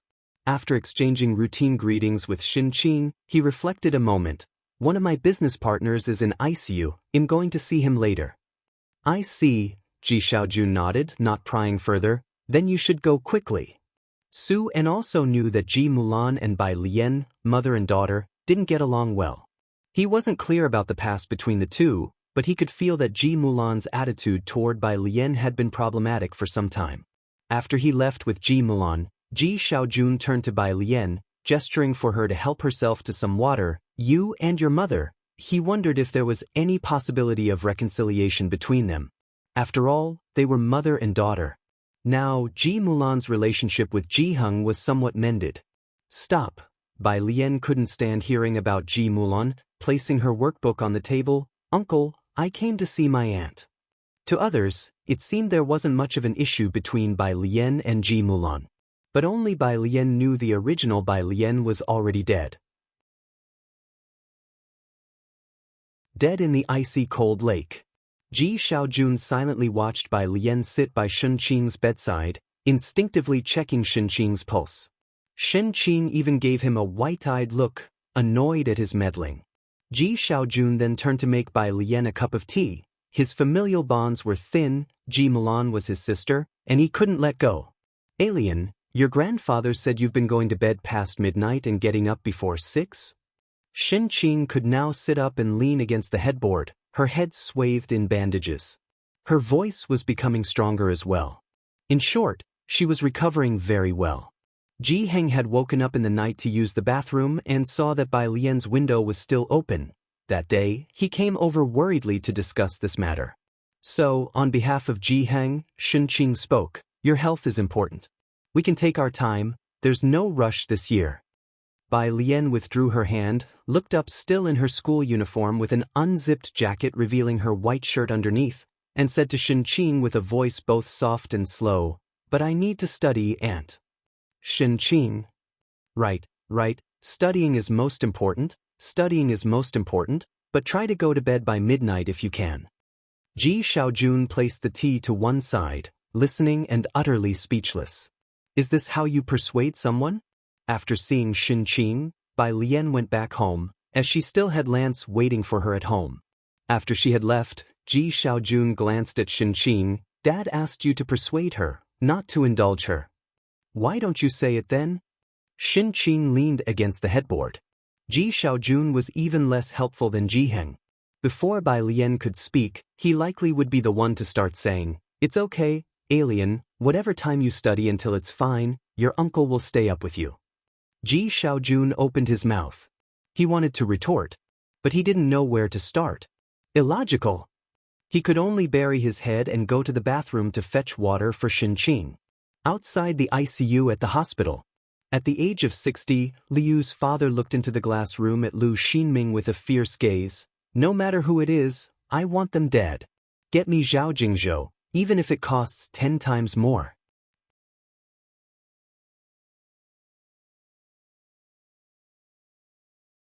Chapter 231, 086. The Grandpa with Secrets, Top-Notch Legal Team _2 Zhao Jingzhou, the top legal team of Thai media. Originated from Red Circle firm. Always unbeaten. He was extremely popular online and had never lost a case. The least successful outcome was a settlement between both parties. Director Lu, we are already in contact, a person beside whispered. President Su has arrived. As they were speaking, the elevator door opened, and Su and followed by Ji Milan walked over from the end of the corridor. Director Lu put on a mournful expression. President Su, thank you for remembering my son at this critical time. Rest assured, I will handle his affairs on his behalf, and it will definitely not delay your important matters. Director Lu, company affairs can be put aside. After shaking hands, Su En looked at the familiar ICU. What exactly happened to Director Lu? Is he still in danger? While they were talking, the deputy director came for the rounds. He was carrying the medical record and looking at Director Lu, he said, Mr. Lu, we have tried our best. The perpetrator was very cruel, and the success rate is less than 10%. You need to transfer to another hospital quickly. Director Lu had already sent the medical information to Beijing Hospital. Beijing Hospital gave the same response. As for why they were still at Xiangqing Hospital, didn't your hospital have a similar case before that was successfully operated on? Director Lu stared at the doctor. Beijing Hospital said it's better to stay here than to transfer. Hearing this, the deputy director was taken aback. He subconsciously looked toward Su En. Su En had also been present during Shen Qing's case. Director Lu noticed the deputy director's glance and quickly looked at Su En. President Su. This matter, Su En also felt troubled. I don't know that doctor. Ji Milan looked at Director Lu and tugged on Su En's sleeve. Just ask Alien for me, she's still having tea with my dad every day. Director Lu gratefully looked at Ji Milan, then made as if to kneel down. President Su, I beg you, please save my son. He has done so much charity work, and to be harmed by a thug. Hey, Director Lu, please don't be like this. Su En knew Lu Xinming was a well-known philanthropist online, having donated a lot to orphanages. I will do my best, and if there's a chance, I will help you make contact. The deputy director said on the side. However, even if that gentleman comes now, the success rate is still very low. The person who beat up Director Lu was clearly aiming for his life. It was also because the Lu family was wealthy and lucky that just before, Jiang Fulai had shipped in a batch of medical equipment. All sorts of devices were keeping him alive, otherwise, he would have died that very night in any other place. Ji Heng's courtyard. When Bai Lian returned, it was almost dark. Lance still had not left. Jiang He had stayed here last night, and at the moment he was squatting beside Ji Heng, watching Ji Heng sew clothes. In just over a week's time, Ji Heng and the neighbor lady took turns tirelessly and finally completed all the embroidery patterns. This was also because of Ji Heng's exquisite craftsmanship. There was almost no need to unpick and redo the stitching. If it were someone else, it would take at least half a month to finish the embroidery. This is really amazing. Bai Lian returned to see Lance praising the nearly finished garment. Amazing! Bai Lian looked at that robe. With a deep blue satin base, it reflected light under the large lamp. The garment was about 130 centimeters long, and the hem of the robe was embroidered with layers of wave patterns, one layer blue, one layer yellow, another red, then blue again. This continued for more than a dozen layers. Above the wave patterns were embroidered auspicious clouds. The first 3 colors of the auspicious cloud patterns were very small, and the crepe myrtle patterns spread out at the hem, matching the sleeve cuff in color and pattern. From the collar to the middle of the robe, however, there were numerous dragons embroidered on a gold and red base, with gaps filled with different colored patterns, the flowers that Lance liked. Although it looked gaudy, yet it possessed a unique style. Upon seeing it, Lance couldn't take his eyes off it. Let me try it on. He took off his flamboyant jacket and couldn't wait to try on the robe. Bai Lian came out of the room with the silver needle and saw Lance wearing the robe. He wasn't very adept with the button loops, so Ji Heng helped him fasten them. Lance was used to being out of tune on a regular day. Floral pants, floral shirts. Today's robe still featured his favorite colors, but the deep blue satin and the exquisite embroidery made the otherwise gaudy flowers appear like a piece of fine craftsmanship. Jiang He sat on the side, watching Lance transformed and marveling. He was astonished at how Lance had gone from a disco old man to a handsome old man with a change of style. Not bad. Bai Lian slowly pulled out a silver needle and gave her assessment. With her discerning eye, she could naturally see that Ji Heng was not only a master of embroidery, but the materials he had chosen for Lance's garment were also top-notch.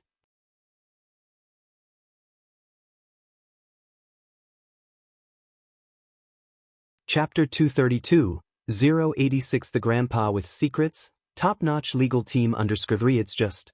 Bai Lian glanced at the warehouse. The fabrics in Ji Heng's warehouse were almost all very precious.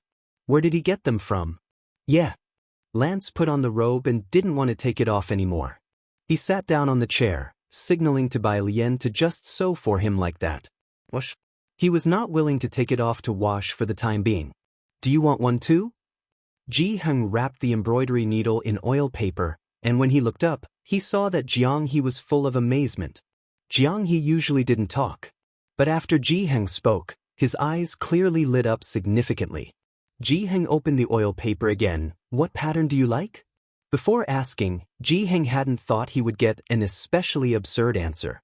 After all, aside from Lance, everyone else he knew, including Bai Lian, had quite normal aesthetic preferences. Until he heard Jiang He's response, he had never imagined he would hear this kind of answer: cabbage. Ji Heng, what? Jiang He looked up, worried that Ji Heng hadn't heard him, and gestured with his hand. I want a big cabbage. In Ji Heng's mind flashed 1, 2, 3 big cabbages. Really? He was very relieved that his granddaughter had a very normal aesthetic preference. Otherwise, surrounded by the tastes of people like Jiang He and Lance, he would one day doubt this world. Xiangqing Police Station. Yen Lu was supporting Zhang's mother, suppressing her emotions and asking the police in a clear and organized manner, "Can't we visit? We want to see if he's all right." The police knew that this young man had brutally beaten a philanthropist to such a state and was very indifferent towards the two of them. Sorry, before the sentence takes effect, family members are not allowed to visit, except for the defense lawyer. Having said that, he didn't bother with the two people anymore. He simply left. This wasn't their first visit. Zhang's mother was sobbing. Xiaoza wouldn't do such a thing. Let's leave first. Sister Exen pulled the two of them away forcefully. With a criminal case, even if the Lu family is willing to settle privately, the sentence won't be short. Right now, there are two very important things. First is to find a lawyer, and second is to try to get a letter of forgiveness from the Lu family. The problem was, how did Zhang Xiais get involved with Lu Xinming? Sister Xian couldn't figure it out. On the desolate roadside, Zhang's mother shook her head. I don't know, he usually just plays basketball and video games, has no other hobbies, the most is that kid from the Chen family. She knew Zhang Xi's very well and couldn't find a trace of connection between Zhang Xi's and Lu Xinming. This is strange, Sister Xin frowned. Yen Lu, however, seemed to have remembered something, and she went back to the hotel to check the surveillance footage from the day before. Sister Xin knew Yen Lu had unusual feelings for the Zhang family and accompanied her to watch the surveillance. Why are you looking at yesterday's surveillance? She sped up the video to 16x. At 3 o'clock yesterday afternoon, a stranger left a letter in front of Yen Lu's door. Is this a hate mail? Sister Xin was startled. Yen Lu pursed her lips and didn't speak, sliding further down the timeline. At about 6 o'clock, Zhang Xi's came over, casual and carefree, holding a lunchbox. He checked his phone at Yen Lu's door, then put down the lunchbox. He picked up that letter. I know, Sister Xin, it's all me. Yen Lu covered her face. I've caused him harm. Sister Xin supported her. Wait, don't panic yet, what exactly happened? Yen Lu bit her lip and didn't speak, only asking the hotel staff to copy that segment of the video. Back in the room, Yen Lu began to sort through all of her assets from the time she debuted. As a minor 18th-tier celebrity who had only been briefly popular in the beginning, most of the time she had been cold, and she didn't have much in terms of assets. She opened WeChat and transferred back the money for buying a graveyard plot. Next to her, Sister Xin was making a call to Man Shi. Hey, yes, it's me, Man Shi. Can you contact Secretary Lu for me? On the other end of the phone, Man Shi had just finished work and taken a call when she glanced at her agent. Agent Yen Lu contacted me to get in touch with President Liu's people. Yen Lu. Man Zai's agent had extensive connections in the industry. Ever since Man Zai's rise to fame, he had been guiding her career. He racked his brain for a moment before he remembered who Yen Lu was. The person Wang Xian manages, the one who introduced you to Xianming Mountain? Man Shi had become famous because of the fantasy drama Xianming Mountain, a connection made by Yen Lu. Sister Xian also knew about this, which is why she reached out to Man Shi. He made a phone call and came back with a not-so-good look on his face. Man Shi, delete all contact information you have for Yen Lu, the agent sneered.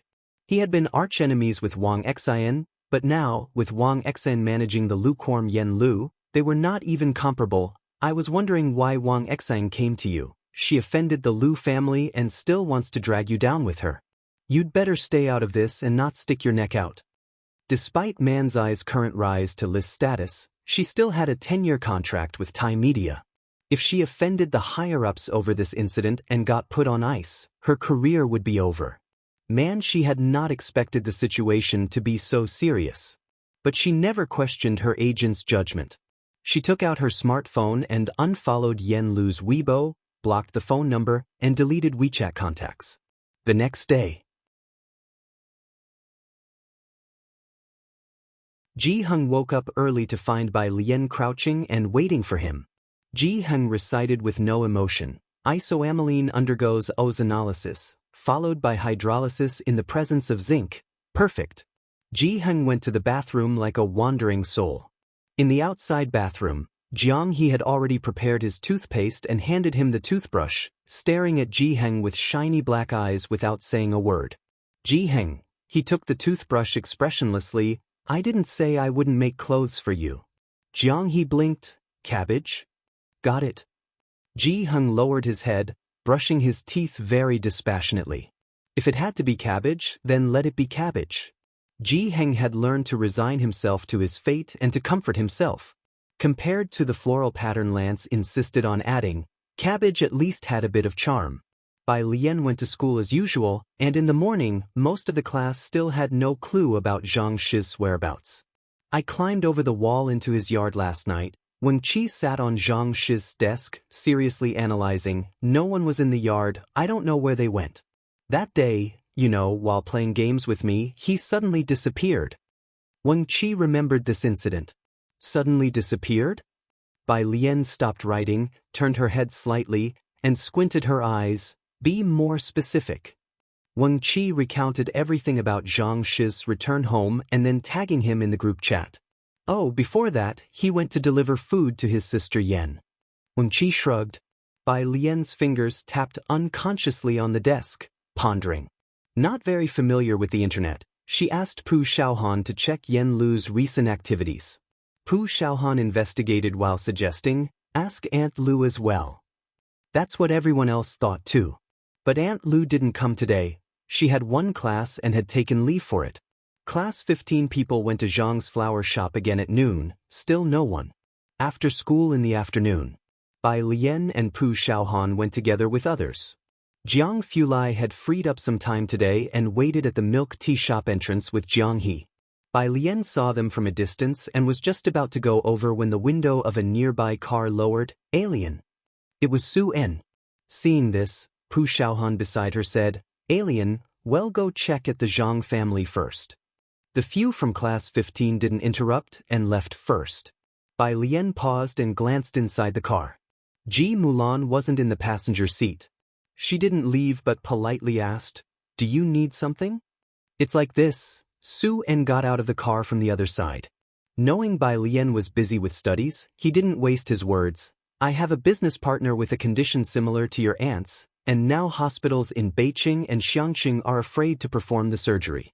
Could you help me contact the doctor from last time?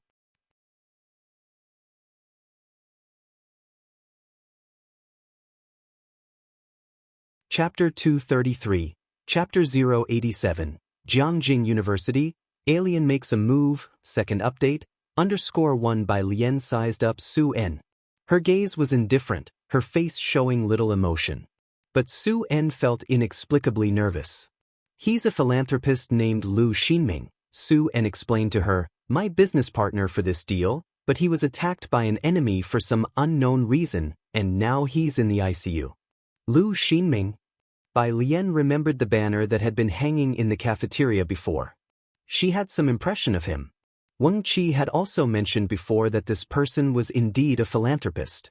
With her excellent memory, she recalled that Lu Xinming was not just a philanthropist, but also a shareholder of Time Media, as mentioned by Wang Qi. He was also Yan Lu's boss. Are you too close? She asked. Su En shook his head. Not really, just business partners. Okay, I'll ask Dr. Lance for you. Bai Lian withdrew her gaze, thinking for a moment. You ask Yan Lu about her recent whereabouts and news for me, and it's best if you can give me her phone number, too. Yan Lu. Su En found the name somewhat familiar. In just a second, he remembered that she was the new artist he had recruited to promote Xiangqing. I know her. I'll look it up for you right away. Su En had recruited her casually. Nobody knew that this public welfare activity was initiated by the Su family. Very few artists would take on such public welfare activities. Yan Lu was from Xiangqing and was the first one to accept this public welfare activity. Su En had a good impression of her. Later, when his assistant told him that Yan Lu had been blacklisted online for being obsessive-compulsive, he still didn't replace her. This was the first time Bai Lian had asked him for a favor. Su En took it very seriously. Without saying much more, he got back into the car and had his assistant start investigating what Yan Lu had been up to recently. Bai Lian had asked casually, but Su En could tell, so he added, when you're checking, be polite to people. Be polite to her? The assistant was somewhat confused. The chairman of Time Entertainment had to be respectful towards Su En, but did they need to be polite to Yan Lu, a small 18-tier artist under Time Media? The assistant had to be clear about her status to know what level of politeness was appropriate. It's Alien who asked me to check. She's very interested in this artist. Su En drove into the crowd. With that said, the assistant understood immediately. Outside the milk tea shop, Jiang Fulai stood with a stern face, his left hand tucked into his coat pocket, his right hand disdainfully holding a large cabbage plush pillow with 2 fingers. The frost on his face was almost visible to the naked eye.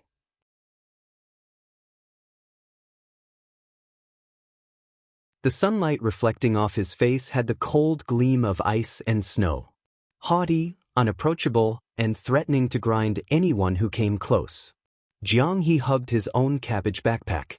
Standing 2 meters away from him, Passers-by dared not look directly at Jiang Fulai, but couldn't help glancing at the cabbage in the cool guy's hand. Without looking, Bai Lian knew how much Jiang Fulai disdained Jiang He's pillow. You brought the pillow for him? Bai Lian walked over and couldn't help but take a couple more glances at the pillow and then at his expression, while stroking her chin. Jiang Fulai glanced coldly at Jiang He, his light eyes throwing daggers. Not too pleased. Hey, he brought it back to mine. Bai Lian walked on, explaining for Jiang He, my grandfather is making clothes for him, and he wants them to be like this. She pointed to the cabbage pillow in Jiang Fulai's hand. Jiang He had his own ideas. He wanted Ji Heng to embroider the cabbage he was holding. Since Jiang He went home with Bai Lian, Jiang Fulai had lately been staying in the lab. This morning, Jiang He had specifically sent several voice messages to Jiang Fulai, asking him to bring his cabbage pillow when he came to school in the evening. Jiang Fulai brought it to him with a cold face, despite his disdain. Jiang He didn't dare make a sound. But once Bai Lian arrived, he cautiously began inching toward her step by step. Finally, he took hold of the hem of Bai Lian's school uniform. Your grandfather is making clothes for him? Jiang Fulai flicked the wind chime, its crisp sound mixing with his icy voice. Cabbage clothes? He glanced at Jiang He dismissively. With a merciless sneer. Jiang He tilted his head, refusing to look at Jiang Fulai at all. Don't worry about it, Bai Lian told Jiang Fulai to get in line. Since you're so chatty, you go stand in line. Jiang Fulai glanced at the long queue and walked over coldly. Then, suddenly, the line in front of him became crowded. The people lining up behind him kept a distance of 1 meter from him. Bai Lian glanced over and suddenly felt Jiang Fulai was well suited for queuing. Because no matter where he queued, there would definitely be no one daring to cut in front of him, unlike Pu Xiaohan who often had people cut in line before her. She dared not speak up, at most mumbling softly about the lack of manners.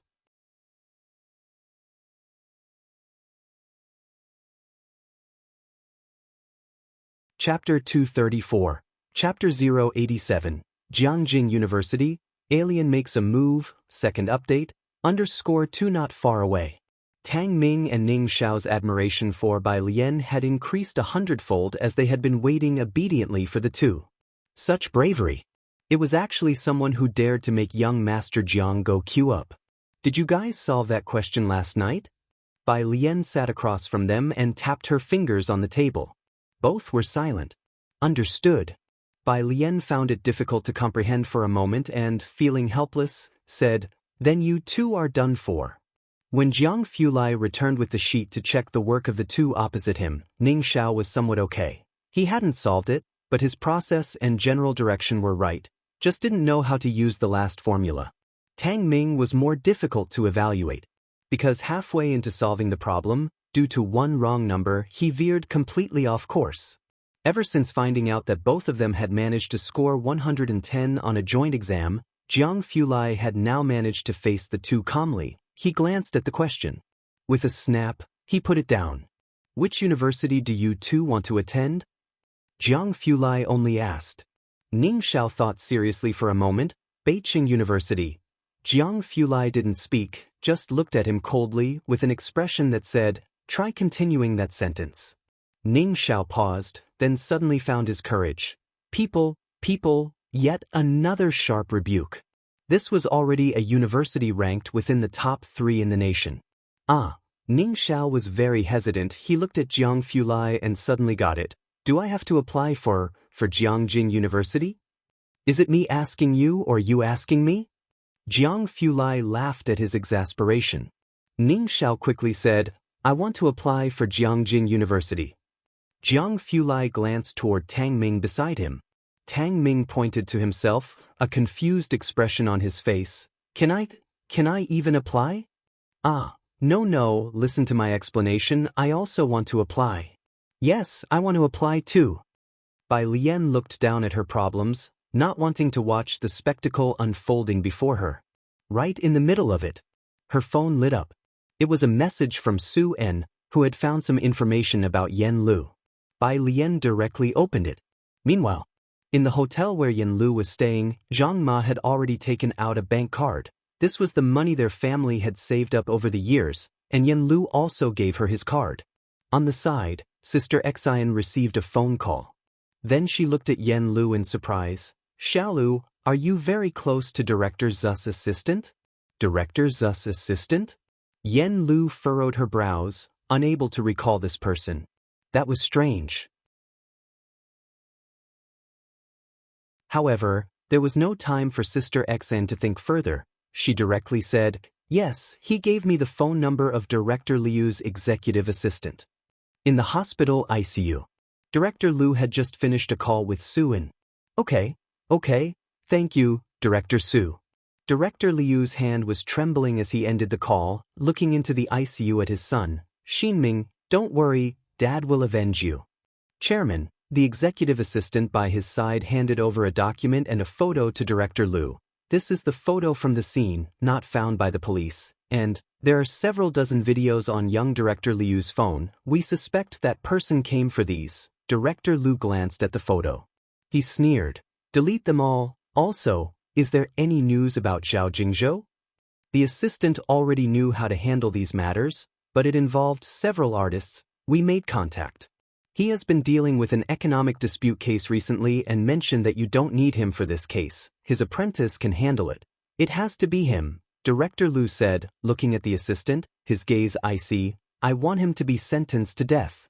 The executive assistant nodded. All right, he'll contact lawyer Zhao again. As he spoke, the assistant's phone rang. It was a call from Sister Xian. She said that Zhang Shi's mother and Yen Lu came to visit Lu Xinming and to apologize. The assistant didn't know how they had found his phone number, and without answering, he looked questioningly at Director Liu. Director Liu's gaze was fixed on the ICU, his face showing a crazed and bloodthirsty expression. You let them come over. After hearing the news, Yen Lu didn't tell Zhang's mother about this and came over by herself. She couldn't guarantee the state of these two women. At this time, she should be like Man Shi, looking out for her own safety, but she still gritted her teeth and followed. Outside the cold ICU doors, Yen Lu, accompanied by Zhang's mother, faced the old man who stood with his back to them in front of the glass door. Director Liu. Yen Lu's face was somewhat pale, her hairstyle extremely disheveled, as she bowed and offered 2 bank cards. We are here to apologize to Mr. Liu on behalf of Zhang Xi's. Zhang's mother kept apologizing to Director Liu, mouthing, I'm sorry. On the dimly lit corridor, the cigarette in Director Liu's hand flickered on and off. The pungent smell of tobacco drifted away as Director Liu turned around. He snatched the 2 bank cards from Yen Lu's hands, threw them onto the ground, and fiercely grasped Yen Lu's neck. Apology? You all can go to hell and apologize to my son. Director Liu. Yen Lu tugged at the corner of her mouth, attempting a smile, hatred evident in her eyes. You should know why Lu Xen was beaten, don't you? You think, do I have evidence? Zhang's mother and Miss Xen hurried over to help support Yen Lu's arm. Xiaolu. Director Liu suddenly let go. He just stood there, looking down at Yen Lu who was bent over, coughing hard. And he laughed. Fine. Director Liu took a drag of his cigarette, flicked the ash, and eyed the few people before him. You want to settle this privately, eh? It's not impossible. If you kneel for my son all night and apologize, he'll consider a private settlement with you. It wasn't easy for Yen Lu and the others to find Director Liu. As long as there was a glimmer of hope, no matter the condition, both she and Zhang's mother did not hesitate. It was just a matter of kneeling down. The two of them did not hesitate at all. Ding! The elevator doors opened. Bai Lian had asked Lu Lingxi about the news she received from Su-in, and Lu Lingxi told her about Zhang Xi's being at the police station. She also found out that Yen Lu and Zhang's mother were at the ICU. The moment the elevator doors opened, she overheard Director Liu's words. Kneel to him? Bai Lian stretched out her hand, irritably opening her uniform, slowly walking closer. Her voice was very cold. Everyone in the corridor turned to look in their direction. Zhang's mother's face changed. She had learned these past 2 days that Zhang Xi's had hit an important figure, and Miss Xen had also instructed them not to involve any students. This has nothing to do with you. Hurry along. She didn't call out Bai Lian by name. Hey, student, Miss Exon also recognized Bai Lian. She was startled, then caught Bai Lian's sleeve, shaking her head at her. "You're just a student. This matter is complicated. The Liu family is among the top 100 enterprises in the country, a major taxpayer." Bai Lian took off her uniform and handed it to Miss Exon, methodically saying, "Hold this." She slowly walked towards Zhang's mother and Yen Lu, grabbing Zhang's mother's hand with one hand and clutching Yen Lu's wrist with the other. "How did you find this place?" Zhang's mother came back to her senses, her voice lowered, much more rational. "Don't concern yourself with this matter. Director Liu was their last straw." Bai Lian let go, and she straightened Zhang's mother's disheveled clothes, her tone casual and light. "Auntie, if you don't have faith in me, you should at least have faith in Zhang Xiai's. Do you think Zhang Xiai's would have done what he did?" She tilted her head slightly, looking at the person on the ICU bed. The corners of her mouth lifted in a smile, like a blood flower blooming in the depths of hell. "Just to have you kneel before him here?" Zhang Xiai's wasn't here, but she was still present. She was right here, and no one was going to break his bones without getting past her. Zhang's mother and Yen Lu were stunned. Especially Yen Lu. "Let's go." Bai Lian held Zhang's mother again, leading her away. Zhang's mother took heavy steps, looking back frequently, her voice choked. "Xiaoza." Director Liu watched Bai Lian appear and glanced toward Yen Lu and Zhang's mother with a sinister look. "You two better think this through. After today, if you want a private settlement, there won't be another chance." Zhang's mother paused her steps. She turned around. "Auntie," Bai Lian pressed the elevator button, soothing her. "Do you really think he would settle privately with you just because you kneel? It's fine. We'll find a lawyer and sue him above board." "Find a lawyer?" Director Liu watched their retreating figures and sneered coldly. "Did you really think you could still find any lawyer?"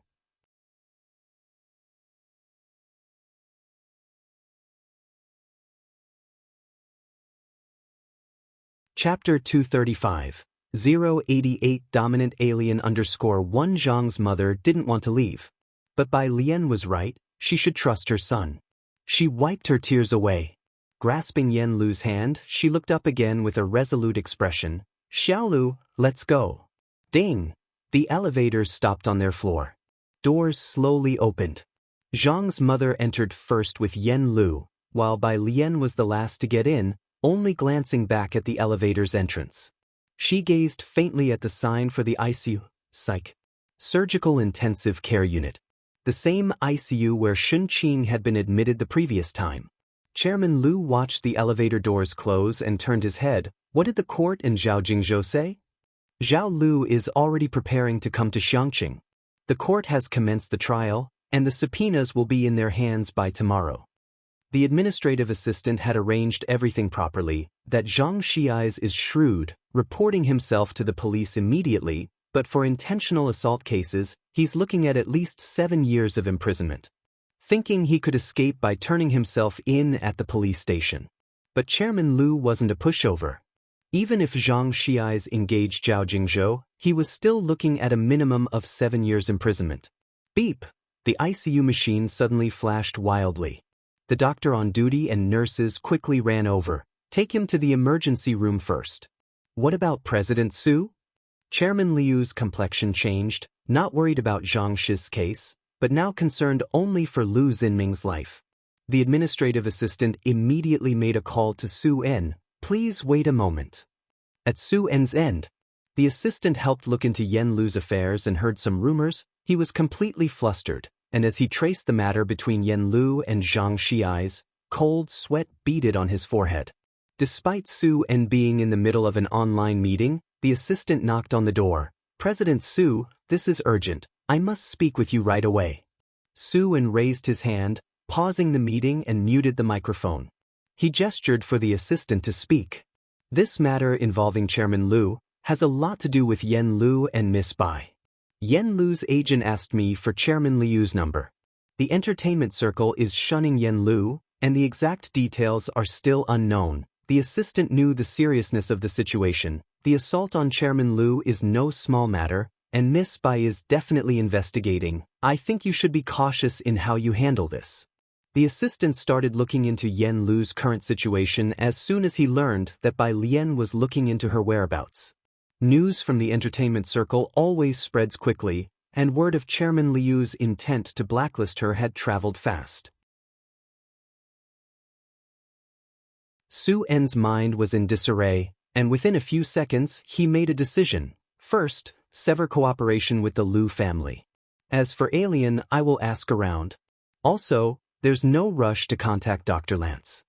Around 8 in the evening, Zhang's mother and Yen Lu supported each other as they walked ahead, the streetlights elongating their shadows. Bai Lian looked down slightly, observing the two silhouettes. Manager Xian carefully extended her hand, offering Bai Lian her school uniform jacket. Thank you. Bai Lian reached out to take it, but didn't put it on, simply walking slowly down the stairs, her brows and eyes drawn together, her tone calm. So why did Zhang Xi's hit him? I don't know yet. Manager Xian was somewhat coming to her senses, replying from behind Bai Lian, her gaze fixed on Yen Lu. It was related to Yen Lu, but Yen Lu had been silent all this while. Bai Lian followed her gaze, nodded her head, her tone even. Okay. Manager Xian was more than a decade older than Bai Lian and should have seen her as just a child, yet standing next to Bai Lian, she felt an inexplicable pressure. But the other party was polite in her speech and actions. Not far from the hospital, a black business van parked steadily by the roadside. The passenger window was half open. Having been in the entertainment industry for so long, Manager Xian had no trouble recognizing that this not too luxurious business van was somewhat different from those she was familiar with. She was quite surprised. This girl was Zhang's younger brother's classmate? This kind of vehicle wouldn't attract much attention in Beijing, but it was conspicuous in Xiangqing. She hadn't expected Zhang Xi's to have such well-to-do classmates, and it seemed that she got along quite well with Zhang Xi's. The rear car door opened. A chill poured out. A kid resembling a jade ice sculpture sat in the back, cradling a Chinese cabbage, and raised his head belatedly at the sound, then rested his chin on a pillow. Get in the car first. Bai Lian instructed Zhang's mother, Yen Lu, and the others to get into the vehicle. After Manager Xian got in, she sat down somewhat awkwardly. She just couldn't ignore the cold air coming from the driver's seat, and couldn't help but look over. All she could see was the back of a head and the outline of a chiseled profile, with pale slender fingers resting on the steering wheel, and a Bluetooth earpiece in his right ear, speaking to someone.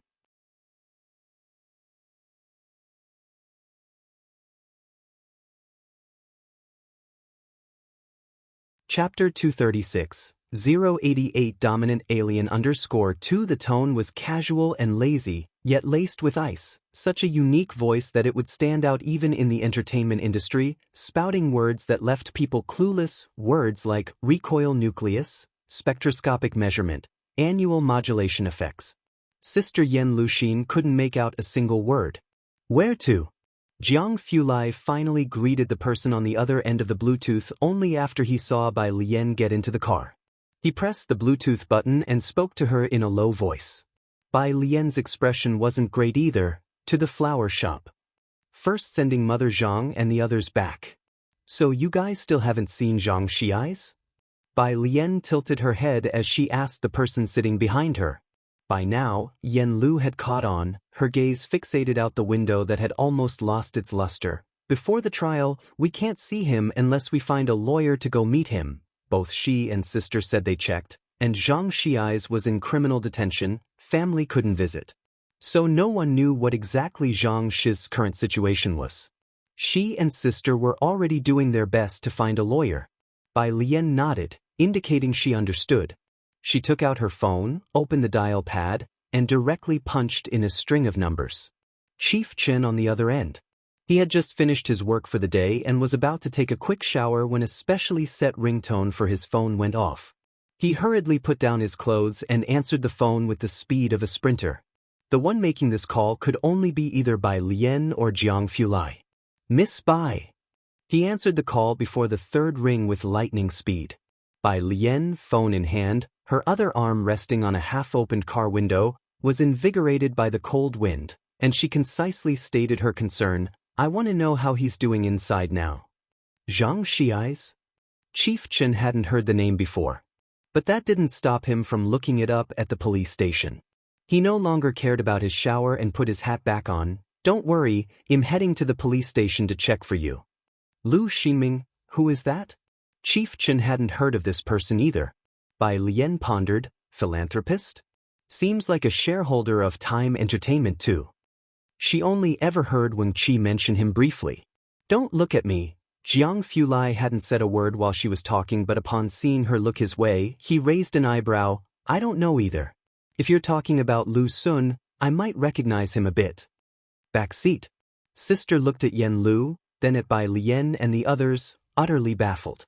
Lu Xinming wasn't just a major shareholder of Time Entertainment, he was also well known online for his frequent charity work, especially with good marketing. It was Sister's first time seeing someone who hadn't heard of Lu Xinming. And it wasn't just one or two people. And then, Lu Sun, who is that? Which Sun? Sister was somewhat muddled for a moment. Zhang family. Mother Zhang hadn't rested in 2 days.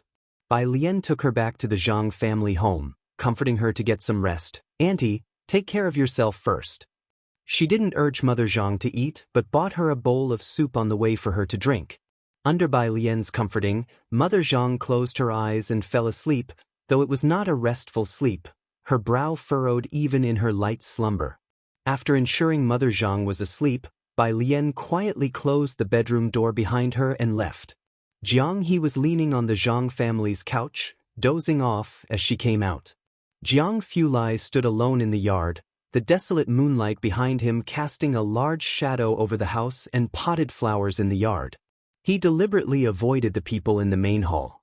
Sister Yen Luxin was sitting on the other end of the couch, and due to Jiang Fulai's presence in the entire environment, it was very quiet. At this moment, Sister's phone ringtone suddenly broke out. She was startled, subconsciously covering her phone, cautiously answering it while discreetly glancing at the yard. The call was from the publicity department of the Su family. What? Okay, thank you. Sister blinked away her daze after hanging up the phone, then turned to Yen Lu. Xiaolu, you can't be late for the publicity event tomorrow morning at 8. Yen Lu looked up, her lips dry as she spoke. They haven't replaced me? Everyone must know about the ban Lu Dong ordered, right? Never mind. Yen Lu forced a smile, her hands trembling as she fished out a packet of cigarettes from her pocket. Can you help me be there on time tomorrow? Bai Lian sat next to Jiang He, picked up a cup of cool boiled water from the table, took a sip to quench her restlessness, and then looked up. You must go. Yen Lu was stunned. But now, Yen Lu, right? Bai Lian set down her cup, her posture casual as she sat on the couch, her arm resting lightly on the armrest. Under the light, she looked towards Yen Lu, her voice calm and rational. You don't need to worry about Zhang Shi's situation. Since the Su family hasn't replaced you, even if it's in a swamp, you have to stand up. I don't want him to come out and see you fallen midway.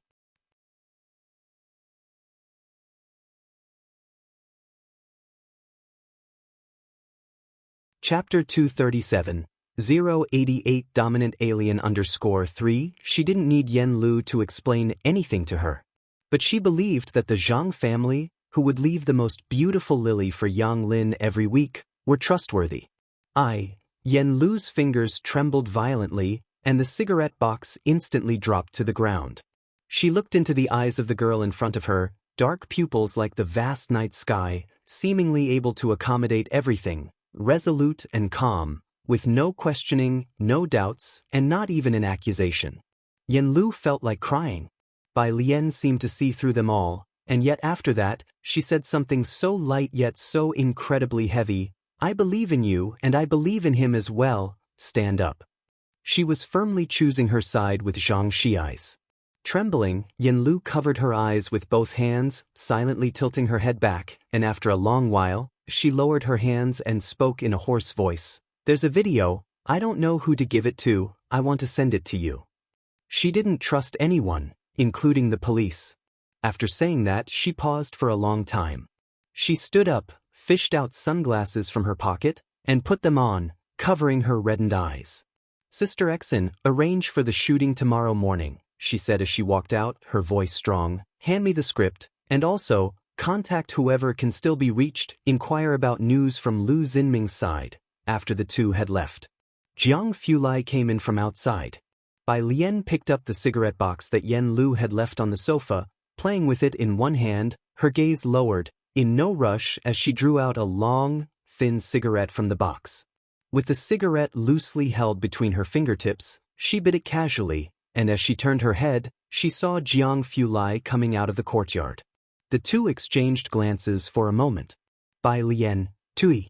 She spat out the cigarette. Police station. Chief Chen came to check on Zhang Shi's case, and the station chief was very surprised to know that he was looking into Zhang Shi's, quickly leading him to the detention area. He's right here. Chief Chen peered through the small window in the iron door at Zhang Shi's inside. Zhang Shi's lay on the only bed, motionless. Chief Chen frowned. Open the door. The door was opened. Looking at Zhang Shi's back, Chief Chen said, Zhang Shi's, Miss Bai asked me to come to see you. The other party still didn't move. There was no basic reaction whatsoever. Chief Chen, he's been in this position for the past 2 days, hasn't touched his meals. The station chief quickly explained, we didn't do anything. This kid got beaten up by the victim himself. You didn't see the bloody scene. It was a vicious attack, aiming to take a life. The methods were extremely cruel. If it were someone else, they would almost certainly believe this was PTSD. But he didn't think Zhang Shi's would have it. After all, when they received this report, they felt that this man was mentally abnormal, and a person with abnormal mentality torturing a victim wouldn't have any aftermath effects. Chief Chen's brows were furrowed as he looked at Zhang Shi's. I understand, bring me the file to look at. His tone was somber.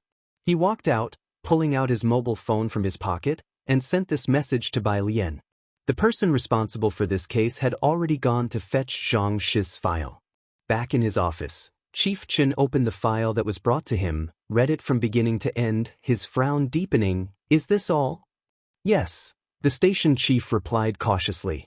In fact, the officers responsible for the courtroom and case investigation were all very puzzled. Zhang Shi's and Lu Xinming were completely parallel lines. Today, they had brought in Zhang Shi's homeroom teacher and neighbors, and according to the investigation, Zhang Shi's was a sunny, helpful big boy. But Lu Xinming was also a kind, philanthropic businessman. It remained a mystery why Zhang Shi's had beaten the man to such a state, and he still refused to cooperate with the investigation. The phone outside rang, and an officer answered it, his expression serious. 2 minutes later, he came in to report, Chief Chen, our brothers at the hospital said that Lu Xinming's resuscitation failed, and he died at 21:42. After this incident, they had specially set up a team, putting a part of their police force at the hospital. This is going to be troublesome. Director Chen put down the file. Pressing on his forehead, he murmured softly. Xiangqing Hospital. Director Lu looked at Lu Xinming, who was covered by a white cloth. The veins on his face angrily trembled under the harsh, pale light. Suddenly, he looked up, his eyes bloodshot. Zhang Shi's? The cold hospital corridor seemed to be swept by a chill, eerie, and spine-chilling. Wen Bai Lian waited at the Zhang family until 3 o'clock, when Qi and a few of Zhang Shi's brothers hurried over. She briefly told them what had happened before she went back. By the time she returned home, she had received a message from Yen Lu. It was a video. Yen Lu, they added drugs to the drinks. Yen Lu, I'm not the only victim. He had many videos that should have been destroyed by Director Lu. If they can be found, mine can be made public. Yen Lu, he saw the letter in which Lu Xinming threatened me. It's all because of me. Bai Lian looked down, staring intently at the video, her fingers clutching the phone turning white. The next day, Wednesday. Zhang family. At 11 in the morning, Yen Lu finished shooting a video and went to the police station with Zhang's mother, bringing some daily necessities for Zhang Shi's. Today the police treated them much better. It surprised Sister Xin. Auntie, Wang Qi had taken a half-day off today to accompany Zhang's mother. My mom wants you to stay at our place for a couple of days. Don't worry, they are looking for a lawyer in Beijing. Finally.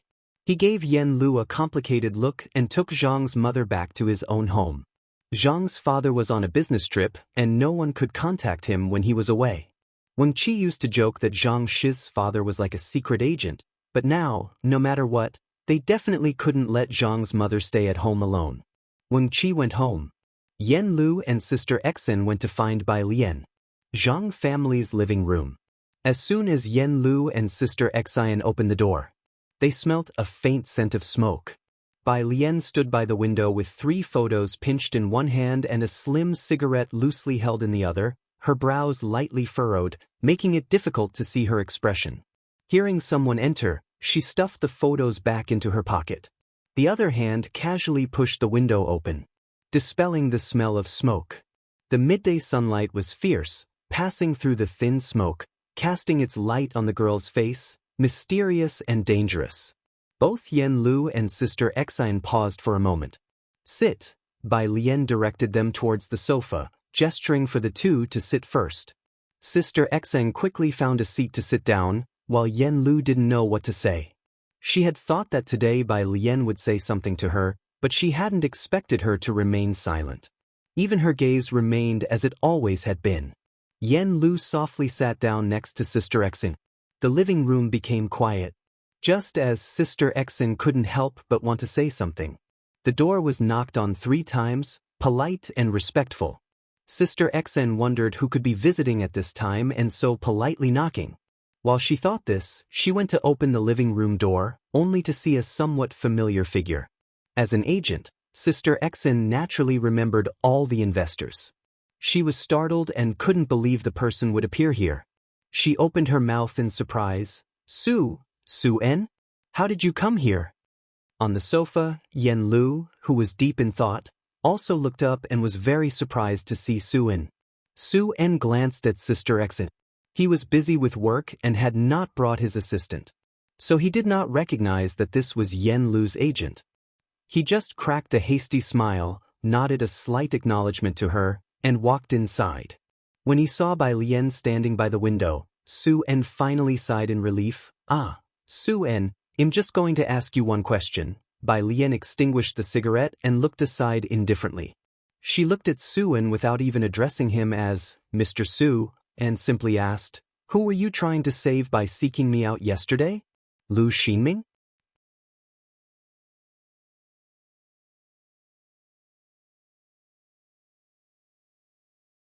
Chapter 238, 089 Qi Lu. This kind of case is seeking me out? Second update, _1. This one sentence nearly made Su-En's heart leap into his throat. He hastily said, "Alien, I had no idea that Lu Xinming was related to your classmate." The tenser Su-En got, the clearer his mind became. He laid out his thoughts systematically. "Give me Dr. Lance's contact information. I didn't send anyone to the Lu family. Last night, I already terminated my cooperation with the Lu family." He spoke methodically. Last night, after 9 o'clock, Lu Xinming's resuscitation was unsuccessful, and he died. Bai Lian was aware of this. Director Chen had already reported it to her. But Yen Lu and Sister Exin did not know, and their voices almost broke as they exclaimed, "What?" There is a complete difference between intentional assault and intentional homicide. What's the panic? Bai Lian flicked her cigarette butt into the trash bin. She looked at them, her eyebrows and eyes shaded with a layer of gold, her tone indifferent. He deserved to die. Even without asking, she knew that Zhang Shiai's was out for his life. Bai Lian's voice was calm, but Su-En felt his heart pounding. He made a prompt decision and quickly added, "Alien, just tell me what you need help with right now. Have you found a lawyer? I know a few lawyers from the Red Circle firm." Bai Lian said nothing, her dark eyes like dense ink, revealing no emotion. "You know the lawyers of the Red Circle firm?" Yen Lu heard the key point and stood up subconsciously. Ordinary people are actually unfamiliar with this term, but Yen Lu and Sister Exin had recently consulted many lawyers, and only then did they realize that there was such a top-tier team of lawyers in the country. Each lawyer within it is a top-notch attorney in the industry. But to book them not only requires an appointment, but also powerful connections. This is the reality of the legal profession, so hearing that Su-En knew people from the Red Circle firm, Yen Lu was excited. Bai Lian watched Yen Lu and the others, not interrupting Su-en. Su-en finally breathed a sigh of relief. He took out his phone, deliberately added Yen Lu's WeChat, recommended 2 lawyers to her, and even personally greeted the lawyers, stating that they were his friends. There was no need to doubt Su-en's networking skills. Once he had finished, he let Yen Lu communicate with them, then he said to Bai Lian, "Alien, then I'll go back and take care of the remaining problems with the Lu family." "All right." Bai Lian nodded. She said nothing else. Su-en knew this meant the matter was settled and he breathed a sigh of relief. Then he looked warmly at Yen Lu and Sister Xen. "If you have any issues in the future, feel free to contact my assistant." "Thank you very much." Yen Lu bowed deeply to him.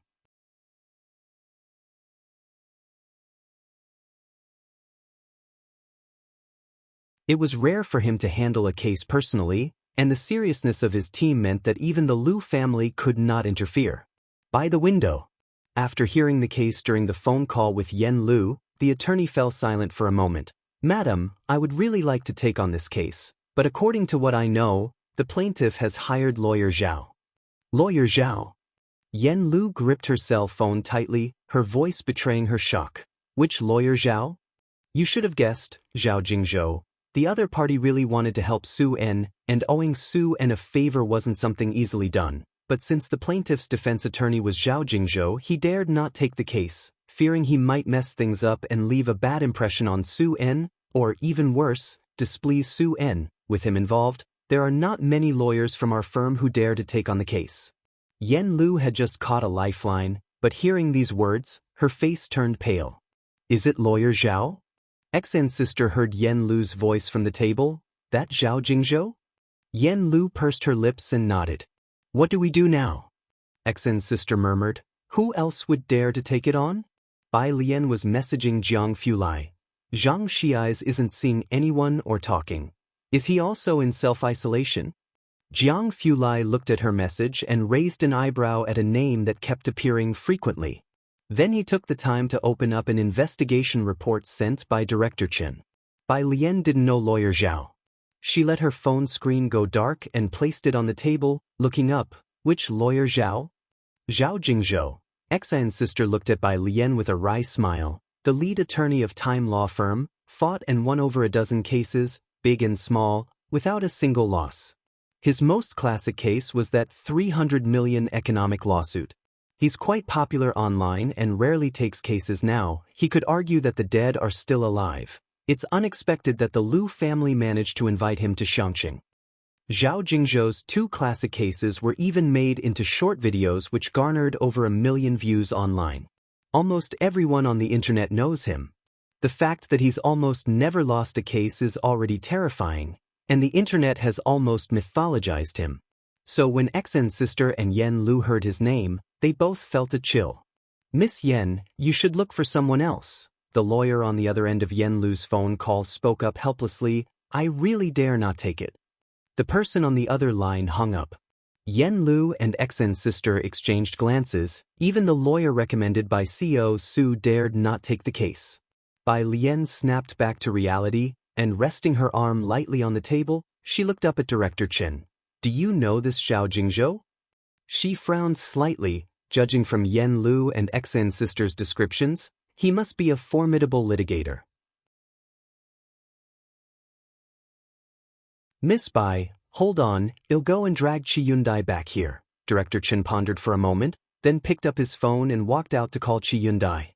Last night he had messaged Chi Yundai, who had ignored him. The first call. Chi Yundai didn't answer. Nor did he answer the second. On the third attempt, Chi Yundai picked up just as he placed a cake in the oven, rattling off a tirade into the phone with a sneer. "Chen Yongkuan, you'd better have a damn good reason for calling me." He had been at a battle of wits with the cake for a month. And he was in a foul mood. Director Chen walked slowly outside, shrugging his shoulders. "It's not really about me, this concerns Miss Bai." Chi Yundai turned off the oven switch. "What's going on with Miss Bai?" He paused as he set the timer, demanding further detail. "Explain." His voice became serious. "About a case, you can see the details later." Director Chen didn't beat around the bush with Chi Yundai. "We're at the flower shop by the school, I'll wait for you at the intersection, don't dawdle." As he spoke, he was stepping towards the street, waiting for Chi Yun-dai. A case. Chi Yun-dai stripped off his gloves, shed his coat, and made sure to remind the shop assistant to watch the oven, puzzled. What kind of case? Did something happen again? Normally, Director Chen's team wouldn't come looking for him. In the Zhang family hall. Yen Lu, let's not panic. Exen's sister steadied Yen Lu, her mind racing. There's still a chance. Let's ask if there's anyone willing to take it on. We can offer 3 for times the fee. That's true. Yen Lu exhaled deeply, but with Zhao Jingzhou on the case, who from Red Circle firm would dare to take it? Yen Lu forced herself to stay calm. What to do? As they spoke, Director Chen entered with a man. The man was slightly stooped, in his 30s or 40s, with a tall and upright figure, dressed in simple and clean white casual wear. Slightly taller than Director Chen, with deep-set and stern features. He even wore a white chef's hat on his head. Miss Bai, Chi Yun-dai greeted Bai Lian politely, then turned to Exen's sister and Yen Lu, introducing himself. Hello, I'm Chi Yun-dai. This is Lawyer Chi. I declare him to be our defense attorney for this case. Director Chen introduced Chi Yun-dai to Yen Lu and Exen's sister in a haphazard manner, then thrust the case file into his hands. Take a look first, court begins next week. He had spent the previous night and morning organizing the case, also to provide Chi Yun-dai with reference material. Chi Yun-dai skimmed the case file, and the corner of his mouth twitched involuntarily as he cast a sidelong glance at Director Chen. Are you out of your mind? You needed to call me for this kind of case?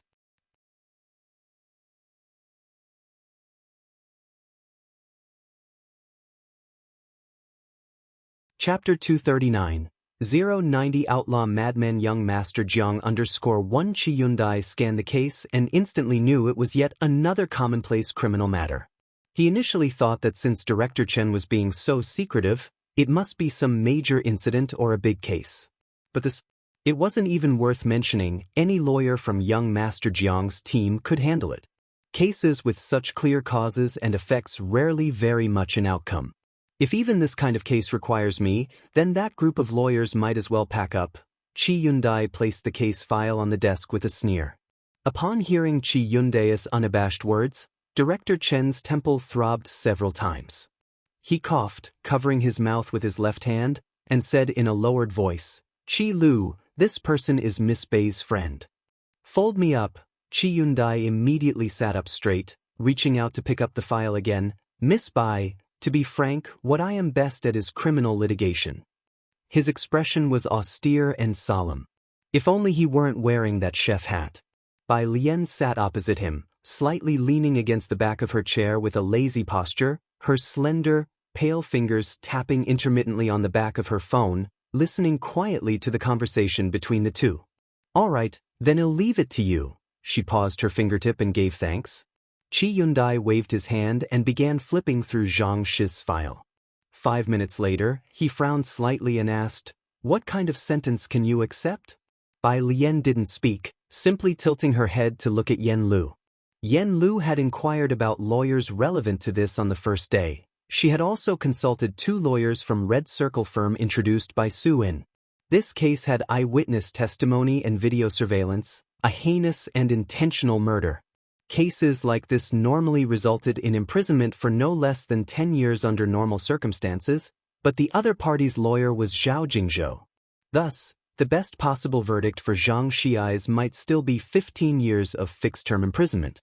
They all suspected that with the methods of the Lu family, it was very possible to get a life sentence or even the death penalty. Yen Lu looked at Chi Yun-dai. Neither she nor Sister Exen had ever heard of Chi Yun-dai, especially with him wearing a neatly arranged chef hat. Before Director Chen spoke up, neither Yen Lu nor Sister Exen took him for a lawyer. 15. Yen Lu was watching Chi Yun-dai as she began to speak, but when she uttered the first syllable, she distinctly saw Chi Yun-dai's eyes narrow. No, as long as it's not the death penalty. Not the death penalty, that's all. Not the death penalty, that's all? Chi Yun-dai repeated expressionlessly. He looked at Yen Lu, biting back curses, then turned his head somewhat speechlessly towards Director Chen. He wants me to get involved in a case where the verdict is anything but the death penalty? He might as well just use his toes to type. Director Chin, perhaps realizing Chi Yundai felt a lack of trust, lawyer Chi, Sister Xen jumped in to explain on behalf of Yen Lu. The plaintiff in this case has some background, and most importantly, they've engaged Zhao Jingzhou as their defense lawyer. No need to mention the Lu family. Zhao Jingzhou alone was enough to intimidate everyone. Red Circle's invincible general wasn't a nickname netizens had given him arbitrarily. Sister Xen thought that upon mentioning this name, Lawyer Chi would show signs of backing off, but he didn't even lift an eyelash. Fine. Chi Yundai closed the file, emotionless. I think I understand your requirements. If there's any other information, contact me promptly. Having said that, he stood up and took his leave from Bai Lian. Miss Bai, I'll go get the cake out first, then head to the police station to follow up on the situation. Oh, and today's cake is a new product with less sugar, very suitable for the elderly. I'll have Yang Lin bring a piece to the school later. Timing it, the cake should be ready by now. Chi Yundai left after speaking. Director Chen wasn't surprised. After bidding Bai Lian farewell, he followed Chi Yundai to discuss the case details. We have a problem now. The suspect is uncooperative, won't meet or talk. This was the real difficulty. If the suspect kept quiet, it didn't matter if Chi Yundai or the Daluo Golden Immortal himself took on the case. Getting a bit closer, Bai Lian still had to head to school. She comforted Yen Lu, "Don't worry, leave this matter to us for now." Director Chen and his team had never dropped the ball on important matters. Bai Lian walked toward the school. Behind her, Sister Xan said to Yen Lu, "I think Miss Bai's friend seems quite reliable. I believe they can negotiate a reduced sentence for little brother Zhang." "Let's hope so." Yen Lu took a deep breath, rallying her spirits. "If there are any activities coming up, count me in, just leave out the day of the trial. I'll take on the rest." No matter the outcome, she couldn't collapse now. If something really happened to Zhang Xiai's, his parents from the Zhang family would still be waiting for her.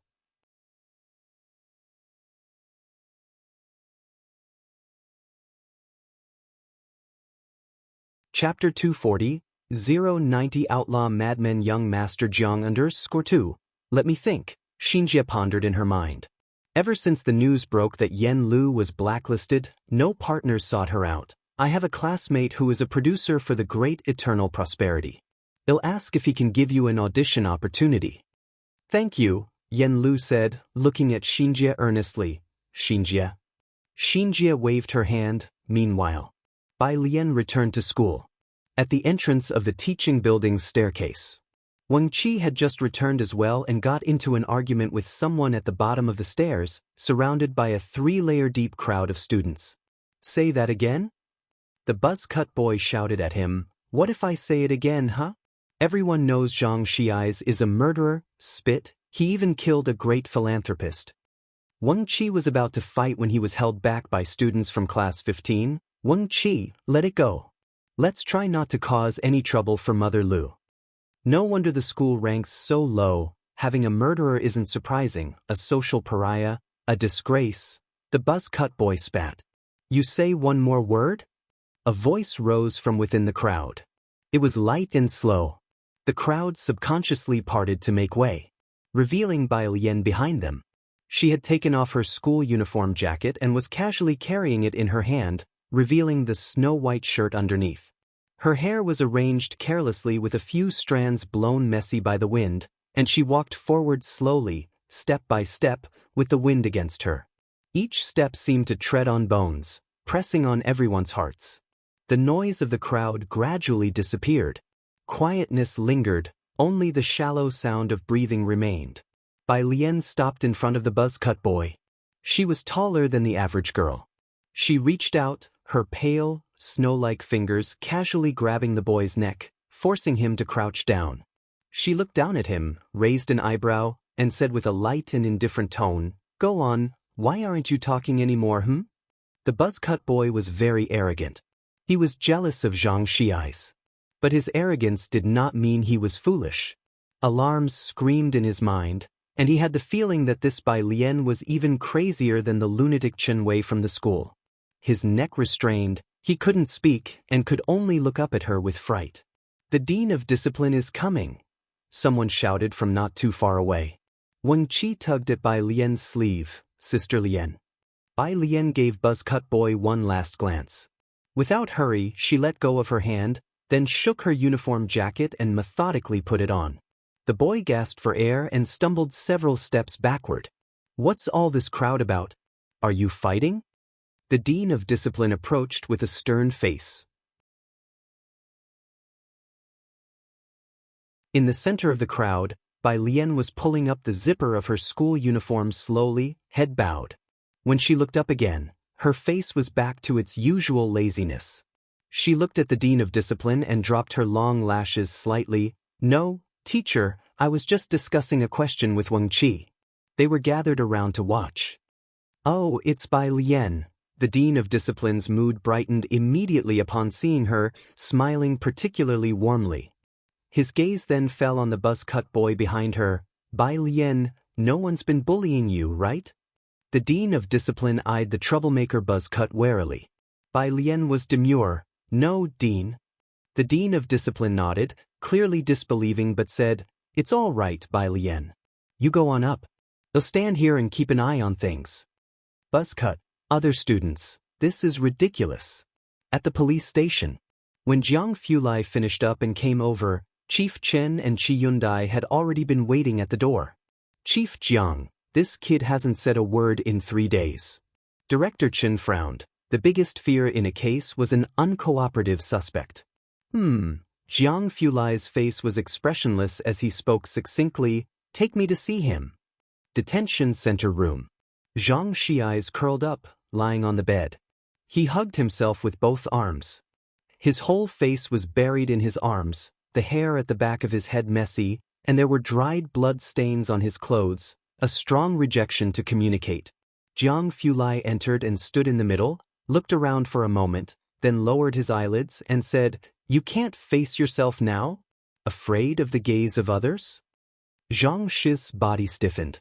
Director Chen respectfully carried in a chair. Jiang Fulai held his overcoat, coldness emanating from head to toe. He slowly sat down, then lifted his right hand slightly.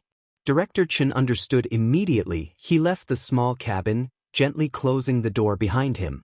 I've almost finished investigating the matter. Jiang Fulai relaxed back into the seat and raised an eyebrow after Director Chen left. Do you think you did wrong? But I don't think you made a mistake. Zhang Xi's dropped his hands, revealing a pair of bloodshot eyes. In this world, no one can judge right from wrong. I don't think the law upholds justice. It's just a set of rules to restrain everyone's behavior. Jiang Fulai looked at Zhang Shi's back. Why not believe in yourself? Zhang Xi's suddenly sat up and turned around to look at Jiang Fulai. Jiang Fulai just sat there, looking indifferently at Zhang Xi's, his tone unhurried. Yen Lu will have a bright future, paved by your own hands. Lu Xian is nothing but a sacrifice on that road, and you are the key to that road. It's up to you whether to destroy the key or hand it over to her. Zhang Shi's voice was hoarse. He hadn't had water in a long time, his lips were cracked, and when he looked up again, his listless face finally showed some vigor. Thank you. Zhang Xi's was afraid. He feared facing his teacher, his classmates, his parents. But he never regretted it. If there were 10,000 possibilities, even if the chance was 1 in 10,000, he'd rather endure the possibility of never meeting her than have her face this. But there was no such possibility, so he felt even if Lu Xian died 10,000 times, it wouldn't be enough to atone. Have you come to realize? Jiang Fulai stood up, looking down at him from above. Zhang Xi's sat up straight and nodded, yes. That's good. Jiang Fulai's demeanor remained cold, and the dim light in the room blurred his overly sharp profile. The trial is next Wednesday. I'll let Attorney Qi in, try to cooperate with him as much as possible. Jiang Fulai left. 5 minutes later, Chi Yundai came in. He looked at Zhang Xi's, who seemed to have become a different person, his eyes shining with a startling intensity. Did you listen to young Master Jiang's nonsense? Don't listen to him, he's just an outlaw. Listen to me, I'm a lawyer, and whenever I wear this suit, I won't let any criminal escape. Zhang Xi's came back to his senses and looked at Chi Yundai. If Yen's sister's family filed a complaint, would he be sentenced to death? Every life has its meaning. What about Yen's sister? Does her life have no meaning?